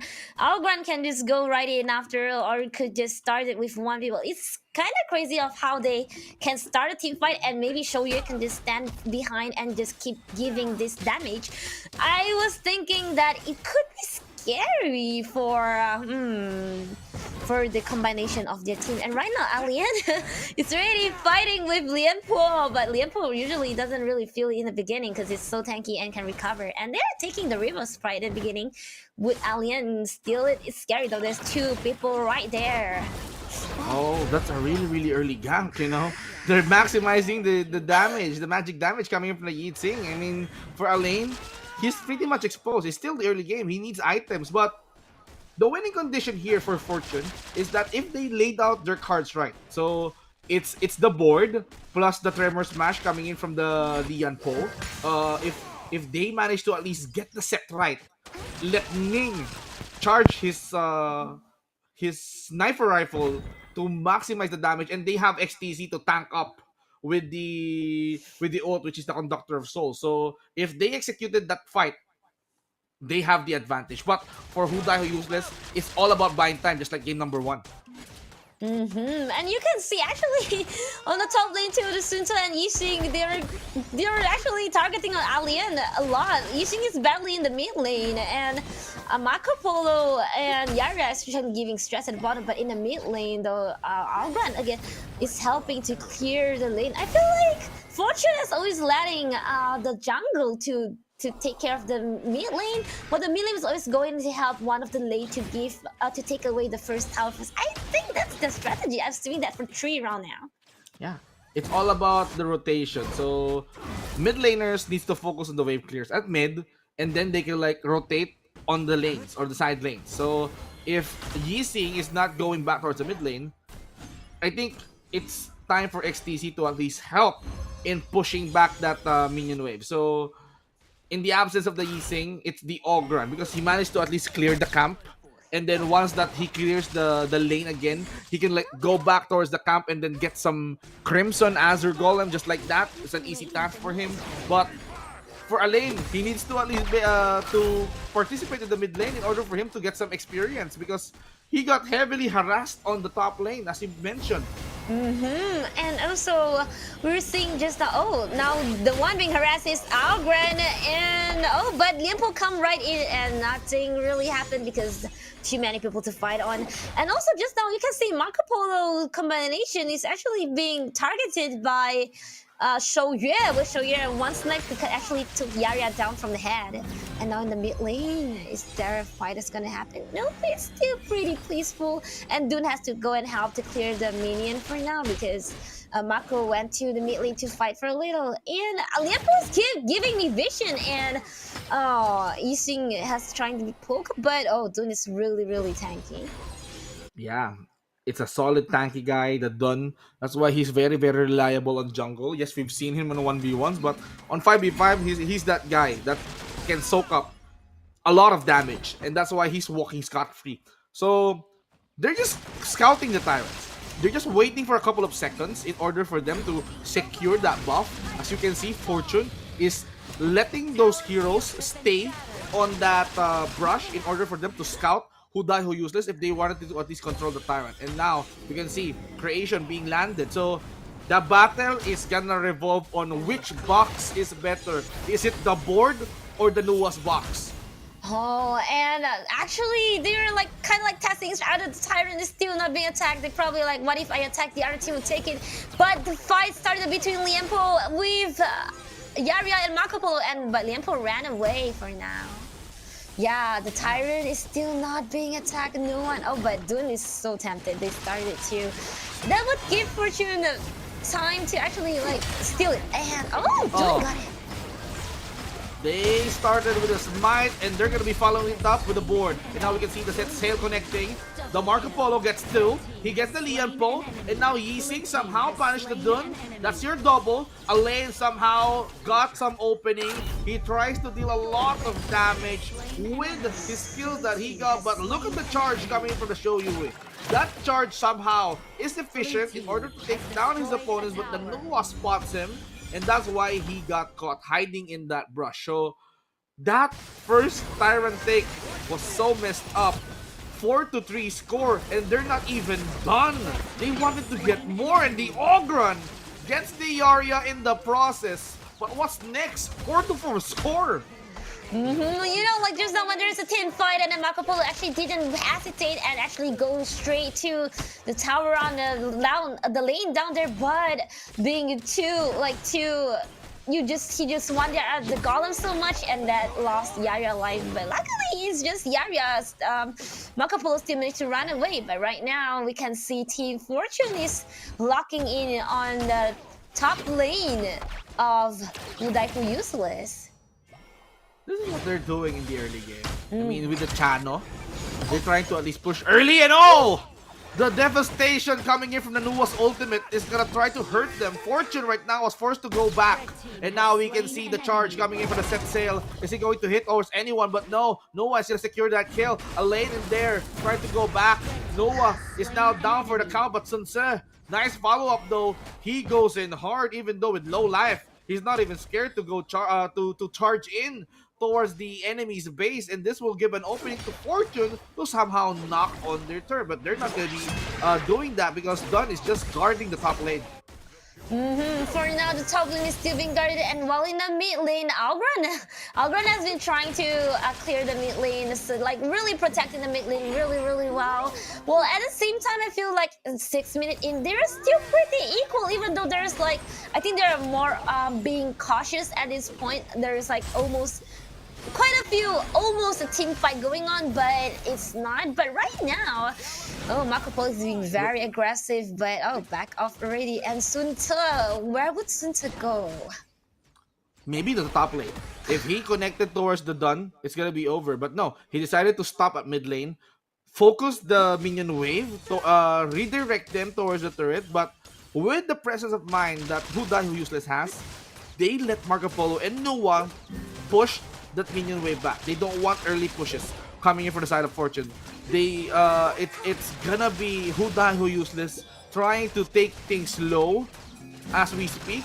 Marco Polo knocking down the farm lane turret earlier, but he needs more time. He needs more items. He needs to be safe for now in order for him to maximize that amount of damage once he got farmed up. Despite he's kind of being bullied for now, but their lane, Clash lane is still being protected as of now. But we can see Shoyer and Lian Po is already like, oh, they're just there waiting for a chance to push the tower already. Would they made it in time to save that tower? Because that first tower sometimes, you know, it kind of like affect your mentality. And Marco Polo is trying to force the mid lane meanwhile because everyone is on the top lane. He's not even scared. I mean, he is very much protected with the Yarya. And now the world is my board being used. No one is gonna go inside that board. Done. Can he use the ult? But no, he has no information whatsoever. But can he go close? He's just trying to get some intel. He got sucked in by the Shogi board, and now he goes in for the ult. Tries to charge in when Slash will somehow keep the Sun Tse into place, and they're not stopping. And just look at the Resplendent Revolver coming in from the Marco Polo. He's just gunning around. Where's the Resplendent Revolver? They're focusing on taking down the tower, getting close towards their enemies, and there you go! The ultimate has been used. He's on a rampage getting the Lian Po, and the Ogre will be forced to use the Conductor of Souls just to deal with the Dun. And now he creates some illusion, and now it's not enough to at least scare off that Dun. He will back off for a little bit, but on the bot lane, it was the sniper Shoyue that is trying to knock down their turret.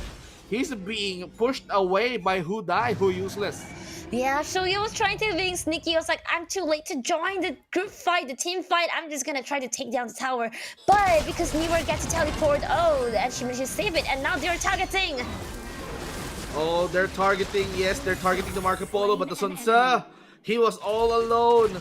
He's defenseless. Yi Sing, he's not gonna engage. No, he's gonna use the board just to at least go back. Okay, he went back. He just tried to at least clear the minion wave in order for them not to at least get the tower lead. So, Lian Po with the burst ram just to check on the Dawn, but he pursued Yi Sing! Yi Sing still that turn. Yi Sing gonna play safe, but apparently doesn't. And also, Marco Polo with how it walked away, he actually managed to avoid the sniping from Shoyu. And yeah, Yara's still sitting just nice on top. And I feel like Sun Tse probably to be calm a little bit because there's two times now that I see that Sun Tse initiate and actually ended up dying because the teammate is not even nearby yet. Now we can see the defense coming in for the Fortune. Now the pressure is quite hard. Who Die Who Useless is now playing so aggressive. They knew how to play with the Marco Polo and the Yarya combination, and that's why they capitalized on the damage. Fortune, it's now time to drive the Marco Polo away, but can they stop the Marco Polo? He's almost at level 15. He's getting all those items up, but we can see that the Dawn, on the other hand, took down the Shadow Tyrant. Oh, wow. Yeah, actually, yes, Marco Polo is leading so much for now.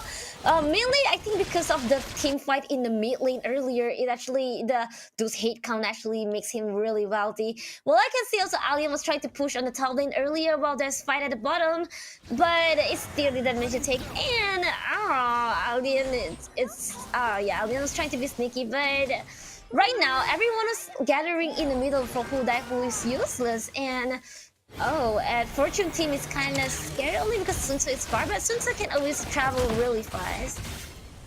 Okay, there's no one being caught by the world is my board right there. This will give them some leeway. Sunse is in trouble. Marco Polo from behind and godlike.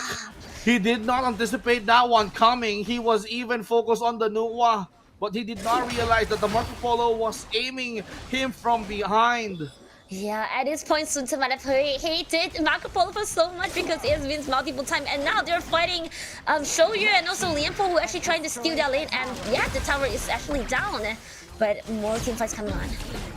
Now the Shadow Overlord being taken out, legendary streak. -1 for the Fortune, and now they're even not stopping. Look at that, the Marco Polo is now confident. He went in for the double, taking down that Crimson Golem, and now he's looking for the next victim. Wondering being used to at least control the Shoyu fighting from the distance, but look at the amount of damage coming in for the Marco Polo. He's charging all his beams. We can see the set sail being utilized, and now Noah was even controlled by the Yeet Sing. Somehow Zen YX is trying to fight, but there you have it. The Marco Polo just went berserk with the ult. The favored barrage just tried to eliminate the members of the Fortune as they had the clearance to take the Shadow Overlord. Oh, Marco Polo is being such a rampage right now. I don't think people can stop him for now. He's leading so much. And also, even though that's all this happened, you can see actually in the team fight earlier, the minion wave in the mid lane and bottom lane is being dominated by who uses, but at the same time Fortune team is trying to taking at least the Clash lane, and they have only high ground left. It's like, even though they look like they're kind of under the weather right now, but they're still like trying to balance out the tower. And Marco Polo, of course, with all the power he has right now, he's still another Azul lane and goes straight in.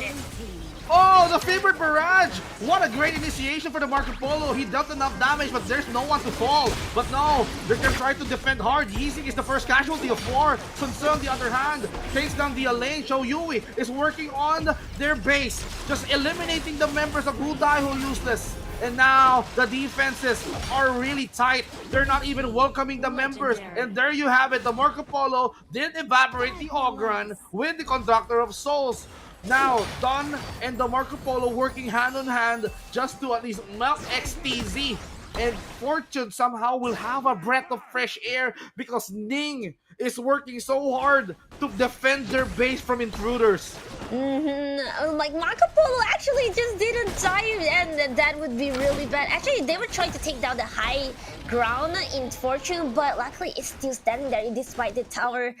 Blood is just a little bit left, but having to secure the high ground, meaning that they will be super minion, and that would be at least easier for them to manage. And there you go, Who Die Who Uses just taken down another dragon just now. Dune taken it, and now Marco Polo go right in again and take down Lianpo. The favored barrage is a way to initiate by the Marco Polo that is protected by the Birdland Protector, where World is my board somehow as the towers fall, and the Resplendent Revolver will be hurting down the Ogran. Now, it's time to go back, and as Who Die Who Useless is just waiting for the minion wave in order for them to take the crystal. There's no minion wave whatsoever. It's taking them ages to push down the crystal. This will give Fortune some leeway in order for them to defend their base. Now, it's almost a matter of time. 10 seconds before the Lianpo respawn, and now the defenses are somehow working. But look at that Sage Sanctuary keeps them alive. The Marco Polo goes for a double. The board is now useless. And then, no minion wave to end this game whatsoever. But the bot lanes are quite open. They're gonna try to focus. Marco Polo focuses on the heroes. And now the crystal is pretty much exposed. Game number 2 goes to Who Die Who Useless. Congratulations for Huda, which you make the game now is 2 Huda and 1 point go to Fortune, and it comes to a match point because it's the best of 5. If Huda win the next game, that's it. That's it for today. That will be Huda who win the game. And actually, I really want to praise Marco Polo so much. Like, yeah, like the way he protect himself. Like, you know how Marco Polo has the skill to actually, like, really, like, quickly run away from a place to another, like that. Actually, really help a lot. And too bad, Fortune team kind of couldn't handle them since Marco Polo has been leading too much on in terms of items and also in terms of levels, stuff like that. You know, as that game goes on, it seems like what Who Die Who Useless did in game number 1, that was evident. They just wanted to prolong that game in order for the Marco Polo to get his farm up. So I think that's Ryogi on the Marco Polo. Okay? Game number 1, he was the Agodo, but this time around, he's back on the farm lane. So I am questioning their draft earlier on. They don't have the sustain. But they somehow prolonged that game because of the durability of those heroes like Dun. He's the punching bag. He soak a lot of items. The MVP rather, he's not Ryogi. It's Yunding. Kao Yunding 28. Toyuring not 28 with 1404C. He has no depth. That's super crazy. No one get to caught him since the beginning to the end. Yeah, and of course, MVP belonged to Marco Polo Toyuring 28. The damage is really high. If you see at the timing where Marco Polo going into a team fight, he went in usually at least around 2 to I think 3 people most of the time, causing a really high damage and also making it hard for Fortune because 3 heroes at a time. That's very good timing that we can see here. And 16 point! That's crazy. 16-0. He did not even die once. The amount of items that this Marco Polo has. He has the Destiny. So that means he basically copies the passive of Yi Xing. So he does not want to die. Destiny, damage items with the Spark Forge dagger, with the Axe of Torment. You know, there's a lot of damage going on with the Marco Polo. That's why he's not even hesitating to go on all out with the Resplendent Revolver. With the help of the Yarya as well, with the Verdant Protector, every time he goes on top of the Marco Polo, he's providing a lot of extra shield. Done has this natural shield whatsoever to initiate with the Unruly Blade. Elaine also, he got bullied, but he did manage to at least get over it. Yeah, and even though he got bullied, actually, if you realize his tower is like down to only 1 high ground, he has been always taking care of his lane. He's like, okay, I see minion, I have to clean my lane so everyone else can be at ease. I realized like Alia's like, I'm gonna clear the lane and help, clear the lane and help. So he's still protecting his lane, which is really great as well. And I think Yara did a great job on protecting, especially Marco Polo mainly. Like she would know the timing when to go up and actually go down before I got hit down. So the cooldown will be shorter actually. Well, okay, going back to that draft, that's the reason why I'm trying to figure out how. So on that fight, both of their heroes or both heroes on the lineup doesn't have sustain. So the only thing that has that winning condition, or the only thing that I can measure the winning condition, is how tanky or how durable those heroes are. So if we're gonna be comparing Dun towards the Ogran, Sunse, and the Lian Po, I think that Dun, Yarya, and Elaine had the better hand on the mid to late game because finally it's their timing. They got the levels, they got their items, and this will somehow melt the shields that Lian Po, Sunse, and even Ogran has, and even Shoyue did had a hard time protecting himself because he got caught most of the time by Noah or probably Don and Elaine. And actually I realized Team Fortune actually like using a support that is tanky, but right now they don't have Zhang Fei anymore, they don't have Lian Po anymore. So I was wondering what kind of lineup they're gonna be, because I feel like a supporter team would actually cause the entire game to change so much. To be honest, like let's say Dolia can refresh your ulti, and then so many things that could go on. I haven't seen the Taiwan for now, the one that heal like ding ding ding. Like I love the Christmas skin, by the way. And again, my Shenui, we didn't get to see her today. And Yeah. also, Agudo is being banned again early. Yes, still not be able to see. I want to see them though, because they're like difficult heroes, but too bad. Difficult hero that when that's being played well, that's gonna be a very threatening one. So they were banning them. Okay. So Fortune right now has the first pick advantage because finally, after 3 games, they managed to play on the blue side right now. So if they pick a really, really good hero right from the start, this will somehow set up the tempo. They don't have the Yixing anymore. Diadia is gonna be acquired because they just need sustains, but they need a really, really good hero to partner that up. And this gives Who Die Who Useless the permission to use the Dharma. They can like even go with the Dolia as well, or most likely go for a Dolia and then answer back with a long pick. Long is quite open, so Lady Jen. You go for the Leah, most likely. Oh, and then Direns, yeah. I was just about to say like how Dharma and you kind of see this like Dharma versus Diadia just now. It appear, but opposite. Just now, Who That Who Uses is the one with Diadia, and Fortune is the one with Dharma. But now they switch. But Niwa is back again. They probably was annoyed and they're like, I'm gonna use it this time. And like, who that uses as Lady Jen? Lady Jen, to be honest, is really scary. Like for me, it's not the ulti though, it's the one that passing. The ball that tung tung tung go pass around, and it's actually painful. The more you get around, the more, yeah! Like, the more damage you're getting. Oh, Ming. Oh, it used to be... Ming is such a... support that actually can heal and also provide buff for your main leader is usually following the farm lane, but it'll be very, very scary as well if follow the jungle. Okay, so I agree with the Lady Jen. Yes. Lady Jen is quite annoying when it comes to the flowing side, the ding ding ding you mentioned. Yeah. But I think they showed the Ming way too early. And this is why Fortune banned out the Lady Sun. So Lady Sun actually got removed from the game.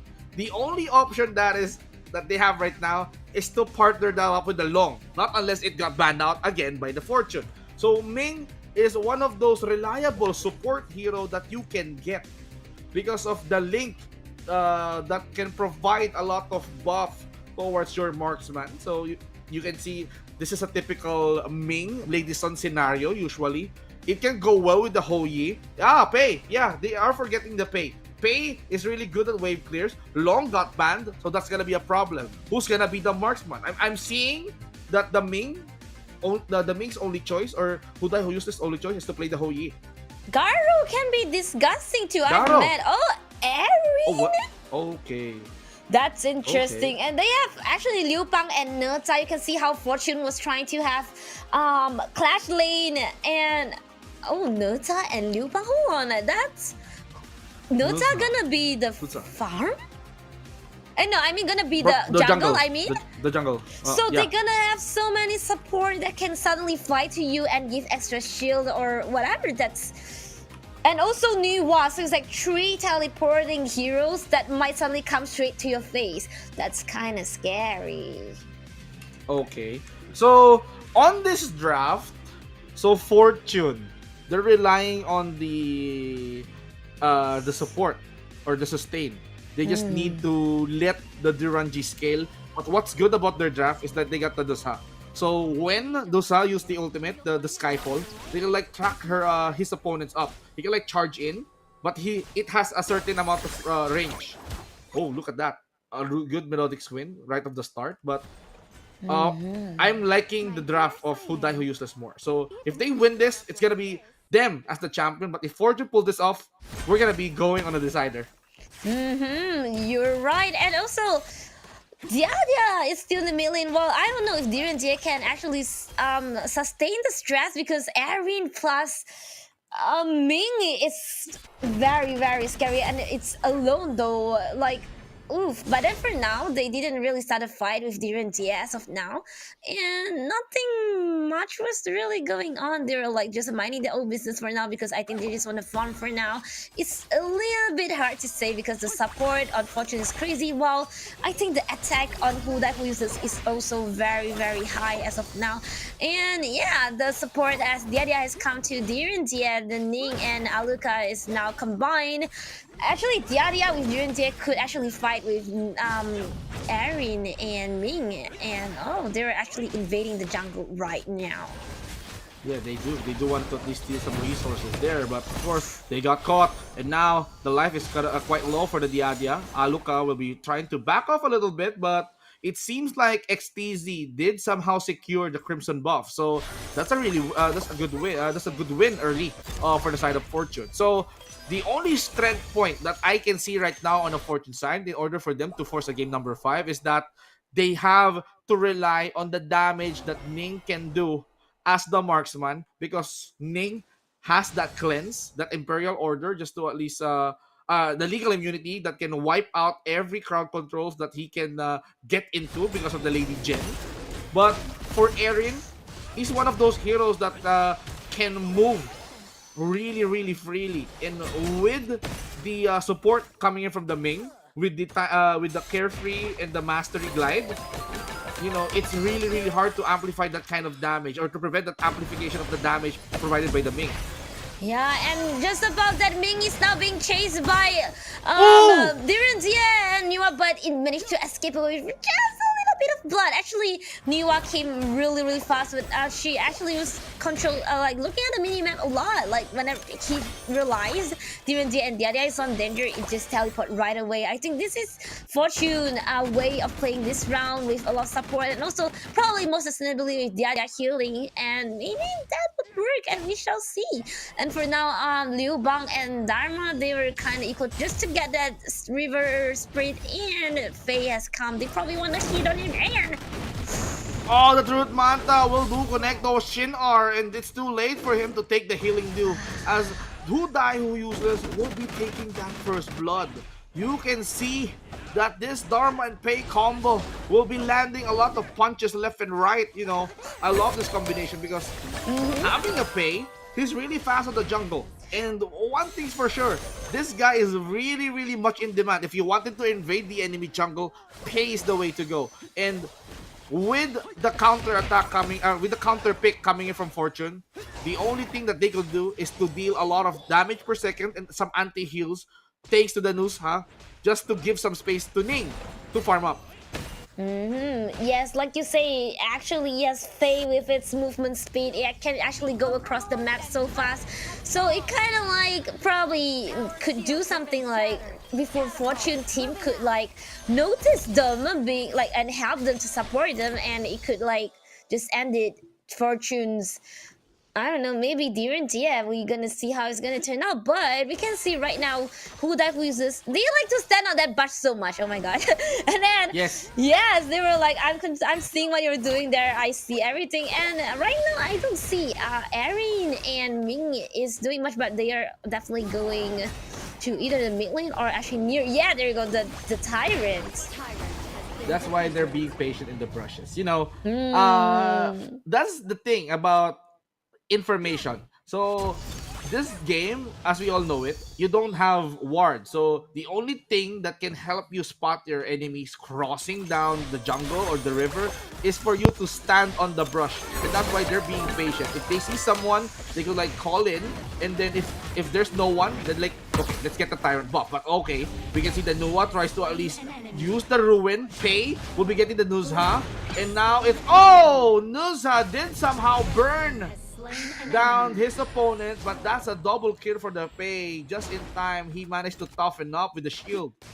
Yeah, Liu Bang was actually seeing that those two little blood of who useless, he decided to go over, but he didn't manage to take them down. While in the mid lane, there's still nothing much going on. They're just still protecting for now, but I see Tyranty at down. Only himself. Oh, Dadiak have come, and but Lady Jun and Erin also.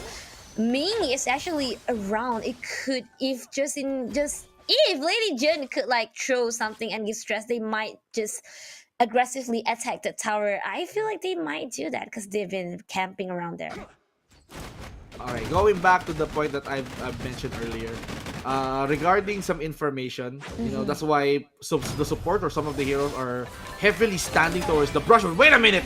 Noah did teleport towards the action. Erin somehow did control the Diadya, and now it's go time for the Fortune.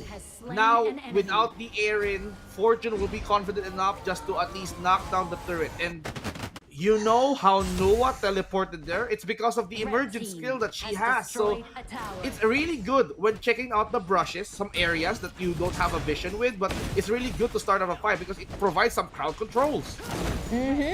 While all this fight happening, Faye and also Dharma are taking down the second tower, and they are being attacked now for being overboard. Oh my. And now we can see the emergence again!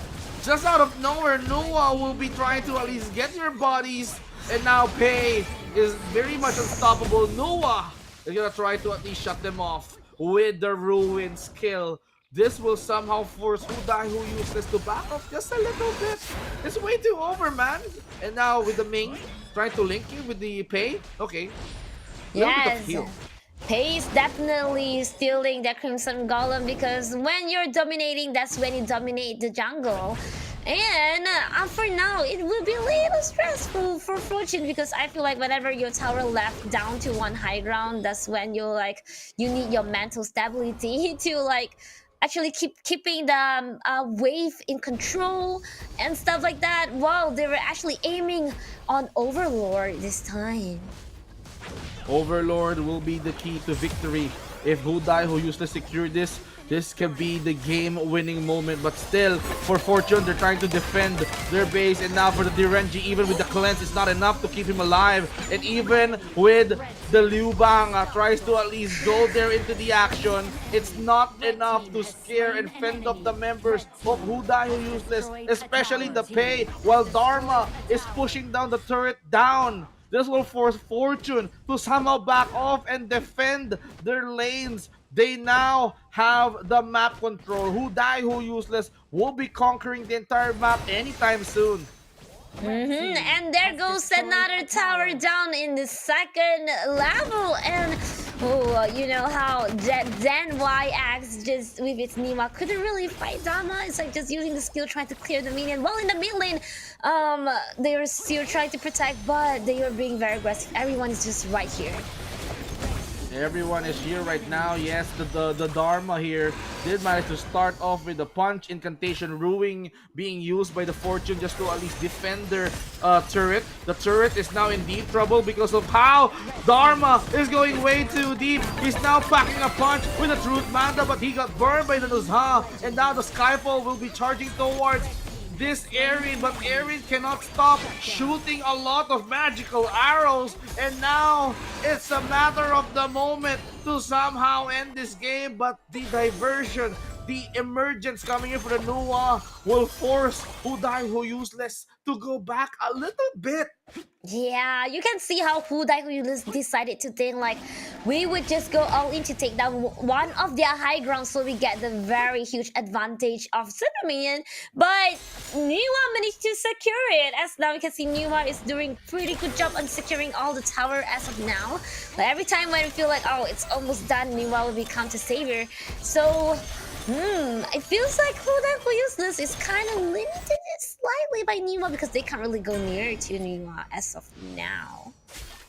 Well, for Fortune, they have to defend really hard because if ever that they lose a lot of bodies, Who Die Who Useless can get this opportunity. And we're talking about 10 minutes here. We're talking about the Shadow Tyrant buff that is much more powerful than the Ordinary Tyrant buff. And now, for Who Die Who Useless, they're gonna be securing this. And Noah! Noah with the Ruin! Oh my goodness! He managed to steal that Shadow Tyrant out of Who Useless with a patience play. Yeah, and actually, Who Useless didn't actually check the brush behind it. Usually they would check, and Niwa actually do the crucial thief. It's gonna help them on protecting. Oh no! Who Useless got it, and now they're attacking on the high ground, but still haven't gone. And ooh! Skyfall? That's the charge, and the Nuwa got the kill. Nusa somehow is fighting back. XTZ is working so well with the burn. The Adja, with the amount of damage coming from the Battle Farewell, will somehow take down lives. And now the defense is somehow working for the side of Fortune. 2 members are alive. We can see the Dharma and Pei. And this is what I've noticed. This is quite unusual. A Clash Lane Dharma wielding a smite.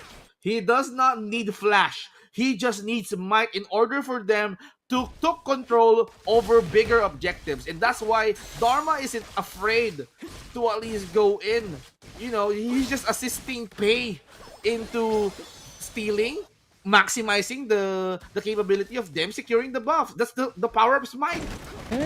That's very true, Vince. And also you can see with that, Fortune actually started to be brave. They actually started to go into the jungle. They managed to push clear out the overlord that's being taken by Who Useless earlier. It gave them slightly a balance as of now, but we can see Who Useless decided to press on them again, mainly on the mid lane, but Faye is also bringing the lane, the wave from the bottom lane for now.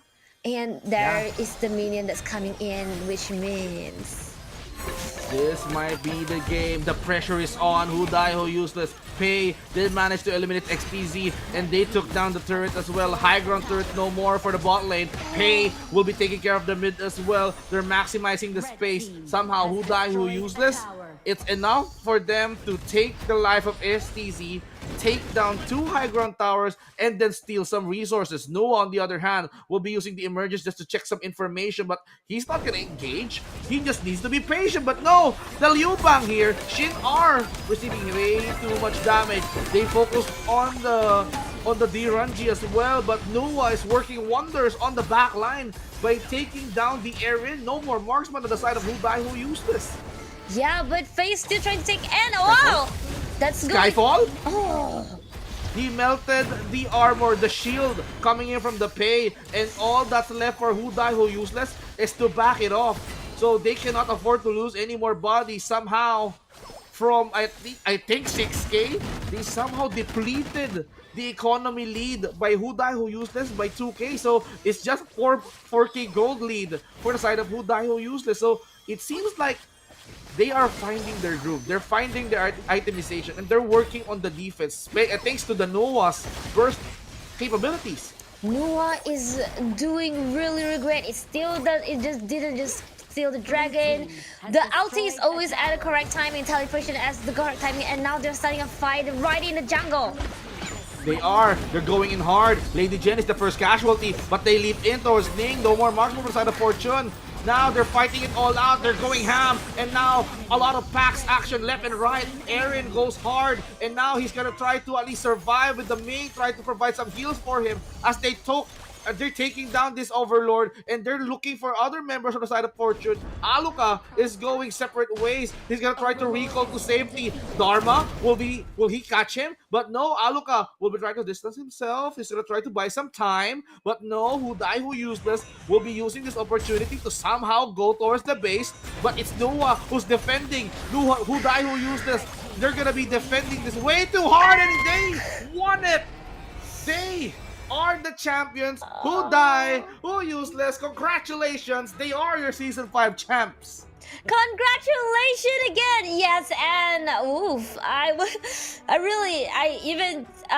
their tempo was really good since the beginning. It was really good, and they're constantly giving pressure. And actually, I want to give kudos to Fortune too, because they actually managed to counter the pressure multiple times. Even though their high ground is gone, they actually still managed to like go to the second tower and stuff like that. And that's actually good. And I really love how Niwa's gameplay was. But yeah, like you say, the composition might be the key of this this fight too. Yeah, I mean, with Pei and Dharma working so well together just to get those early resources, yes, it's really, really good for them. It's really, really easy for them to bully and control the early game on their favor. But I love the spirit. I love the fighting spirit coming in from the side of Fortune as they're trying to defend hard, especially with the Nuwa. It was well, but let's talk about the MVP. It is this guy. It is Pei Cao Yun Ding. It He's is the him MVP just because of the again. amount of stats. Yeah, it's him again. This time, Tao Yunding MVP twice on the grand finale, and it's 11-2-2. You can see he probably is more of like a solo catcher at this point. Like, I don't need to do team fight. I'm just gonna catch one by one. So the the attack from the team from Fortune would eventually be lesser. But really, I really want to give it out. So to Nima, it's so good, and but you can see how Dharma actually was doing really good with Faye. Like you're saying, Erin has been giving damages as well with Ming, but really Faye is just ruling the entire map. Yeah, Pei and Dharma are definitely ruining the entire map by their rotations, and you can like leave Ming and Erin on a separate world alone. They're just they cannot be separated, and you see the capability of the Ming. Even though Erin died, you can like choose another hero to link in, and if it's not Dharma, it's gonna be Pei. So Ming somehow provided a pretty much crucial support, but the most active when it comes to the team fight, it's gonna be the MVP. It's gonna be Mr. Pei here, Cao Yun Ding, 28. So I must say that I am commending the efforts of Fortune, especially XTZ and ZenYX, to at least somehow buy some time and defend this game. And if this game prolonged at least to 15 to 20 minutes, they might do an upset and reverse the situation that they're in and force a game number 5. Aw.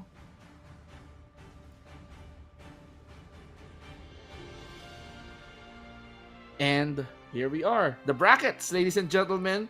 Fortune, unfortunately, okay, pardon the pun. Unfortunately, they only won 1. But for Who Die Who Useless, they are your champions. They won 3 games, 3-1 score, and they will get the most out of the prize pool. Congratulations. They are your Season 5 champions, hailing from China. Who Die Who Useless. Congratulations for winning the Clash OnAir Cup Season 5. Luna, your thoughts about this wonderful game? Oh, I really find how Who That Useless has been performing really crazily. Like, you know how at the first like actually this 3 game that I play, or 4 game that I play, actually there's a lot of 2 and 4. Like, it kind of like flipped my mind for a bit. It's like, hey, they're winning, and suddenly they would change. But the last match, actually, I think they control it really well also, and I just really admire how they both play it out, because I can totally see their skills. Like I said, I love the Niwa, and the idea support is really good at the same time. And Who used to have this strategy changing over time, and they always take the opportunity really quickly. Whenever they see a chance, they're like, I'm just gonna go all in. That's what I see. This is a wonderful season for us, Luna. We now finally witness who is going to be our Season 5 champion. For Who Die Who Useless, congratulations, because you made history on this Season 5, and it was so well. By the way, for all of those who tuned in tonight, thank you so much. Thank you for being with us here up until this is very late in this evening. We had a lot of fun. Luna, any final words? Okay, so the final word would be, if you want to be as great or even better, scan the QR code out below to join the community. Clash OnAir Cup is here for you. HLK competition, more tournament is going on, and maybe we have even more like Street Fighter 6 and stuff like that. And I believe in here you can be strong and everyone can grow together, and you know, someday we might be commenting you, and you might see us around in this Discord community too. All right, that is it for us for today. Ladies and gentlemen, thank you so much for joining with us for 2 days of the Season 5 of the Clash OnAir Cup. So, up until then, Season 6, See you guys soon. Good night, everybody. Meet your favorite talents, including yours truly. But do remember that slots are super limited, so don't slack. Make sure to hit up Vogi's website for more information and grab your tickets now. Make sure to be there to support us, okay? I'll see you there. Bye!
Hello, KL! Are you even ready?